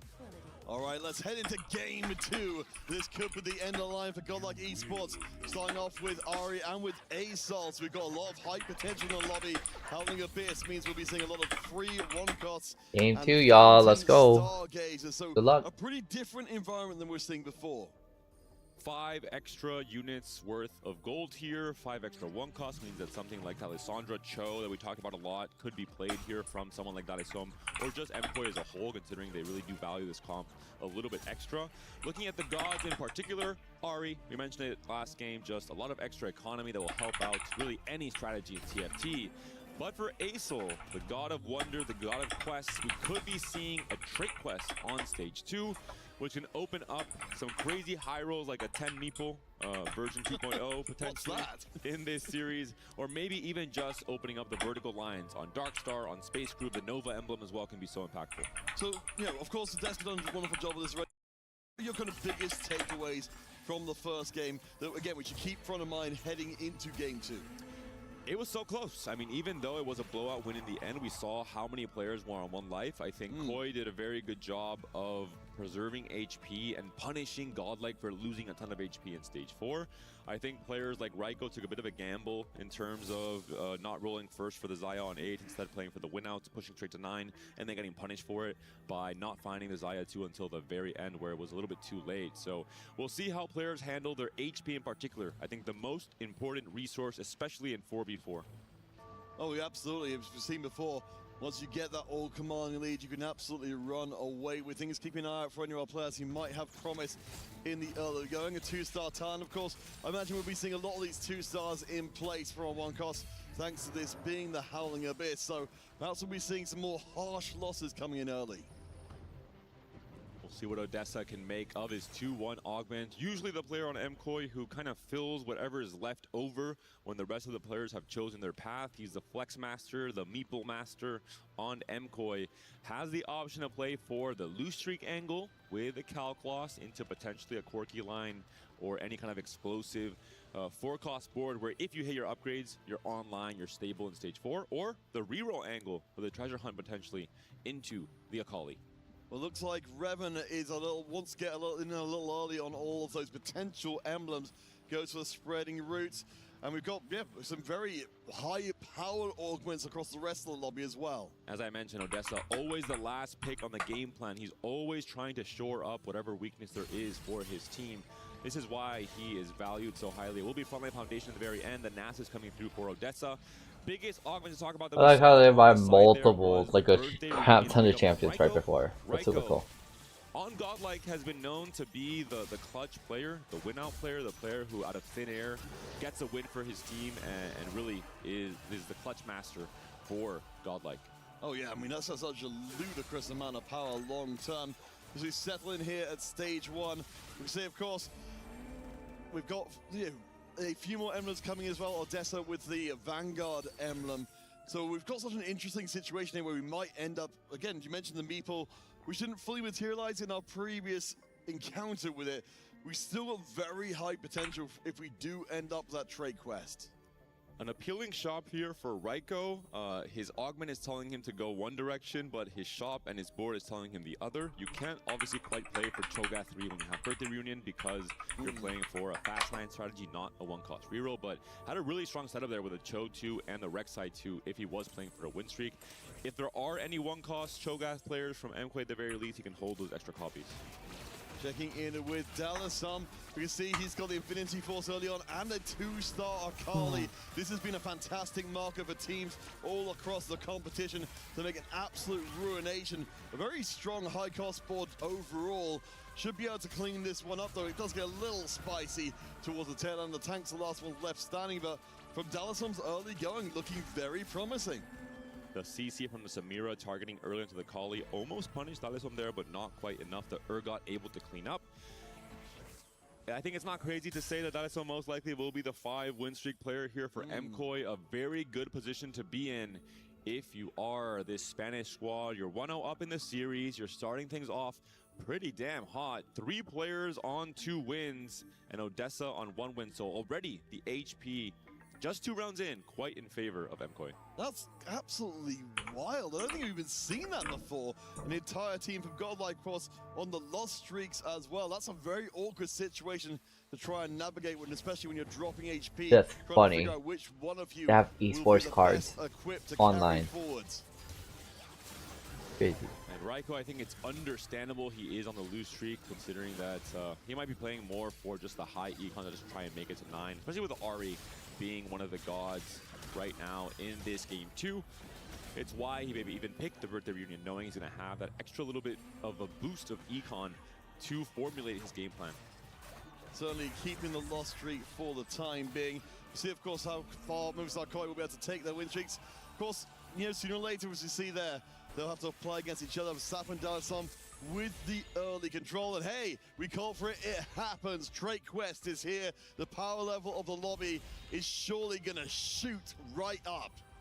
In the less competent player's hands, maybe Trade Quest is hard to play around. It's, you know, a random emblem. How do you adapt in time? But with this caliber of competitors on the stage for EWC, this is what it's all about. They want to get any amount of resources that can really give them a huge spike. It's one of the strongest, just pure value options from a stage 2 God offering, and they can definitely adapt around whatever they're given, or in the worst case scenario, just reforge. But it looks like in this case, of course, you've got to bear in mind, Revan, actually the only one who didn't take the Trade Quest, because of course he's got enough emblems we work with already. Meeple and Bastion put together. I can see why you say, you know what, I'm not going to high roll any more than this. We'll have a really easy time playing into potentially the Corki line, taking away the Meeple strategy from Odessa potentially, but a really, really good spot for Revan in this game. And like you mentioned, when you already have a very clear direction that you can't quite change with, you know, emblems that synergize so well already, you don't want to add another random emblem because it's very unlikely that emblem will actually help your comp out. All right, we have got a few more bits and pieces to pick up before we go too much further, but I do want to take a section just to mention Zap, of course, with the bodyguard very much incentivized to push those levels early and keep the streak for the squad. Dallasum as well on the streak, as we mentioned before. Movistar Koi with an absolutely astounding early start to the game. David, you're talking about keeping the HP intact. They've done that very well. Dasik takes the hit. And so far, so good. Remember again, Koi, they've got themselves a 1-game advantage in this best-of-3 series. This is potentially match point. We are seeing that treasure hunt pickup from Go Booster, so maybe technically match point, but we still got a lot more rounds to This is go. a player who will be spiking specifically on the 3-2 round. You level up to 6, you roll, you hit your first treasure hunt proc, and that little bit of extra resources plus the roll down usually does help you become that win streaking player in stage 3. So it's all about when these different players spike, when they try and take over the pressure of the lobby. All right, Kate, can you check in on some of the Godlike players? I believe the 2 remaining lost streak players almost certainly left in, because certainly all 4 of them starting off that way, but need to try and navigate a game that's not come out of the gate swinging. In fact, they'll face off against each other, insult after insult for Godlike. I don't think this could have started much worse. I will say I think Raiko has a weirdly strong board for a 4-loss streak. He does have a Jinx 2 now as well, the Cho'Gath 2 as well. So if anyone had to take the win here and maybe start a win streak going into stage 3, it could just be Raiko. God damn. And we'll absolutely do that. We'll just A see 50, if a Sappho 50-80, crazy. What the hell? As we check in with Dewa, who did, of course, pick up a more unusual emblem. We've got the sniper emblem in place, so getting to hopefully see something quite different. A bit of a loss there for Dehua. Really clutch final win from Odessa with just a TF left alive. Clutching it up against a 2-star Samira. Very surprising to see this early on for Dehua, especially with a sniper emblem. Yeah, really fascinating. Again, hopefully he can make something work for it. But so, you know, again, Godlike have not had the best start to a must-win second game here. If you're in the kind of position they are in here, you've at least got the loss streak, but that's really the only good news coming out of stage 2. Where can they go from here to try and recover the game and push for a game 3?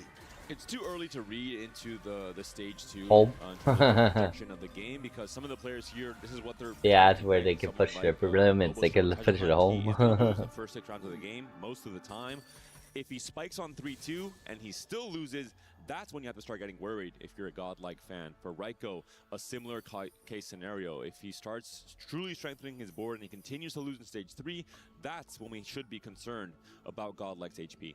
Well, stage 3 is where we're at right now with just Sappho in control of the win streak. Dalasum taking a need to step out of the way of one of the best prospects coming out of Spain right now. Of course, if you were not here yesterday, you wouldn't have seen him absolutely clutching it out when the moment came true.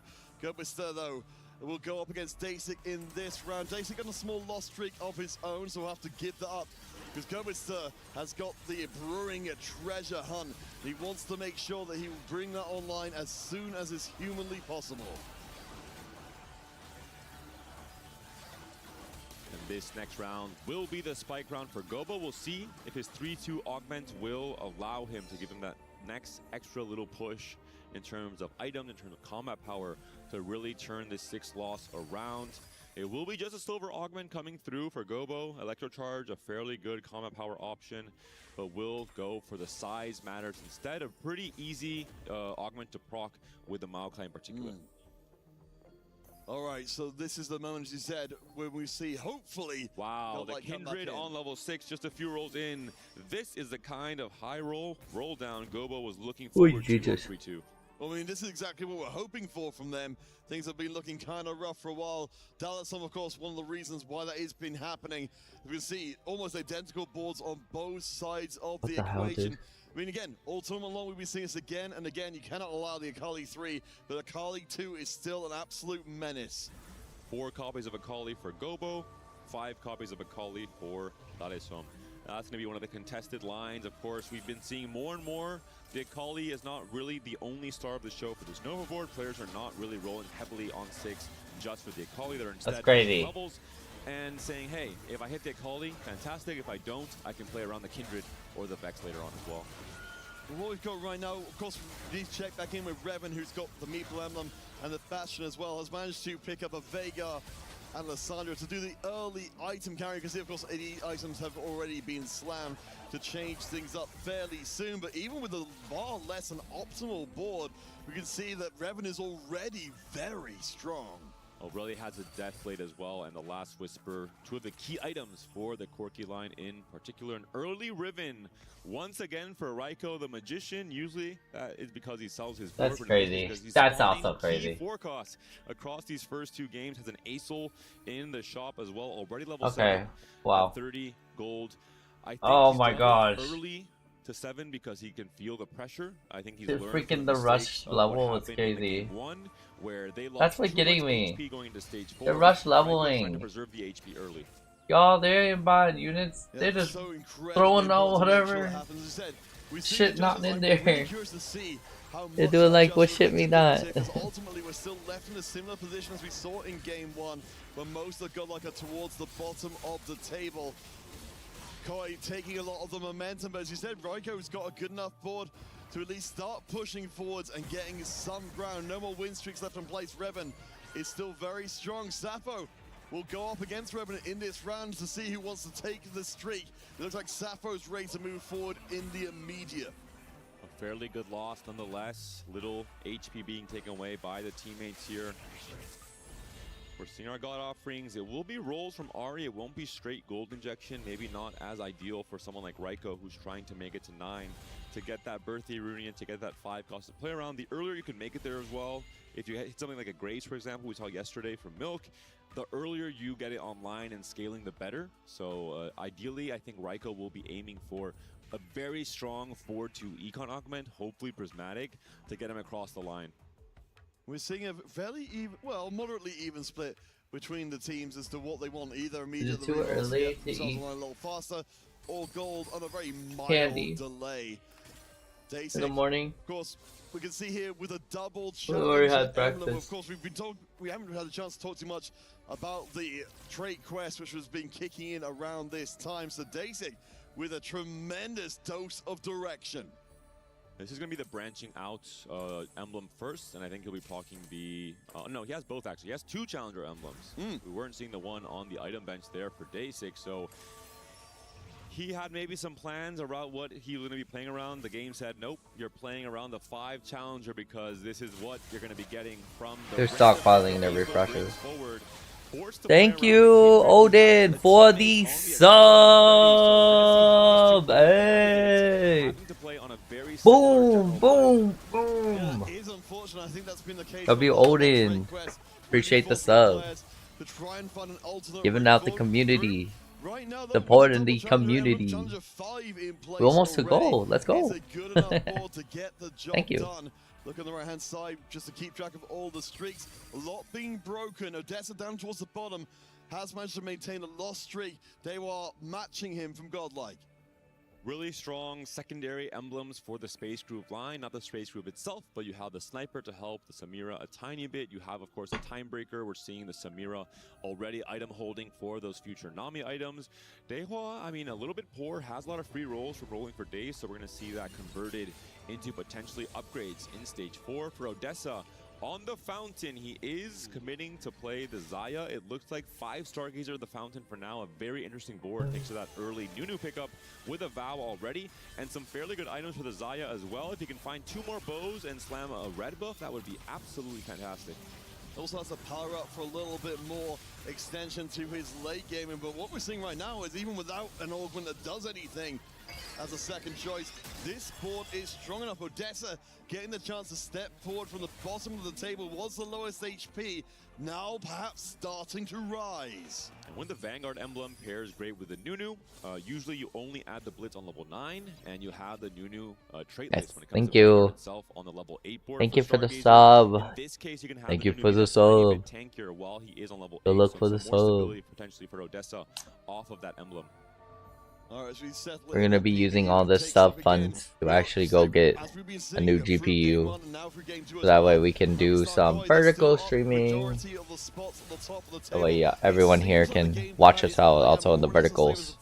You noted we're seeing a little bit of an adjustment. For the cows. As the prismatic orb drops. Perhaps this provides enough adjustment to bring Godlike back into the game. It's an artifact coming through. We talked about the variance of Aurelian Soul, and the game said, you know what? Here's a little bit more. If Godlike needed something to try and turn this game around, it might just be that. The Flicker Blades comes through for Goboster. The Tom Kench 2 comes through as well. Paired on the Kindred, and we're on level 7. What's going on with the treasure hunt game plan here from Gobo? It's only going to be getting stronger from here, but absolutely fantastic stuff. So right now, as we see, yeah, we're doing a little bit of reforging to see if we can get anything a little bit more worthwhile. Ultimately, just the Voyager, not exactly what the Doctor ordered, has a chance to reforge again if he wants to, up against his teammate Dasik in this round, who has found a Flicker Blades of his own with Challenger 5. Possibly more attack speed than you reasonably need, but hey, who's complaining? I did mention variants from the Prismatic Orb, potentially not for Godlike, because they seem to be quite aligned on the artifact they want to be playing for. Double Flicker Blades for both of the players who are on this Nova Kindred line.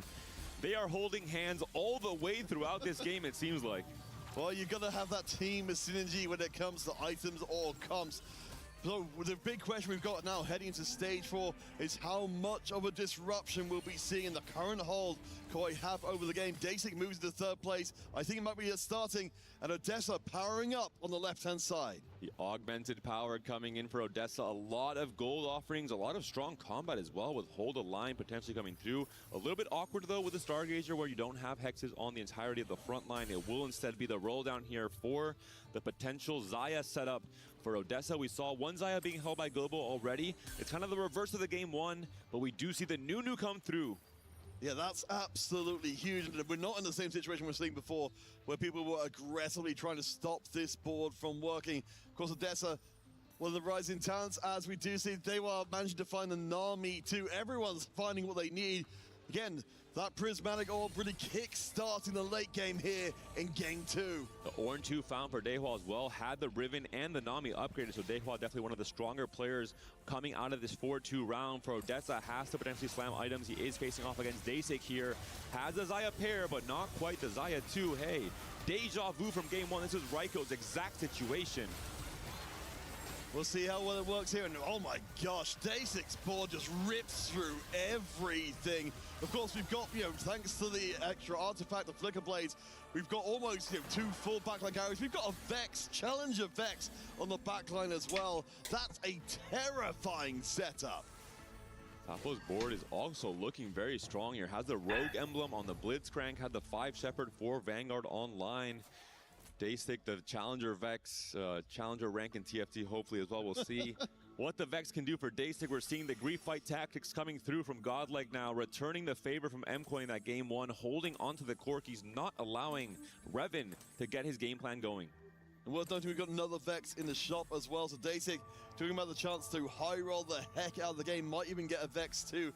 Level 8 if the stars really align. He's on a 4-round win streak. Oh, we're He stretching. is massively strong. And I think as we'll see from this round, he seems to be way ahead of the curve. So many players have rolled down to essentially 0 gold. We're seeing it from Dalisom as well. Level 8, 6 copies of Akali holding onto 2 Namis, but the Akali's already being targeted. She's been taken down. Dasik continues the win streak. 5 win streak now coming into the stage 4. God damn, 5 win streak? It seems like for Godlike in this game 2. What the hell, dude? Dasik has received many What the heck? honors getting to this point. Hella grindy. Easily have not made it to EWC at all. In fact, by all rights, you wasn't going to make it at all. Was going to have Broseph play in his place, but instead is stepping up absolutely huge. It really felt like Godlike needed some kind of miracle in this game to turn it around. I like that little legend. He looked like Elvis. Aurelion Sol offering a lot of gold for players who are low on HP. Raiko says, you know what? I might be doing pretty badly right now, but let me get rewarded because he is trying to make it to the birthday reunion cash out. And that's exactly what he needed. He hits the Vex too. You're on way too hot. Now I'm way too One of cold. the best players for playing Jeez. on a high cap win out situation for Godlike. Raiko must be ecstatic about his board right now. I believe What is your guys' favorite thing to eat for breakfast? Were already below the threshold to get their immediate cash out. So if you needed something to just reset the whole game, it has arrived. Delisom in 4th place right now is barely above the HP of most of Godlike. So we can see this one turn in a hurry. Sappho with a Shepherd board needs to be able to face down some truly frightening stuff coming out of Raiko Mastery. Every player from MKoy is under 10 gold on level 8 because they are trying to add insurmountable pressure to Godlike as a team. We're seeing it here on the board from Sappho trying to punish Raiko for being low HP. They might get another blowout win exactly because of this strategy. It doesn't matter how high the cap will be for someone like Raiko. Then what about Ozessa? Like, are you having Ozessa just be a sandbag for them? That's even worse. Like that's, MKoy absolutely Because since he's so lowered on the totem pole, you can't get out. They know that if things go too much longer, it's going to get wildly out of control. Sappho is at the top of the table, and Dasik's win streak actually got broken, so he's not an insurmountable threat as of yet. We have got the 2-star Vex, which is honestly amazing at level 8, but we've got Kindred still to start up. There's still a little bit more power and a 3rd item for Vex and Kindred still to lay down, which we won't do in this round up against Sappho. I'd imagine The real concern has to be Odessa. He is on the last life as well as Raiko, although this is the battle of the win streakers. Odessa does have now the Zaya too. The Riven gets jumped up in the air, but now the Riven is right next to the Zaya. If the Riven kills the Zaya here, that could be it. Odessa will be going out in 8th place. Dayhwa, we talked about the stability. He found the early Nami and Riven upgrades, and now has been able to defeat MKOI in this first elimination of Game 2. As you said, all the gold being thrown in to try and make everything happen right now. Good news still remaining for the KOI team, because we've got Sappho and Revan in 1st and 2nd place right now. But you're right, Godlike, they are picking up the pace. They were on the 4-round win streak, starting to get stronger. Raiko Mastery, the end game board is materializing before our eyes. Graves upgrades coming in as well. Godlike, they are getting closer, creeping closer round by round to bringing the series even. Who knows how many moves that it takes for a whale to get through this. It's crazy. Upgrades. Kindred, 1-star. Akali, 2-star. He's missing firepower. He's bleeding out a tiny bit, down to 29 HP. Raiko might be the target yet again from MKOI, though. He's the only player from Godlike who is currently on 1 life. As if we get to Game 3, I'm making popcorn. And all of a sudden, it might be very, very hard to target Raiko here. The Graves, too, in the shop. Does he have But I doubt it, because make a sacrifice of, movie starts actually kind of getting where they're able to just keep defending it. They get defend of their unit, and they're already maxed out. Their level ups. So I highly doubt we might get into a Game 3. At this point, they're not having enough of their units. The 2 artifacts set up here on the Kindred from Gobo. It will be Gobo up against Daysik. Daysik has not removed items, and Gobo is dangerously low in HP. If Daysik taxes his own teammate, Gobo could be going down to 1 life as well. We'll see what the Akali can do here from Gobo. Does he stay alive? The Gunblade healing is doing so much, and Gobo will stay healthy coming out of this fight. Daysik trading off all the extra HP he had to his teammates.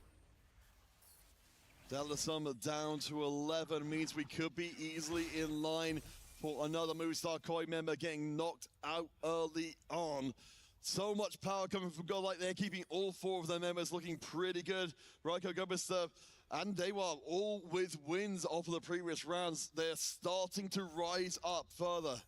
And Gobo won the 1v1 Akali mirror match contest against Dalisom. He has the Akali 3, he has the Kindred 2. Dalisom has neither, and that is why we're seeing him bleeding out. If Dalisom goes out here, it's going to be a tough road to come back for MKOI in this game too, but it could be a series being tied up by Godlike.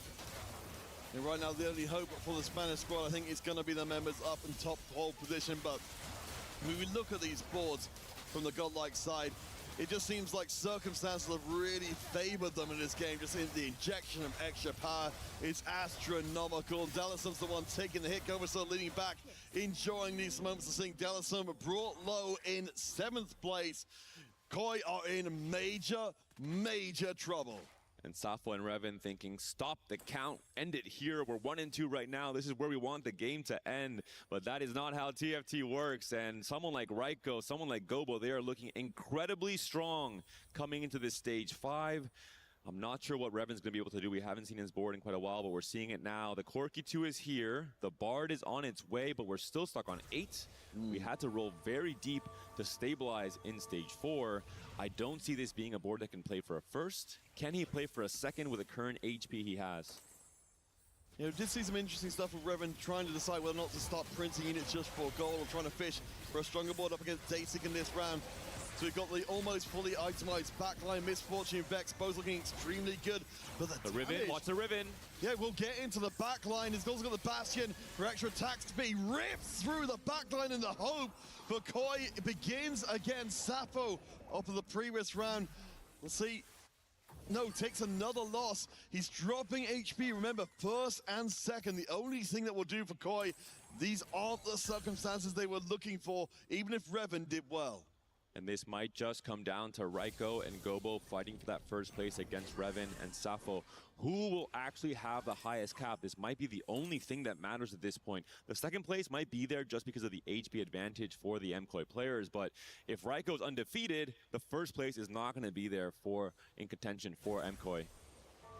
I believe that's the Aurelian Soul item coming in. So we've got ourselves a pretty decent front line. We were playing against the Ghost in this round, so Sappho should be able to break through the loss streak and start to preserve some HP. Riker Mastery, though, on the 4-round win streak. Gobister on a 3-round win streak. It does seem closer and closer to annihilation. Gobo, we'll see if the board is good enough, at least in the, I believe, the Ghost form at least. We've only got really the 1 DPS on Sappho's backlines with this huge hunk of tanks that I don't know if there's just enough damage to cut through. The double artifact Kindred build is looking so strong here. Sappho needs to find the Blitzcrank too if he wants to try and fight for the win here.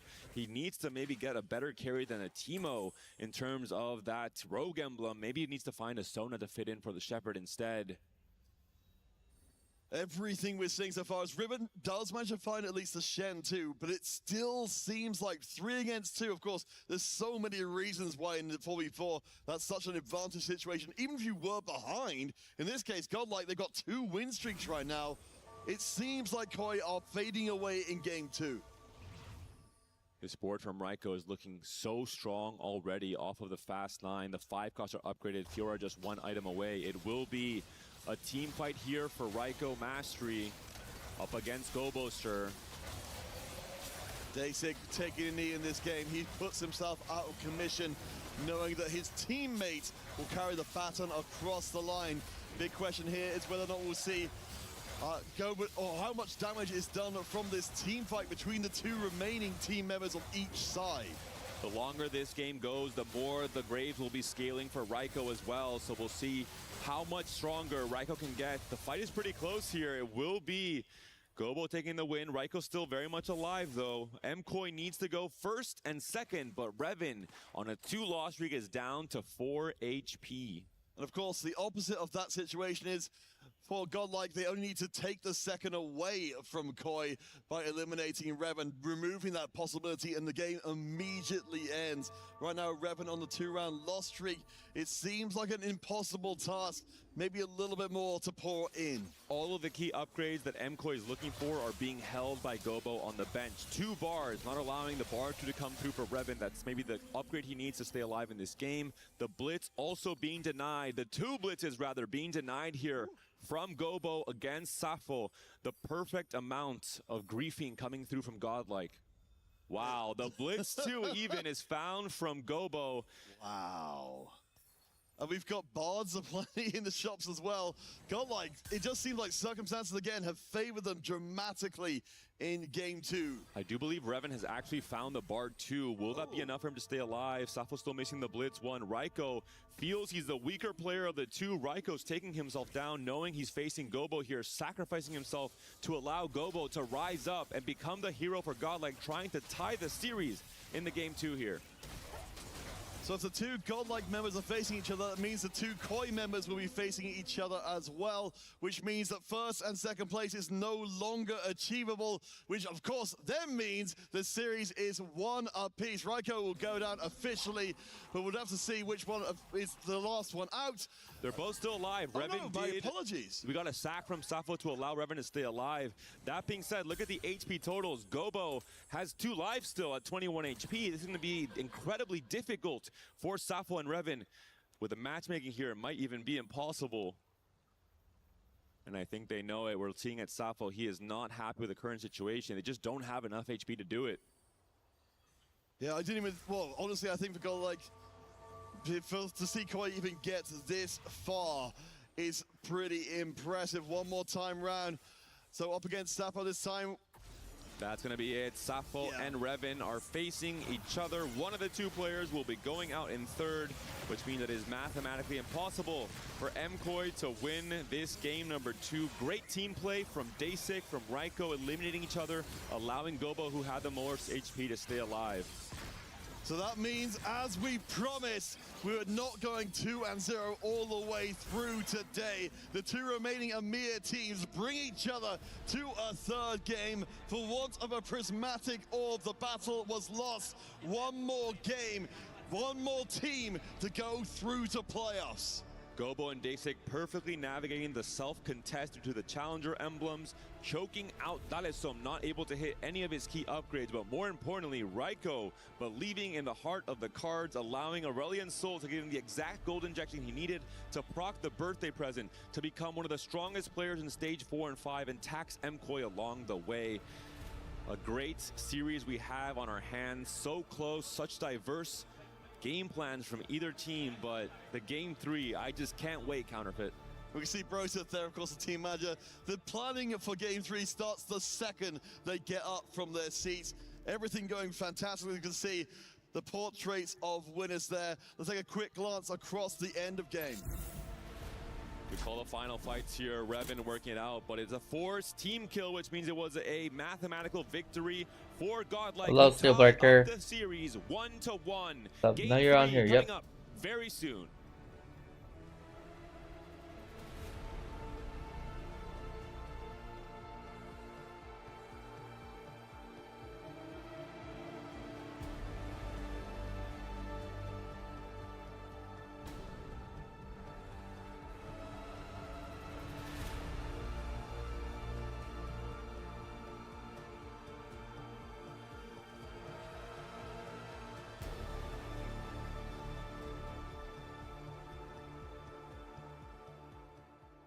Is in our DNA. Whenever we let it out, it becomes our superpower. Now imagine an entire city being built to supercharge it. Kadir City, powered by play. Oh, we got a series for the first time today. It goes to game 3 for the final spot. The final spot in the playoffs. Godlike manages to tie things up against movie star Koi, who's now feeling the pressure. I was seeing the emotions on their faces, and I can definitely tell this series went from, well, it's going to be easy, we'll run through them, to, okay, we got a bit more work to do. Boys, that was a great game and much different from our first game, which was relatively standard, no crazy stuff happening, but game 2 gave us a lot of surprises. Yeah, the high variance that we got this time around with the God offerings, especially Aurelion Sol with the trait quest, we saw a lot of emblems. We also saw the prismatic orb later on as well. So there was just a lot of artifacts, a lot of unique compositions that we haven't really seen before, and that's where Godlike came out on top. And when the resources at the end of the game, you need to pressure the lobby. You need to be unstable in the first beginning, and Gobo was the one to do it. Gobo pressuring, winning the Akali race against Dalesom, who couldn't perform, and sending 7-8 both Koi players. If you do that, then you're in a very bad spot. For sure. Raiko, though, was one of the star-studded players, getting lucky at certain points, and I want to talk about one of those points where he got blessed by RNG. We go to stage 4 or 5, and at this point in time, Stuart, man, getting lucky sometimes really pays off. Yeah, Raiko here, we can see the perfect time to get the Aurelion Sol God offering of getting more gold when you're low on health. Raiko was playing Birthday Reunion, which is an augment that when you get to level 9, you get a 5-cost 2-star. So you try and lose streak early on, try and get as much gold as possible. You get to level 9, and he finds the perfect 5-cost 2-star in Vex, one of the main carries that we see later on as well. And thanks to that God offering, like you said, the RNG sometimes can help you out with the God offerings. Because he was so low on HP, he was able to get the extra gold. So was this something he set up early on? Because we've been watching players sometimes go on these losing streaks specifically to accumulate gold. It wasn't the same thing here, but did he expect that maybe I'll get lucky with the God offering, I come in, I get my 23 gold once I hit level 9? Was this something that was intended or just something that happened? The odds was in their favor because he could get Graves, he could have gotten Blitzcrank there. Several, so maybe 75% or 70% of getting an additional or positive, but he got the best. If he got it maybe something like AP, Sona, or Bar, it could be a difficult spot. If he doesn't get that though, does the game go in the favor of Godlike? Yeah, I think the game completely changes. I think if the God offering is different, if Aurelion Sol's God offering isn't the extra gold, if the unit is completely different, if it's someone like you said, Hoope, if it's a unit that maybe can't carry later on down the line, then I think this is MKOI's game to win. So I think it could have gone either way. Hoope, let's go to our final moment. Obviously, the gods paid off. And the RNG ended up working out so well to the point now Raiko is able to close it out for his crew. Yeah, they were so strong that in the end it was friendly fire here for Koi because they were both low in HP. So in the end, Safo was playing against Reven and they just closed it out. It's impossible to manage. You needed to win the game before, and in this moment of the game, it's just played alone. You needed the 1-2, and it was not possible. Yeah, as soon as you go 7-8, trying to get 1-2 in that position as well, we kind of saw that when MKOI went 7-8, that Raiko was still alive, as we've mentioned, who we thought was going to get first place in this lobby thanks to that cash out in the end from Birthday Reunion. And at that point, it's really, really difficult position to be in. So, standard game, game number 1, Movistar Koi, they're able to win it. Game number 2, RNG pays off in a big way. Does that mean that Movistar Koi is team in the series? And Godlike, well, just got blessed by the gods. You have to be prepared to be blessed by the gods. But also, Daisy show adaptability. He plays 5 challengers. No one plays 5 challengers. He played it with the Vex. He didn't have the Winso, but because of the attack speed of challenger, it was also a pretty good comp. So he pressured the lobby. He pressured Koi to make them have low HP and then have the possibility to win out. So yes, they were blessed by the gods, but they also played a great game. And now we have a 3rd game that will be a blast. We just saw the players of Godlike just saying, waving goodbye to MKOI at the end of that game as well. So, but the job's not done yet. They can't get too cocky just yet. But yeah, I think when it comes to high variance lobbies, I think Godlike have better individual players that can adapt as well, as you mentioned, with Dasik being able to play 5 challenger that we don't really see before, which has allowed him to get that top 4 finish. So I think if we get another game where we get a lot of maybe high variance, some artifacts, some prismatic orbits, I think Godlike individually can adapt their game on the fly and play compositions that we don't really get to see. Well, let's find out what's going to end up happening in this 3rd game, because I feel it in the emotions. I feel the tension. I feel the pressure. And I'm seeing a lot of faces where they're like, oh, this series, man, I wanted it to be over 2-0, but it's not. We're going game 3. We take a look at some of our stats from that game number 2, and it's really been a whirlwind of emotions. And I was having a blast watching that RNG play. Of course, Gobblester is going to be up at the top, but we did break down Raiko and how good he was. As we look at the round results, what stands out to you two? Yeah, principally Daisy. I mean, he won every round. He maintained tempo, and that 5th place, you see, okay, he only went face. No, he pressured the rest of the lobby. And of course, Gobo, playing for the win, winning the Akali race, being greedy, first with win streak, then staying to make sure he get the Akali, and then sending Dalesom out in 7th, just win that contestation. That's exactly what defined the game. Yeah, Treasure Hunt has been one of the most popular, I think, augments overall in this 4v4 format, just to try and go for the Akali early on, that aggressive roll down at 3-2 to try and save HP early on, which he's able to do, find that Akali and stabilize in the mid game. Oh, it's a lot of fun here at Esports World Cup, and it's a lot of fun if you're a big fan of Riot. They've got some special things coming your way. The TFT Open is coming back to Vegas. I just hope there's no conflicts. Why would there be? We're bringing the first North American Regional Championship to Vegas. So excited. Cool model. Thanks, it's extremely fragile.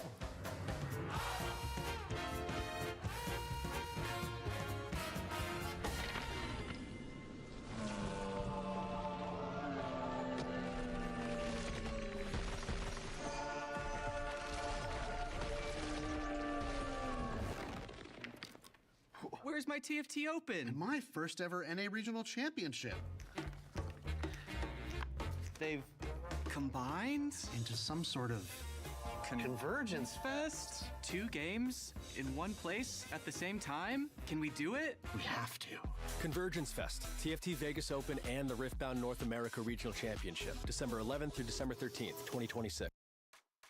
All right, doing a lot of great things out there. It's a lot of fun here, and wow, I gotta say, man, this series wasn't expecting it to go to game 3, yet here we are, and it is now starts to get serious because for both of these teams, man, they want to make it all the way to the playoffs, but only one can make it. Who's it going to be? Damascus Hollywood Rob TV. Let's get game 3 started.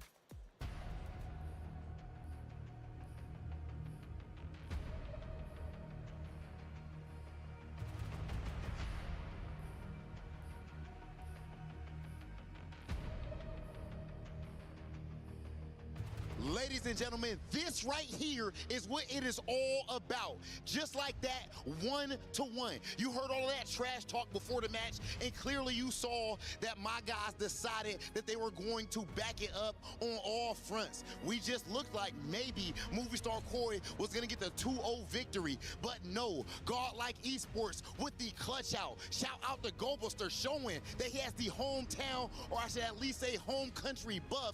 Now, ladies and gentlemen, it is 1-1 Damascus. What's going on the other side? The vibes are still looking good on the Spanish side, man. They might have, unfortunately, not scored that point, but right now, vibes are good. Movistar Koi looking to close it. That was close enough. Big clutch on the other side right now. It's the final point, and I know these guys are looking for this one. It's the final chance, bro. Last game of the day for the key to stay alive and to move into playoffs. You can't die right now, Rob. There's actually one of these teams about to actually lose their key, Damascus. Someone's gonna lose that key, get it crushed, and you know the trash talk is gonna be insane too. This right here is the highest level of play possible, and it all gets settled on the sticks. It is time for the final game of the day before we know our playoffs. Finally, Movistar Koi, are they gonna take it? Is it time for Spain? Ladies and gentlemen, it is about that time. Game 3, Movistar Koi versus Godlike Esports. Thank you so much, Rob and Damascus. We're seeing some more serious faces coming through here. This is the end of the line for half of the people on that stage. The plots and plans have been laid.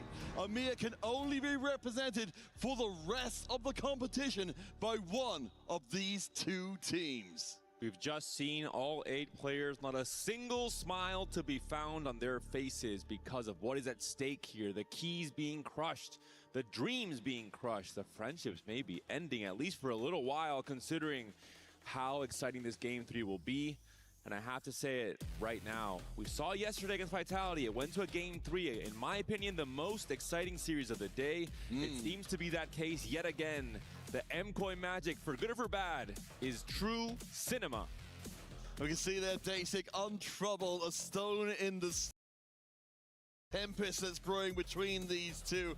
We'll be kicking it off with Game 3, the decider of the series, the only series to go to Game 3. The two EMEA teams fighting out one last time with only one survivor. The last chance to dance. Now things get serious as we move into stage 1. The God offerings we saw there are going to be coming from Thresh, randomness, a lot of variance at play, and Evelyn, sacrifice, the chance to lose HP, the ever valuable resource in 4v4 for the chance of some high roll forecasts. And it will be Golden Gala to bring us in, so I expect we'll be seeing plenty more of the similar stuff we saw before, plenty of emblems in play. And with Golden Gala in particular, I mean, we heard the devs talking about it. Treasure Hunt has been one of the strongest augments in this tournament due to the popularity and the strength of Akali as a comp, where you want to roll on all the different stages of the game. Spreading roots could come into play. Calcloss, of course, we haven't seen too much of today, but we saw a lot on day 1.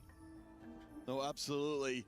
And you have to wonder, coming into this one, what our players have really changed up. Of course, we saw that first game going very well for Koi, but Godlike, it felt like they got things much more under control. And as you said, the smiles have faded. But on Godlike's side of things, they felt like there was a certain calm and sternness to their expressions, which suggests that they have, all the plans been going on backstage between games. They're confident they've got what they need to close out a third game.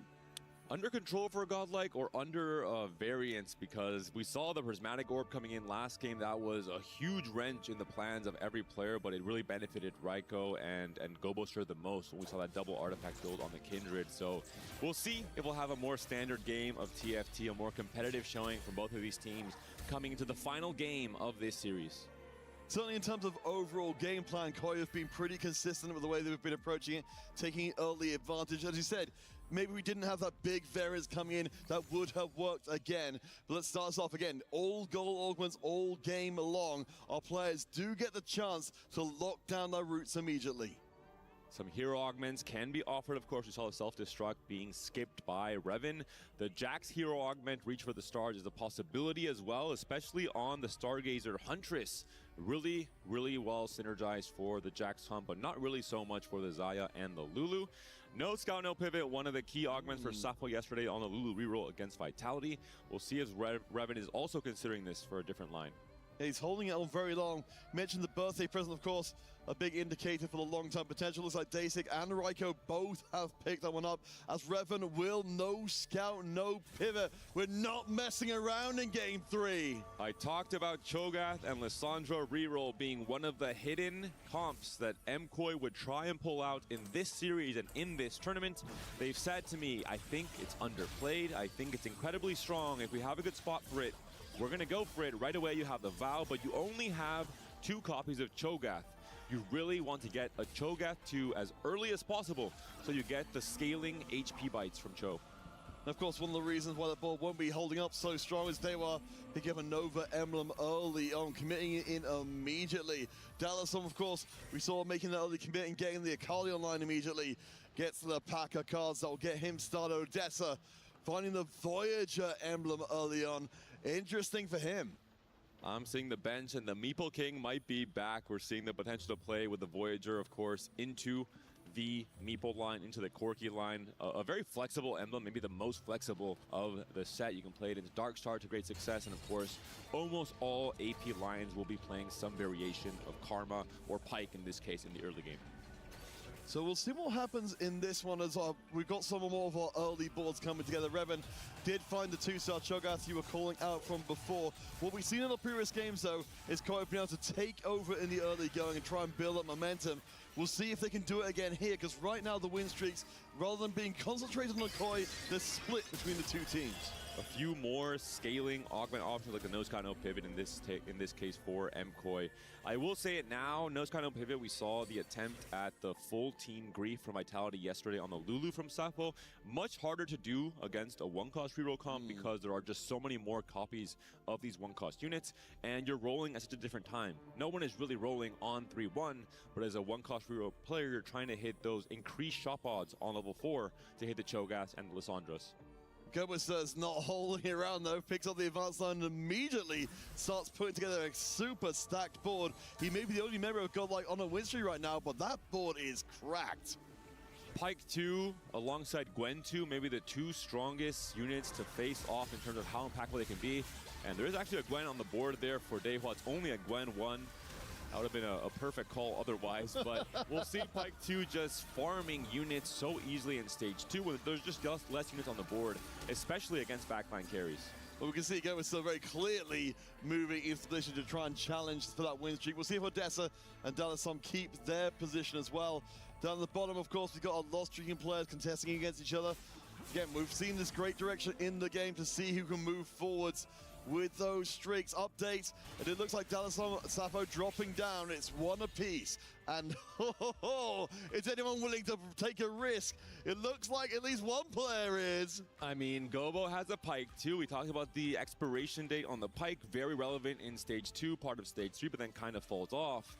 What if you can Gamba and try and hit that 2-star 3-cost instead off of the mini recombobulate? It can move you into specific lines like MF Challenger. It can move you into a very easy tempo game for Space Group as well with a Samira 2 or an Ornn 2. We'll see what the mini recombobulate will be for Goboster here. And then all right, let's see. So the board gets transformed. We find Samira 2. God. We find Jinx 2, Belveth. What a fantastic. So everything's so far looking very good, but he's not the only one. Let's see. I believe we've also got, if I didn't miss my guess, Sappho going for the same sort of thing, but Odessa building his own strong board. So it looks like out of the gate here in Game 3, these teams are throwing everything at the wall immediately. Gobo leveling to 6, the tempo level on 2-5. Insane amount of pressure being added onto the rest of MKOI's squad. I imagine Gobo had either 2 or 3 players from MKOI in his rotation. He said, you know what? I'm going to tax these guys from stage 2 right away, hitting them for a lot of extra damage. It looks like it should be good enough. There's just enough bodies on the board to run across Dallasum, who has started building up his backline, but nowhere near good enough. So if Goberster, let's see, Goberster Odessa, I think might be able to still go through. Revan takes a hit in that round. Dasik at the bottom of the table, though, while both wins, there's 2 win streaks, 1 for each team. Dasik at the bottom, the only one keeping the loss streak intact, and Anima as well. The key thing to make note of here for the players from Godlike, 2 players on Birthday Reunion, Dasic and Raiko. We saw how impactful this augment could be in terms of spawning in a win-out player for your team. Now you might have 2. And the player who is currently losing Revan, he cannot open fort to try and stop the anima streak because he's playing no scout, no pivot. So it might be up to Dalesom to sell his entire board to try and stop Dasic from getting further and further away in terms of the anima cash out. This is what I love about the 44. There's just so much space to explore here. And maybe even novel situations our teams haven't faced up against before. We do have Gobuster going against Sadetta. This is the 2 win streaks against one another. The Gwen is doing work from the side, and it's looking like Godlike have this one to take over control.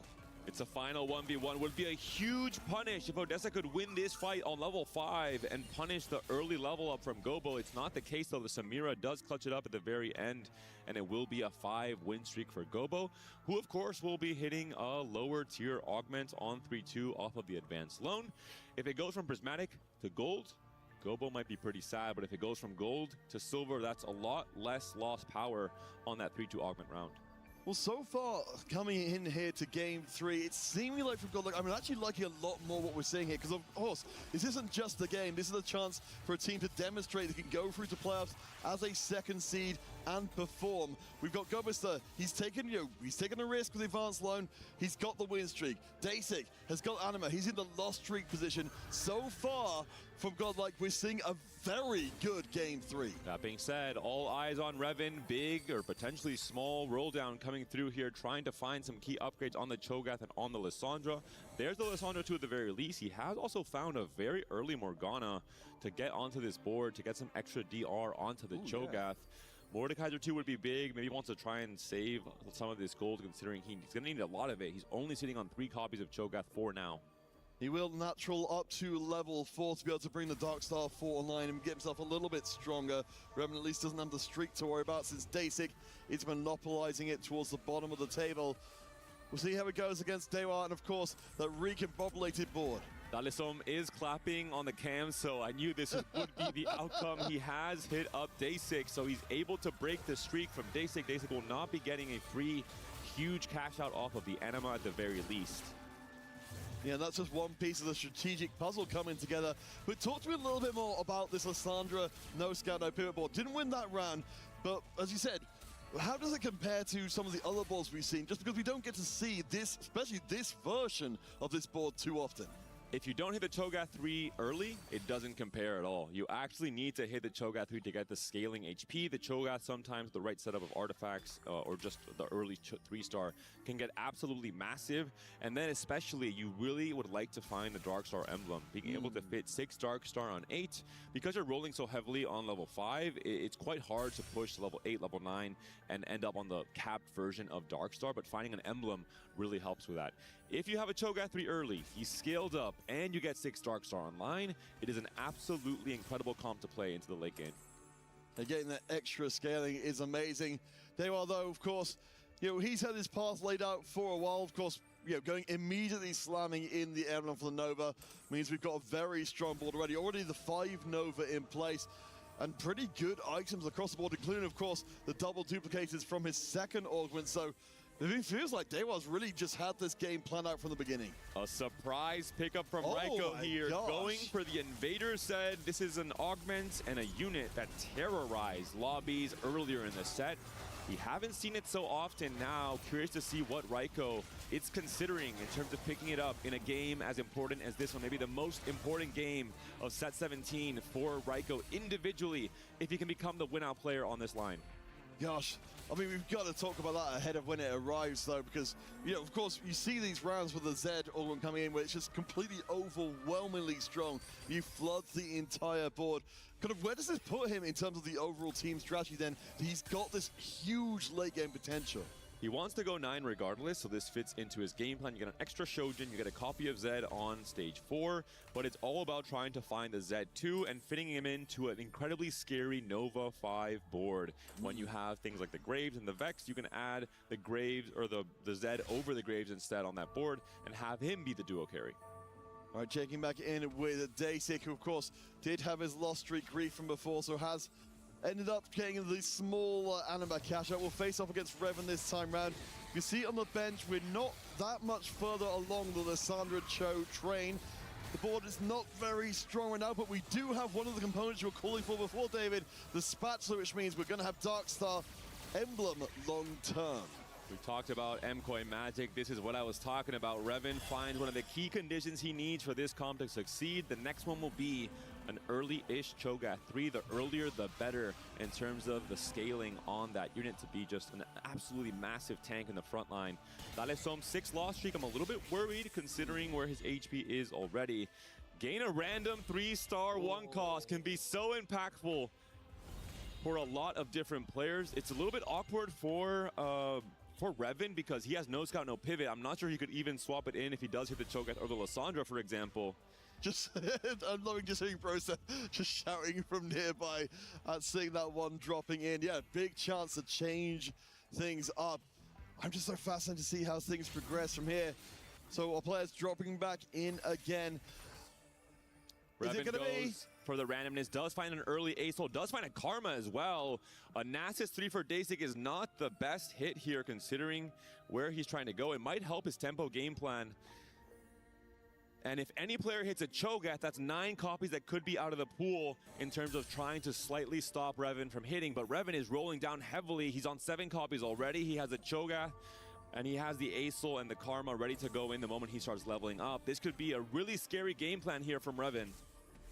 Yeah, we're being told by observers that there wasn't really an attempt being made to try and hold the Cho'Gath and slow down his board. Suddenly Revan's been taking some hits in early going. Perhaps doesn't look as threatening as some of the other options are, but as you're saying, the chance is, you know, as long as you can get these stacks in, which hasn't been happening so far because Raiko on the other side, even with the Invader Altman, which isn't doing a ton for him at the moment, he's making great use of the extra item to actually keep his streak going. Revan is getting taxed pretty heavily. Dalisom is as well. All of a sudden, we're seeing 2 players from MKOI below 40 HP coming to the last fight of Stage 3. Does Revan have to pull the trigger right now? Does he have to roll down heavily? He's 1 Cho'Gath off, I believe. It's maybe time to go, depending on what his matchmaking pool looks like for this final fight of Stage 3. He's holding on. Need to get the Cho stacks as quickly as possible. But David, this is a situation we haven't seen in the other games. We've got Godlike in possession of the top, well, at least 4 of the top 6 spots. And this time, Koi, the ones falling behind the curve in terms of HP and tempo in the lobby. And it will be Revan up against Gobo, one of the strongest players in the lobby, the current HP leader at 86, who got that Samira 2 from the mini recombobulate early on, is playing heavily into the Space Groove line. He wasn't punished for the advanced loan. It only went from gold to silver, so a small win there for Gobo. Yeah, taking advantage.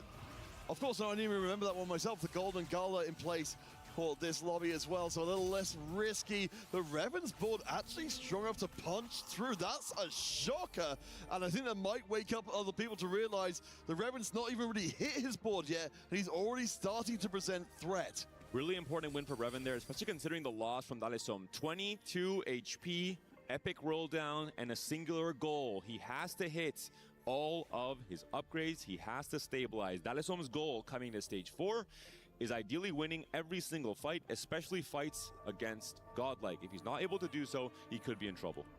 And we've certainly seen, you know, just to spend a moment talking about Dalisom and his growth as well, a player in the Spanish scene who's been really doing some incredible work in our pro circuit, incredibly consistent across the competitions which we've seen him in. So far, he has been taking some harsh losses here in the 4v4. Hopefully, he'll get a chance to show exactly what he's made of in this game. 11 free rolls to work with, a ton of forecasts being held on the bench. We're now seeing the board being cleared, and Dalisom has to commit to the final roll down, potentially the most important roll down of this game in terms of stabilizing. If he goes out in 8th, his team could be in big trouble. Does find an early Jin, so that's definitely going to be what the doctor ordered. The Nunu upgrade as well. The money's starting to run a little bit low. We're finding it some decent units that don't even know our #1 priority, and Dalisom will have to make do with less. Cho 3 does come in. Lissandra is a little short for Revan, so not exactly perfect, but as good as it's going to get. And look at the HP lead from Godlike coming into Stage 4. The roles have flipped. Godlike is kind of playing like what we saw from MKOI in games 1 and 2. They might consider that their game plan, the chance to win, is going to come from pressuring with this HP lead throughout Stage 4 and 5. So David, since Revan hasn't got the 3-star Lissandra at this point, am I right in assuming we're going to be seeing this likely moved onto the Karma instead in terms of the APIs and just go, push levels from there? I believe you can kind of hedge and play around both still, not necessarily roll for just Lissandra, but keep that option open. You might hit it later in the game as well. Well, certainly, of course, with the Gold Organism, you might be able to find a couple of extra duplicators to make that happen. Our last one of the day. Worth noting, Dasik is being able to pour in a little bit more power thanks to that last cash out, so he's going to be stepping forwards. And we've even got the Fiora joining the field as it looks like he's ready to switch things up. Look at the gold here from Dasik. A bit of a roll down already, playing around the mech ASO line, finding an early Corki 2, potentially denying some key forecasts from the opponent's side. With the booster pack, he had so much extra econ to work with. And over on the other side from Raiko happening at the same time, he has got, of course, his Z online that he's been waiting for a little while. Huge upgrade for Dasik on the right, though. The Aurelian Soul drops in at 2-star. He is going to be a menace from the bottom of the table, and Dalisom is very low on HP already. He's got the Zaya, but it may be too little too late as he goes up against his teammate in Revan. And Revan has the items on the Cho'Gath and the Lissandra. The Cho'Gath is quite healthy, quite buffed up, but the Ascension in a longer fight should favor Dalisom. The perfect build on the Zaya for now. The red buff double Kraken is the frontline. Is the Nuna going to hold off for long enough? If Dalisom goes down here, it could spell disaster for MKOI in the game 3. It's looking quite close, but the Zaya should be able to clutch it in the end off of the Ascension. The damage comes through the Lissandra. It's a very close fight, but Dalisom will be staying alive in this stage 4. The question is for how long, because Dasik is just above him. And we look at the table overall, in fact, and all of Movistar Koi are only barely above in the HP. We've got the two members, Dewa and Raiko, on big win streaks, on big HP. And Gobasod, the one who isn't on the win streak, is barely less healthy than they are. The game is looking very favorable for Godlike overall. Raiko, remember, he's the birthday reunion player. He's able to save his gold, above 50 gold right now, to try and make it to 9, and he has so much HP to work with still. We're looking at Odessa here on the Pandora board, but Dalisom is the player to watch out for. He's now facing a teammate. Safo has items on the Nami, and it is a Nami too. I have to wonder at some point if they're just going to cut Dalisom loose in terms of his ability to carry on forwards. He's got no gold. He's got the Zaya 1. He has got the great items you pointed out from before. Might be enough to carry him through this round, but unfriendly skies are awaiting. At least this time round, Seppo will be weak enough to allow another victory in, but Dalisom's still not getting any healthier. A very good loss yet again for Safo, but 2 more big wins for Godlike. Dehua and Raiko carrying their team in terms of the HP totals, putting in so much work. Evelyn offering a completed item to lose 5 Tactician's health. Maybe that was something to take this, actually. He's won 1 life anyway. In the case of Thresh, we're seeing some different options. I suppose that's at least some good news, but across Movistar Koi, that could be the difference maker. Of course, for all our players on the Godlike side, they are swimming in HP. They were very happy to make that trade every day of the week. Let's see what else can come in. Of course, we saw Dasik before. He's finding even more upgrades while holding onto Corkies by the barrel. Despite the birthday reunion, it's a very cool play from Dasik. He said, hey, Raiko, you're looking stronger. You're our win-out player. I'm instead going to play for griefing and just for trying to fight for placements. We don't need 2 win-out players. We don't need 2 players trying to go 9 and sacking HP in stage 4. Instead, Dasik rolled down all his gold on level 8, didn't proc the birthday reunion, and instead is holding all the key units from MKOI on his bench. Wow, that is crazy. And it could pay off big if all those rolls turn into a kill on Dalisom. He's been holding on by his fingertips for so very long against people who didn't want to see him fall. Dasik will be very happy to see the final places put in. This is still a Zaya 1. We've got AoE, but the front line is not going to be good enough. Dalisom's been waiting to be eliminated for a while, and now it finally happens. Dasik sells the Zayas. He knows his job is done. Odessa taking down a notch as well. Revan on a 2-loss streak. Everything is starting to crumble for MKOI, but most importantly, Dalisom was target griefed by Godlike. So many Zayas were held despite the epic roll down, despite the ton of gold. He did not fulfill his mission, winning all the fights in stage 4. Instead, he won 8th. And looking at these boards, they're just out of control. Of course, Raiko hits up to level 9, has a good chance now of 2-star in that Zed, where he'll become dramatically stronger, but he's already got the Vex too. He's got the Grave stacking as well. The godlike boards, even if their game circumstances weren't off the charts good, the boards they're playing are terrifying. Sappho, with vastly less of a compelling board, does have a good Morgana, but you can see this Zed take over very quickly, potentially even at 1-star. Sappho has rolled down to below 0 gold on level 8. He's not a player who looks to be capping, doesn't even have a blitz either. The Zeds are now invading the back line, taking down the Nami. The burst comes through. Can the Nami cast one more time for Sappho to win this fight? The Morgana is hanging on for as long as she can. Does she hold on for long enough? The Vex is not itemized here for Raiko. That might be enough for Sappho to win this fight, and it does. Dang. All right, well, that's at least a little crack in the armor of Godlike, who has looked unstoppable. And Dewa also taking a loss against teammate there. We're not completely done, but Revan is down to 5 HP. Has got, of course, a very, very good ball. We've got the Reliant Soul. You mentioned the Darkstar emblem, which means we're up to Darkstar 6. And a lot of bonus stats from that no scout, no pivot. Revan has climbed the ladder to his final augment as well, trying to feed into this vertical Darkstar comp, allowing both the Cho'Gath and the Reliant Soul to shine. Has the Cho'Gath scaled for long enough? Is this 6 Darkstar Ace Soul enough of a carry to accompany the Cho'Gath to win fights coming into now stage 5 with the incredibly strong boards we have been seeing from Godlike in this game 3? Dasic, one of the players who's waiting to try and test the metal of the no scout, no pivot board. We're so excited to see the big team of Godlike not trying to try and grief this line really at all. As the final item comes in for the Cho'Gath, we've got everything we're ever going to get from Revan, apart from maybe a little bit more gold. No upgraded Karma. It's going to be all on the Reliant Soul to pour out the damage. And for Revan, it's still an ASOL 1, 5 ASOLs being held by Dasic here, making it incredibly difficult for Revan to stay alive. Dasic has done such a fantastic job of playing into this 4v4 format. Revan up against Gobo. Revan on his last life. It's a Nami 2 on the opposing side.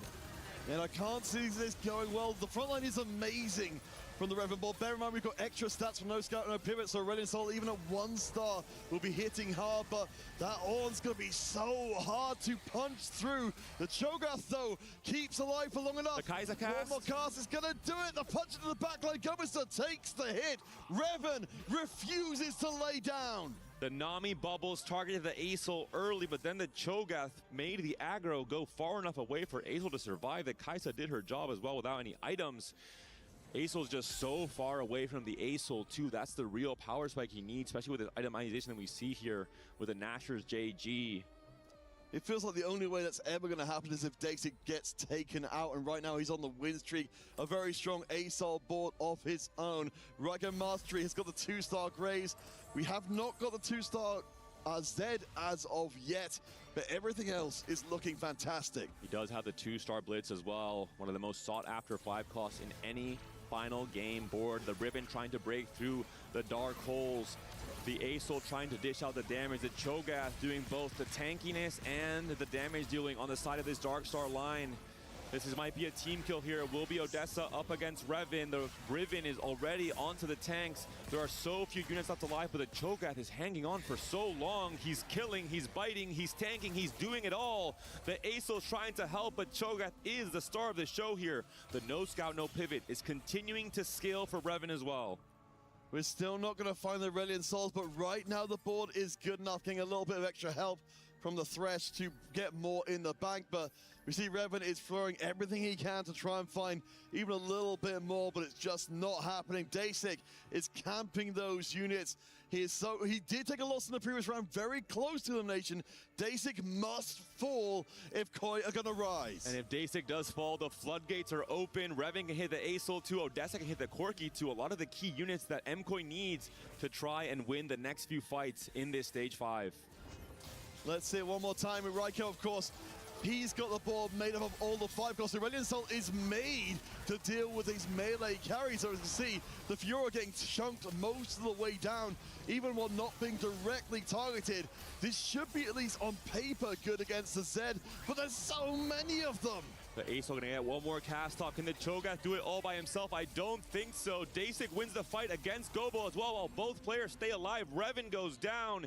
It will be yet again a 7th and 8th place for MKOI in this game 3. Odessa and Safo are forced to go 1 and 2, but someone like Raiko seems almost unbeatable with how strong his board looks. You mentioned it before, HP is king in 4v4, and right now, Godlike have got a lot of it at the top of the table. Odessa and Safo can afford to give each other 1 life, but that's it. Safo does find a big upgrade though. We got the Blitzcrank 2 coming in, but I'm just not certain there's enough gas left in the tank. Now especially, Godlike have 4 members to grief, the remaining Koi. You mentioned the floodgates. If Dasik went down, he stayed alive. He's still holding Corky's. Odessa has not found the key upgrade he needed. It's not a 1 and 4. You need a 1 and 2. So much to ask of the remaining MKOI players if they want to win this series, if they want to crush the P from Godlike. Godlike in such a favorable position coming into the final fights of the game.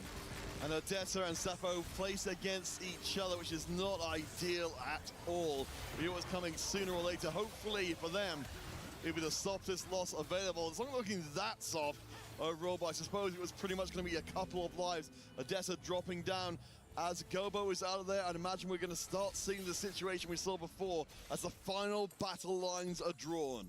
4 Corky's being held by Dasik. Make it 5. Finds another one in the shop. Truly choking out Odessa, not allowing him to get anywhere close to his upgrades. Odessa has not rolled. He's been waiting. He's like, Dasik, I need you to go down, my man. But Dasik has been holding on for so long. Without a doubt in my mind, Dasik has been the MVP of this game. Big brain plays coming out from the strategist from Godlike to try and seal the deal in this game 3. We know Dasik certainly has a reputation as a ruiner from the EMEA scene, keeping everyone's plots and plans from coming together. Odessa could be just the next victim of the Godlike strategy. The Corkies, as you said before, 1 star as we saw from Revan from before. We've got the flood of Zeds on the board. They're not being taken down quickly enough. Godlike are going to drop another member, and that's going to be it all the way through. We've just an absolute ripping down, and Godlike have proven themselves. Movie star Koi denied again and again. We have our EMEA representative for playoffs. A key will be crushed, and it's a well-deserved victory from Godlike. 1-0 down to start the series off, but an incredible comeback. Excellent team play. The celebrations on the stage, well-deserved. Dasik, yet again, I have to mention, he was the star of this game to sacrifice his own potential, allowing Raiko to excel as a star, going to 9, proccing the Bird Tribune, and instead, Dasik played a griefing strategy. Denying so many of the forecasts, but the team played the respect here from 8 players who have played so long against each other individually. I mean, of course, we knew from the beginning of this series, I would be shocked to see anything left but less than total respect, as much as they've been bantering with each other all the way through.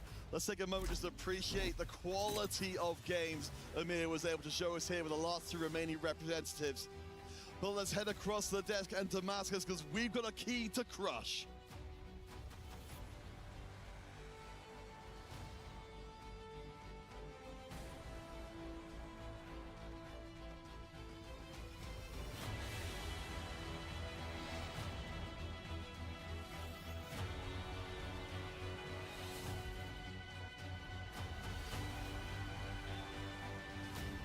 Rivalries are fierce, but at the end of the day, one team has to go out, and it's a movie star Koi having to give their key away and off the run for the Spanish team. After an exciting match, Kitty, what are we saying?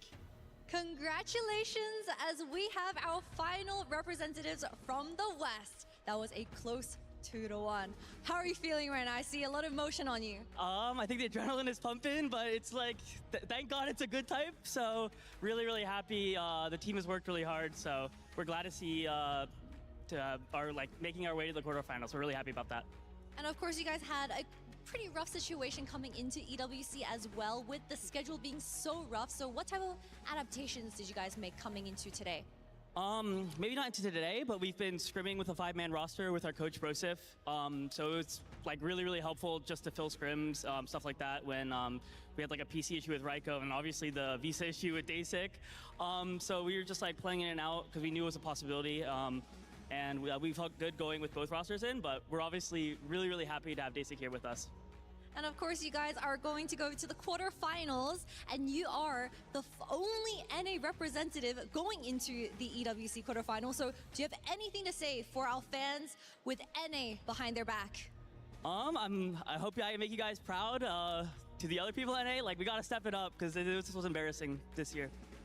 Oh, okay, let's see how things turn out, because we will be crushing our final key of the day. Goodbye, MKOI.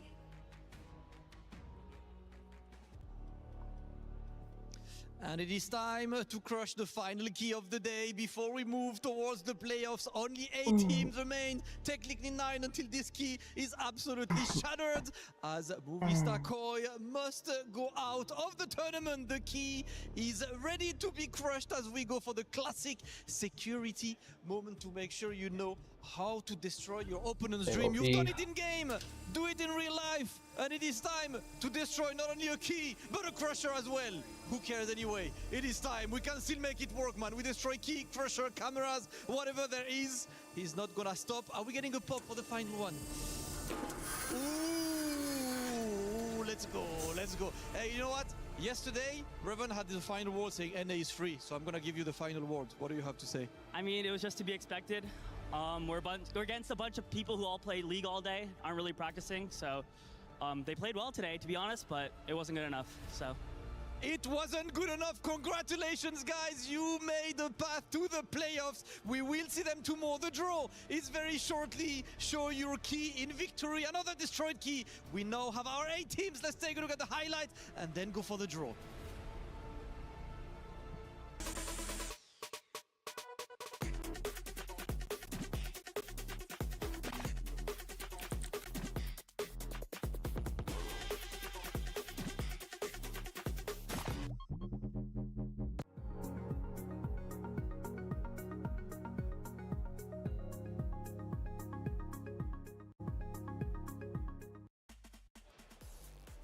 Godlike get the job done. They move forward to playoffs, eliminating MKOI, but the run from MKOI was absolutely spectacular. We give them their flowers. Godlike, though, my goodness, looking incredible, looking strong. Doa breaking the key crusher. He crushed the crusher. There's layers to this. I guess we had an additional crushed lever today. Absolutely insane. MKOI, though, man, what a run that they had. I mean, to be able to make it to this point and nearly go to playoffs, I mean, spectacular. They sent Vitality home, and now they played an amazing series either way. And this is exactly what I wanted to see. Reven was a player that has been evolving so much, that had made the Hispanic community of TST grow, and now, by fighting so far during the years and getting this placement, I know they will come back. This is not what they were expecting, but they surprised a lot of people, and they played in an elite level. So Movistar Co, I think we'll have them for more in the future. No, for sure. They'll definitely be back. I mean, this is a team full of friends. The Spanish community will definitely be proud back at home as well, being able to beat Vitality, who coming into this tournament were considered one of the favorites, really, of the entire tournament with how strong they are individually as well. No one expected them to win yesterday. No one really expected them to win today as well, but they took Godlike right to the wire. Yes, they definitely did, and Godlike put up a tremendous fight, and we got to give them their credit. To win this series wasn't easy. Remember, they started down 1-0. They had to win 2 straight maps. They were able to do so. We go to one of our highlights. We're now in stage 5-3, and this is where we start to see Godlike really heat up. Boys, what are we looking at? Yeah, this is the moment or an inflection point, if you will, for the game. This is exactly when things started changing out. We see Reven having the possibility here to pop off. He already had the Lissandra. He had already everything. So now he was his chance to stay alive with the Aurelion Sol. So he was just trying to fight it out, tries to stay alive. Raik, on the other hand, already had a perfect board and punished him for the mistakes. And exactly the same fight was happening at the same time. 2 Godlike players actually played against each other at the same time as this moment as well. And they were able to stay alive. It was perfectly timed. The magnetic removers were used. They were able to save each other as well. And they were able to stop Reven, which I think was such a huge deal. And Upe, we go to our final moment of the game. This is where it ends. And ultimately, Godlike is able to punch their ticket into the playoffs. Let's review it. Yeah, everything was going perfect for Godlike, already having Dalesom and Raven in 7th and 8th place. And Odessa, even playing tempo, only with a Corki 1, it wasn't good enough. You need the 1-2 at the end, and that player was supposed to be Raven. He couldn't find the Aurelius Sol, but he played the game in a fashion way, in an ideal way. The placement was there. The emblem, Dark Star emblem was there. You needed the gasoline. Odessa was supposed to be the rock, the tempo player, just to maintain HP, but he was not the winner. One of the fun things about this matchup is both rosters for their orgs had not yet gained any club championship points, but that changes now for Godlike as they secure top 8. Very well done, and they want revenge on Weibo Gaming. Took them to the limit, game 3. Do we get it? We'll find out during the pool draw. Had a couple of comments throughout that game number 3. It's always fun to hear what the chat has to say. They were supporting Godlike through and through, and I thought someone said Sappho can't lose. He was the best in the team. He showed it in the previous session. Young also, and being a staple in the Hispanic community from Spain to the world. This is a player that we will see so much, so he lost, but I mean, he's a hero to the community itself. Still. Rightly so. You know, chat. They're just going to chat away, and they're going to talk their trash as they know. Hey, Sappho, an incredible competitor for sure, and I love what you said, Stuart. Like, you know, MCOY, we want them to come back, stay together, a positive roster. Froden, I think we got you. Let's go ahead and bring you in, hear what you have to say about today's events. What's going on, my guy? Final series of the day has concluded. Yeah, it was a pretty crazy start of the series. I think that Koi showed a lot of life, but I think that Godlike kind of showed why they are probably the best Western team here. I think they showed a really good comprehensive gameplay. They also pulled some tricks out of their bag. I actually just got word because I was talking to Daisy, who stopped by. I said, Zed? Invader Zed? Is that supposed to be part of the rotation, part of the game plan? And Dasik said that Raiko clicked it without approval of anybody on the team. He just didn't say anything. He clicked Invader Zed and said, oh, by the way, guys, I'm Zed. Because he knew that everyone would be saying no. So it's actually a really good sign that these guys are not only operating or executing at a really high level, but also they have trust in their teammate to execute. Because I think Dasik played his spot really well to drag down the enemy team and sneak into the top 4. Raiko is closing out with high cap boards because that's his specialty. Overall, you got to have a lot of faith. If you're an EU fan, a little bit of NA hope as well with Dehua, you got to feel like they're definitely playing at a high level right now. Yeah, and we have 4 teams from CN, 3 teams from APAC, and 1 team from EMEA with 1 NA that you mentioned. Do you think they have a chance? Do you think it's too much power from the CN region, or do you think they can they're able to adapt and they maybe power force their way into the finals? Yeah, absolutely. I think that they also think about the game a lot deeper. I want to give a shout out to Coach Brosef from TFT Coaching. That guy is also putting a lot of thought. He's scouting all the teams, and they have game plans for each individual team and for the individual players. Like one example I can say now, because they're eliminated with, was Fnatic featuring former world champion Dark Noob. They know that he has a specific anima setup that he likes to play for on stage 2. And so if that happens, they're ready to pivot to stop him from being able to execute the game plan. I think Godlike is a pretty underrated team right now just because they're not getting a lot of publicity compared to Vitality and some of the other Western teams. But you got to watch out, man. A team that's prepared can really come out firing, and it's also still best of 3. Anything can happen. So I think, yeah, they're the underdogs compared to maybe the top CN teams. But you got to be watching out. Godlike Esports is going to come out swinging tomorrow. And what about the game itself, Rodan? Is there any like surprises for yourself in terms of the game itself? Obviously, like Akali being so dominant with like the 2 costs coming out, a composition that, you know, your good friend Disho shouted out on social media as well. It's kind of one of the compositions to look out for in the 4 versus 4 environment. Is there anything else that surprised you about the game itself in this format? I mean, I do think that we have some surprising compositions from time to time. The most surprising thing is sort of the augment selection that pushes people into directions. I think, for example, MCOY, one of the things that was really interesting thing about them was their willingness to play into Cho'Gath Lissandra. We were actually looking at their spot at 2-1. Revan had no scout, no pivot. His other options are kind of bad. And me and Brosa sat here and saying, like, he's probably going to go into Cho'Gath Lissandra. And I think every team has compositions in their pocket that they're willing to bust out like that. I'm not that big of a believer on Cho'Gath Lissandra, but that's what also helped MCOY beat Vitality yesterday. We see Misfortune, for example, being busted out. And there's a little bit more tech like that teams are willing to pull out situationally. And that's the beauty of 4v4, right? One of the cool things about it is that you have to be willing to play the C and D tier comps situationally if the spot demands it, because sometimes a good 6th or 7th place can really be the difference maker to help your team. That's what makes it a very unique and cool format compared to standard solo competition. Broden, you're wearing an MKOI jersey. They're now eliminated, okay? So now there's 8 teams to choose from. Who's buying you out next? I did ask Godlike for a jersey for tomorrow. Maybe another Chinese team wants to give me a jersey as well for some free advertising. I think this is unrelated. I would like to think that the series was close because they had Frodan in their side. So there's another way you can think about it. Maybe they had no shot, and all of a sudden, maybe this was the blessing they needed to even be competitive. But they still lost, though, Frodan. They still lost with the buff, Frodan. Listen, man, I think that I'm pretty powerful, but I mean, the forces of TFT can sometimes even destroy the blessing that I can put forth. I tried my best, man. I did what I could. That's it. Hey, Frodan, we start playoffs tomorrow. You have any spicy takes? This will be the last question for you. Yeah, I think a CN team doesn't win EWC this year. I think they've done really well, but I'm going to go ahead and pick either APAC or the one EU/NA hybrid team.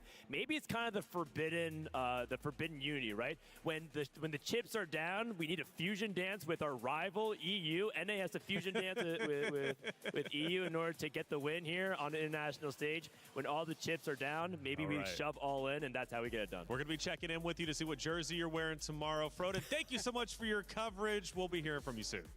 Have a good night, guys. All right. Hey, Frodan, I like that guy. I mean, look, he's been covering things all tournament long. We still have 2 more days, but this matchup to break down the series one more time between MKOI and Godlike went to the distance. We're talking game number 3, a big comeback from Godlike, and the members of this roster are playing so incredibly well. Yeah, they can go standard gameplay. They can get a little bit lucky. Either way, they find a way to win. I think that's a great point by Frodan as well about the flexibility that 4v4 offers as well. We were talking about in game number 2 with Dasik playing the 5 challenger, which is something that we will never probably see in a solo format as well. So that flexibility and that adaptation that Godlike have brought to not only this game but previous series as well kind of steps them above the rest. And the beautiful thing is that even the team that lost played great and did amazing returns and possibilities. Daleson opened up to Dasik in the early game just to make sure he didn't pop off in the later stage of the game. Then Godlike grief Daleson because he was so weak that he's actually the spot right now. So the things were flipping every time. We see Daleson there, Gobo playing defense, going for the artifact. So every time he's up and down, up and down. Any small mistakes made the difference, and in the end, the adaptability from Godlike make the win. I have to say, this is probably one of the most entertaining series we had from the perspective of the players. The emotions on their face, they couldn't hide it. Whether it was disappointment, whether it was happiness, they showed it all. And the trash talk was incredible. And I remember hearing that scream at the end of game number 3 as Godlike take the win. But for MKOI, they hold their heads up high. They're proud of what they were able to accomplish. The dream run does come to an end, but they can at least say, look, we came here and we did our absolute best. Yeah, I mean, they did an incredible job. Like I said, that victory yesterday alone, MKOI should be proud about that victory yesterday. They went, you know, to the wire with Godlike as well, which, you know, going in terms of seeding, Godlike did have a higher seed into MKOI as well. I believe they dodged each other completely in terms of the qualifiers. This is the first time that they played against one another in this format. They've obviously practiced a lot, but being able to take Vitality to the limit, being able to take Godlike to the limit, they should be proud. Huge success, absolutely. 100%. We have a chance for a post-match interview. Who do we got? What's up, guys? Digon here, alongside Safa from MKOI. Falling just short here against Godlike in the Battle of the West for a spot in the quarterfinals. Just kind of give me your initial thoughts here of that series. So I think it was very close. It came down to small details. Some roll downs we had were kind of unlucky. And I don't know, they played the better series today, and it is what it is. Like, we tried our best, and it didn't go our way today. 7 slots going to either China or APAC, only 1 slot to the West as a whole. Kind of, what do you think of the state of Western TFT right now? I mean, I think when it comes to individual TFT, the typical TFT, it is closer. But when it comes to 4v4, I don't know why, like Asian teams, I don't know if it's communication or strategy or preparation, they look so much stronger. We've played a lot of scrims against them, and they were far better than us. And yeah, I mean, the only thing we can do is try to copy them and try to improve ourselves for next year. What's it been like here at EWC for you and your team getting to compete as a team as 4? I mean, for us, it has been such a great experience. Like, we've been playing together like for 1 year and a half, almost 2 years now. So we are so glad that we made it here, and the whole experience has been so good. And I mean, Good morning, Preston. Morning. But we still are proud of ourselves. We did a great job. Like, all the preparation and everything was on stream. Like, the Spanish community enjoyed it a lot, and I think we did a good show and people enjoyed it. So I'm proud. All right, Safo, everyone, thank you so much, brother. Appreciate it. Thank you. And Safo, you should absolutely be proud of your performance. That was the exit interview. They will now leave EWC, at least as competitors. They might join, though, as spectators, I'm sure, cheering on some of their friends and competitors out there. And I'm assuming, even though the trash talk was quite serious between themselves and Godlike, they're probably going to be supporting Godlike. You always want to lose to the team that takes the win. They already played ping pong together. That's right. The winner was Koi in ping pong. Now the winner is Godlike in TFT, and we want to have the TFT winner obviously coming forward, and we have Godlike. So yeah, Koi will be supporting them for sure. Oh yeah, I'm sure they'll be here over the next few days as well, supporting the West as well. It's one of the only Western team left in this competition as well. I'm sure them and all the other Western teams will be on their back. Absolutely. Well, hey, for today's competition, obviously the playoffs, we're awaiting to see what the seeding is going to look like. We'll talk you through what the seeding is going to at least look like in just a little bit. But the club championship standings have developed quite a bit because we have some amazing orgs who have now made it into top 8. For some orgs, they get their first ever points. For others, well, they are now eligible for the club championship race. Trav, break it down for me. We're almost in the playoffs now in TFT, but I've managed to get over here to the Kadir City grid where Lauren is going to give us a quick update on everything Club Championship when it comes to PUBG. Yeah, because we've got a lot going on right now, Trev. 2 matches left in the group stage. A lot of teams have already qualified through to finals, and they are all the teams that we've been talking about the whole time for CC and the teams that are at the top. I am talking about the defending champs, Twisted Minds, already clinched their spot. Vitality, Na'Vi, AGAL. After match number 4, Falcons also solidified their spot in the finals. Liquid are in the finals. It is stacked. It's going to be huge. This is, I think, could potentially be a pivotal game when it comes to club championship. Yeah, it seems like all the big dogs are making it through. It hasn't been the same story in TeamFight Tactics, to be honest with you, but I think Na'Vi, Vitality, the ones to keep your eyes on when it comes to the club championship race. We'll keep you updated as things go on this week, so stay tuned. Play is in our DNA. Whenever we let it Oh my god, it's so cold. it becomes our superpower. Morning, Preston. Now imagine an entire city being built to supercharge it. Kadir City, powered by Play. Thank you, Traffic Glitter Explosion, for the club championship update. Again, it is starting to get quite close. Many other orgs are joining into the race, and we're talking $30 million up for grabs. Now, the big one to discuss, look at the number 5 spot, Team Vision. Now at 950 points. They started at 750, but due to Vision making it to top 8, they get a little bit more, and who knows where they're going to end. Now, for Team Vision, there's no points they getting it out there. needed this top 8 in order to even be eligible for this club championship race. Being top 5, guess what that means? If we were to end the club championship rankings here, they would secure $1.6 million as an org.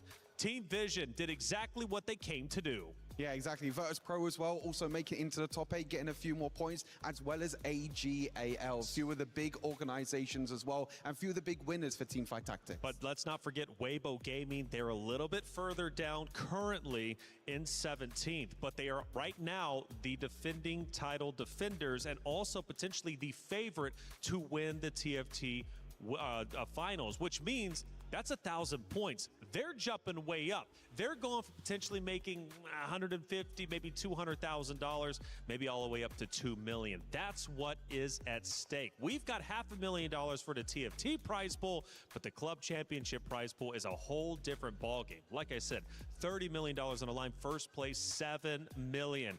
There was a lot of keys crushed today. And sadly, we got to go through each and every one because we lost some titans through our matches. We started off here, Vision taking down T1 in a 2-0 style. Vision forged through the fire and flames, able to beat T1. What an upset. The first seed of China making it happen here, Vision was just too strong, and we saw Vintium there giving the key to Flancy, and Flancy having fun, and of course, the joy moment for him. Yeah, Mouse as well being taken down by Juan Mei. Obviously, Juan Mei, one of the GOATs in TFT. Having the honors of crushing the key for Mouse. Kind of expected result in the end, but going to be one of the teams to watch in the quarterfinals. That key went snap, as they all do. He tries to put it together, but there's no use, man. Once that key is gone, it is done and finished. Noxium Red Force, though, going through big as they crush Zeta's key. This was, well, for all intents and purposes, an upset for some, right? Noxium Red Force comes in big. On paper, Zeta was looking incredible, but in execution, Noxium, they were the top dogs. Power of friendship for Noxium once again and the possibilities, and now Safo giving the key to Dohua, who broke everything. He broke the lever.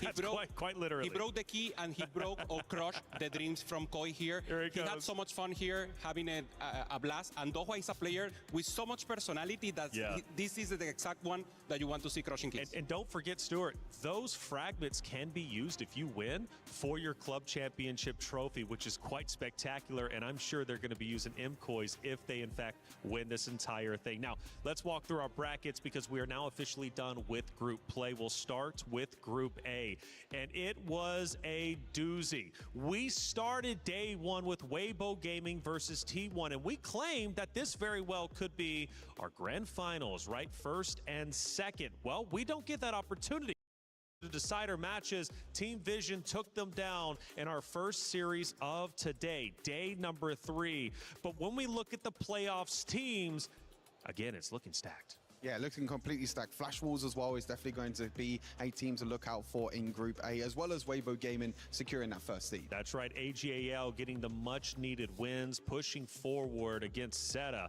against Mouse, of course, to get those club championship points. And for Virtus Pro, you pointed it out, Stuart, obviously getting those top 8 performance is going to be massive for the org itself. But advancing to the playoffs today, Aurora Gaming, Noxium Red Force. I mean, yeah, Juanmi there popping off, and this is what, not the last hope, but the biggest one for the CN region, the Chinese, and 4 teams already there is exactly what you want to have happen. So Juanmi, I expect him to pop off, and they are, for me, the favorites coming into the playoff. That's right. A lot of money on the line. We've been talking about the club championship, but let's remind you how much is up for grabs if you win this event here. TFT Esports World Cup 2026, $500,000, $150,000 for first. Now, Stuart, when it comes to TFT, this prize pool is significant. Yeah, it's one of the biggest prize pools in the TFT, ecosystem. Being able to play this 4v4 format, a unique format with such a huge prize pool as well. It's why so many players talk about this format. They talk about this event and dedicating so much time to it throughout the year as well. Of course, they're focusing on 1 versus 1, but the 4 versus 4 is what the players really love.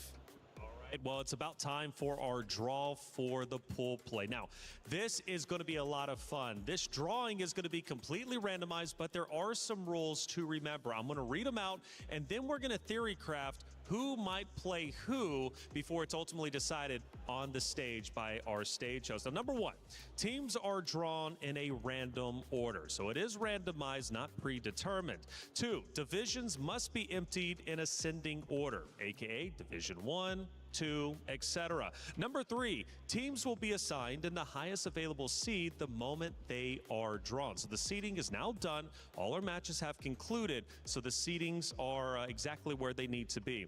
And the number 4, no teams qualifying through the same group can be placed into the same quarterfinal match. If that would happen, the currently drawn team will be placed in the next highest available seeding position that is valid. So it's all fair. Now, the next question is, who's going to play who? It's time to head to the stage to find out our answer. It is time indeed. Taylor, you said it's gonna be fun. I think we couldn't wait. We were like talking about that entire draw. It is time. Yo, calling Taylor time. said something about it's time to do the draw 4 something, and you know what? I completely blocked out the rest of it. As soon as you said draw 4, I feel like that's what some of these teams have been playing. Draw 4s, skip, reverse back to me, etc. Team Vision. Did you see how they just got down? I mean that, and then not just their movie star Koi going up against my guys at Godlike Esports, and of course Nongshim. People thought that it was an upset when they won in the qualifier, and they showed that it was not. Today has been an absolute banger, back to back to back. Back to back to back, we had fighting boards, we had banger matches, and now we're about to set the banger matches for tomorrow, right? Very simply put, Rob, I do believe this side, you've got all of the teams that qualified through the upper bracket. So your first role is to draw them to know the seeding order. Whoever you draw first will earn that top seeds. Okay, winner side right here, y'all, and then over there we got everyone that's on the loser side or lower side of the bracket, if you want to be politically correct. All right, let's go ahead and get to it, y'all. I'm mixing it up. Ain't no funny business going on. No collusion, nothing. Pick one, and whoever you pick is seed 1 for that final playoff tree. Who do we got? Who do we got? Shout out to the Keymaster. Let's go. Seed 1. This fancy. Of the playoff. Oh, this fancy. Ooh, Flash Wolves. Flash Wolves, ladies and gentlemen. They will claim that first seed. Of course, we don't know their opponent yet. It will be drawn later from this board. But right now, it's about getting that seed number 2, Rob. Okay, again, this next team is not going to play against Flash Wolves, who just set in the winner side. And if anything, you're going to be on the complete opposite sides of Flash Wolves. So this team gets to avoid them. Who do we got? Oh, yeah. Oh, yeah. Oh, yeah. All gamers, baby. AGAL. The other ones. Seed 2 of the tournament. And you remain, Rob. You get to choose. You get to choose. Don't break everything, bro. We have a crusher there. Hey, listen. We don't need you for that. I'm not about to embarrass myself in front of Daysik and Doha, man. Don't worry. I got the reactions. All right. True fighting game, man. It is time. Seed 3. Oh, yeah. The title defenders, ladies and gentlemen. Weibo Gaming. Seed 3. Title defenders, but not earned that top seed. And of course, Rob, make sure you pick the right one. Make sure you take a moment and make sure you actually got the right ones. And that's, of course, going to be seed 4 for this tournament. Virtus VP. VP it is. All right, so officially, we do have one side. Now we here with what we all really want to see, baby. What these matches about to be, Damascus. Let's see. I know the players are on my right. I'm just looking a bit. Yeah, let's. This is the moment where I pick who faces anyone. Now remember the rule: you cannot face someone from the same group. All right, if the bracket is messed up, it's your fault, Damascus. The players got to blame you. I'm doing my best, Rob. I'm really doing my best right now. Okay. Okay.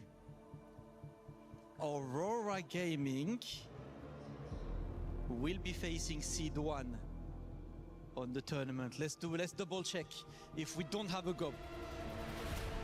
This is the match. Listen. Oh no, it's gonna be. I'm getting confirmation. It's gonna be Aurora versus Weibo Gaming. Aurora versus Weibo. Juan Mie earlier said, "Whoever you give us, we'll take them down, and they get the title defenders." And bro. Fate said, "All right, bet.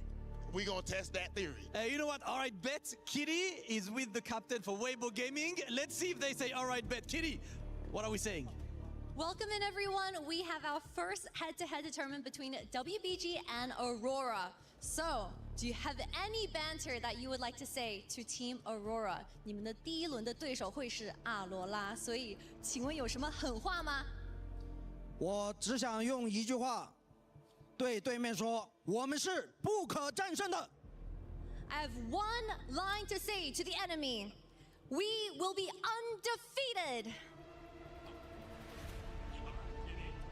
We hear you over here. Juan Mie hears you over here. Juan Mie, what do you have to say to Weibo?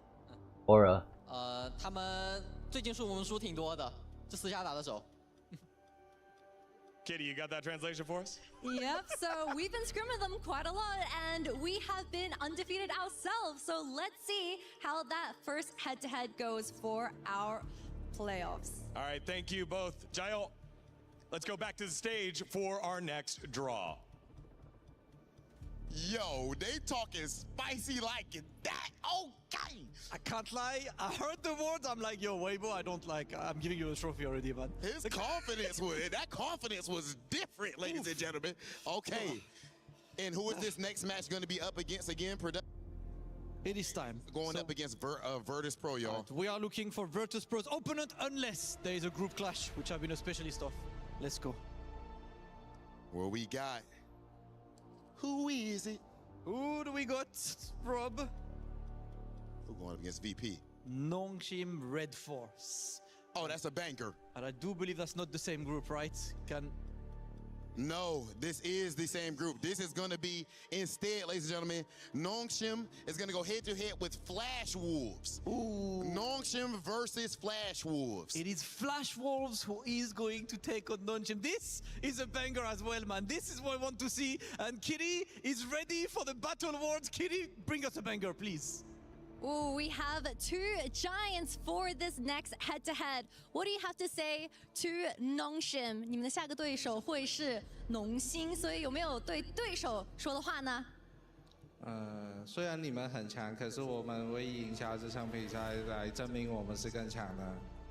Although you guys are very strong, but with this head-to-head, we will prove that we are the strongest. Digon, what do you have to say? Well, it is a battle of APAC, and Nongshim have been pretty great. Shiluk is here with me. Shiluk, what do you have to say to those fighting words from Flash Wolves? We will show the rebellion of underdogs, and we will prove that we are the best team of APAC. All right, there you have it. The battle of the APAC. It's Flash Wolves and Nongshim. Let's send it back on over to the stage. Regional rivalries on point. You know it's always about the regional pride, Rob. I love to see this. Yeah, I mean, because you're always talking trash about NA. I know how you feel about regional pride, Damascus. Yes. Can you Can you repeat the statement you got yesterday from brother? Can you pull the next match? All right, I have good news though. Bias. I have good news. Whoever I pick is actually gonna be Team Virtus Pro opponent. Okay. There is no more clash possible. Okay. I know I'm making things difficult for everyone, so let's make this easy. All right. Let's see. No, I don't like. Yeah, let's go. Who's going up against Virtus Pro? Thank you, Keymaster. Against Virtus Pro. Team Vision taking on Virtus Pro, Rob. This is gonna be another banger of a match. Kitty, what do they think over at Virtus Pro sides? Ooh, wow, two teams starting with V. So, Virtus Pro, you guys are going to be versing Team Vision for that round one. Do you have anything to say to the enemy? I think I'm gonna show them who gonna be the champion this year. Spicy champions. Back to you, Digon. Well, Team Vision, VP made it to the finals last year. What do you think? How is it gonna go? 我觉得 VP 是8支队伍里面最弱的一支，所以我们很幸运。Okay. Go ahead, Kitty. Well, we think VP, out of the 8 teams, is the weakest team going into the quarterfinals. Back to you guys on stage. Oh my goodness, ladies and gentlemen. They talking like that. Insanity. The weakest team, you can't lose at this point. You cannot lose. Match of the day. This is my highlight match. I will be watching this match. I will be watching to see and to see them fall. Oh my. We need to make that like a 1st to 5 or something like that. That's insanity. Listen, love to see it. I know technically our last game is already decided, but for the sake of fairness, and Rob, you know, I know we're talking smack, Europe, NA, but the last team, like, we have to shake hands. Like, it's the fusion. Come on, man. There's EU and NA players, right? This is true. Right now, there's no more smack talk. Like, we must work together. Put some respect. Yeah? Put some respect on this next team. We too. We take it. Yeah. There you go. Thank you so much. Show the people, the masses. We know who it is, but show the people. Yeah, gods do not bleed, ladies and gentlemen. God-like Esports going head-to-head with AGAL. Kitty, are we ready with the interview? For our final matchup, Godlike vs. AGAL. What banter do you have for us to end of the night? 下一个对手会是 Godlikes， 想不想跟他们放点狠话呢？让我们领到最大的补贴了。This is the biggest fortune that can happen to us. Ooh, so everyone is getting favorable matchups, Digon. It's getting spicy out here, and we're at our final draw. Gobo, you're not gonna let that go, calling y'all a fortune here, y'all. I mean, Orok said yesterday that he wants to face us in a tweet, and he will regret this tweet tomorrow. All right, it is regret for later. He's saving it for the late game regret. Let's head it back on over to the stage to close it on out. All right, ladies and gentlemen, officially, we have our playoff picture all the way set. It only gets this hype. You only get this type of energy right here at EWC, ladies and gentlemen. This bracket is absolutely insane. This bracket is looking insane. Listen, I think biggest moment of this draw, Weibo Gaming statements. Yeah, this one, I don't want to face these guys. It's the energy with which he said it. He poked his chest out. You gotta work your chest out to get that type of bass on you, ladies and gentlemen. And then, also, as if that wasn't crazy enough, they said that they were the weakest team in the whole, what? The weakest of the 8 teams? Hey, between the smack talk immediately, when I'm telling you you're the weakest, you better pull up tomorrow. You better showcase what you're here for, and you better get on this one. And of course, the other one, right? Aurora Gaming, Juan Mie said earlier today, no matter who they send us, right? You can send us whoever you want. We will win. And ladies and gentlemen, of course, Hwami feels like him and his squad will win, but I can guarantee you that you at home are going to win, and you can do it very easily. All you have to do is make sure you pull up tomorrow for the greatest TFT play possible on planet Earth right here at EWC. We have playoffs starting tomorrow. You do not want to miss it. We'll see you there.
Nine AM.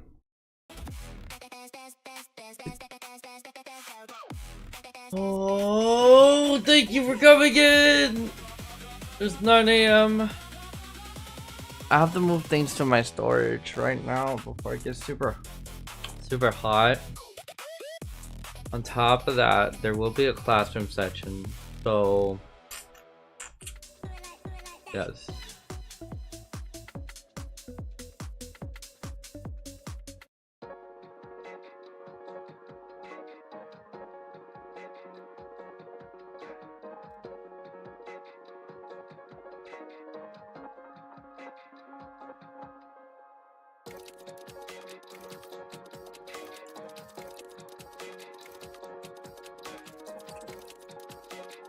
I am exhausted,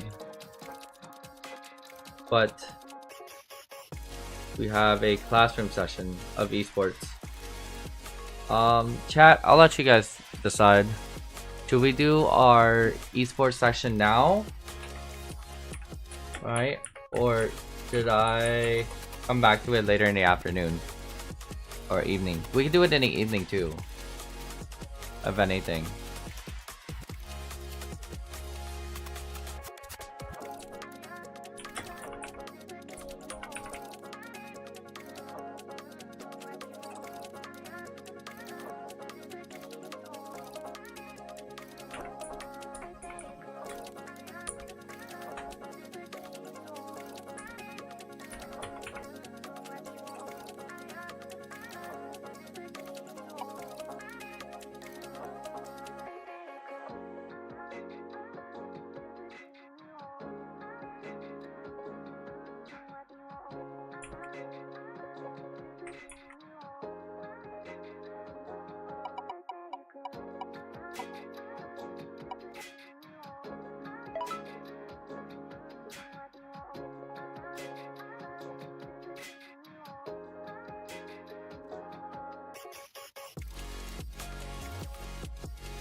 Yeah.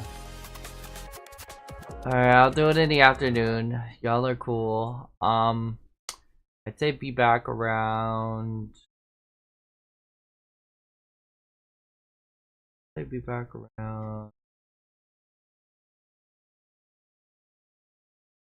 Be back around 12 in the afternoon. I will head to my storage, get some stuff situated. But yeah, thank you guys again for watching early in the morning again. I appreciate you guys. Alright, I will see you guys later. Alright. But like always, I love and appreciate you guys. You guys are amazing. Cue the outro. 1 second. I'm gonna cue the outro.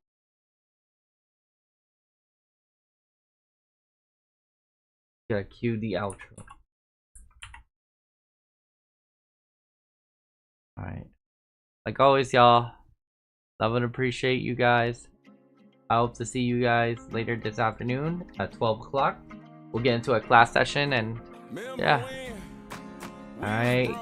Good night, y'all. And see y'all in a bit.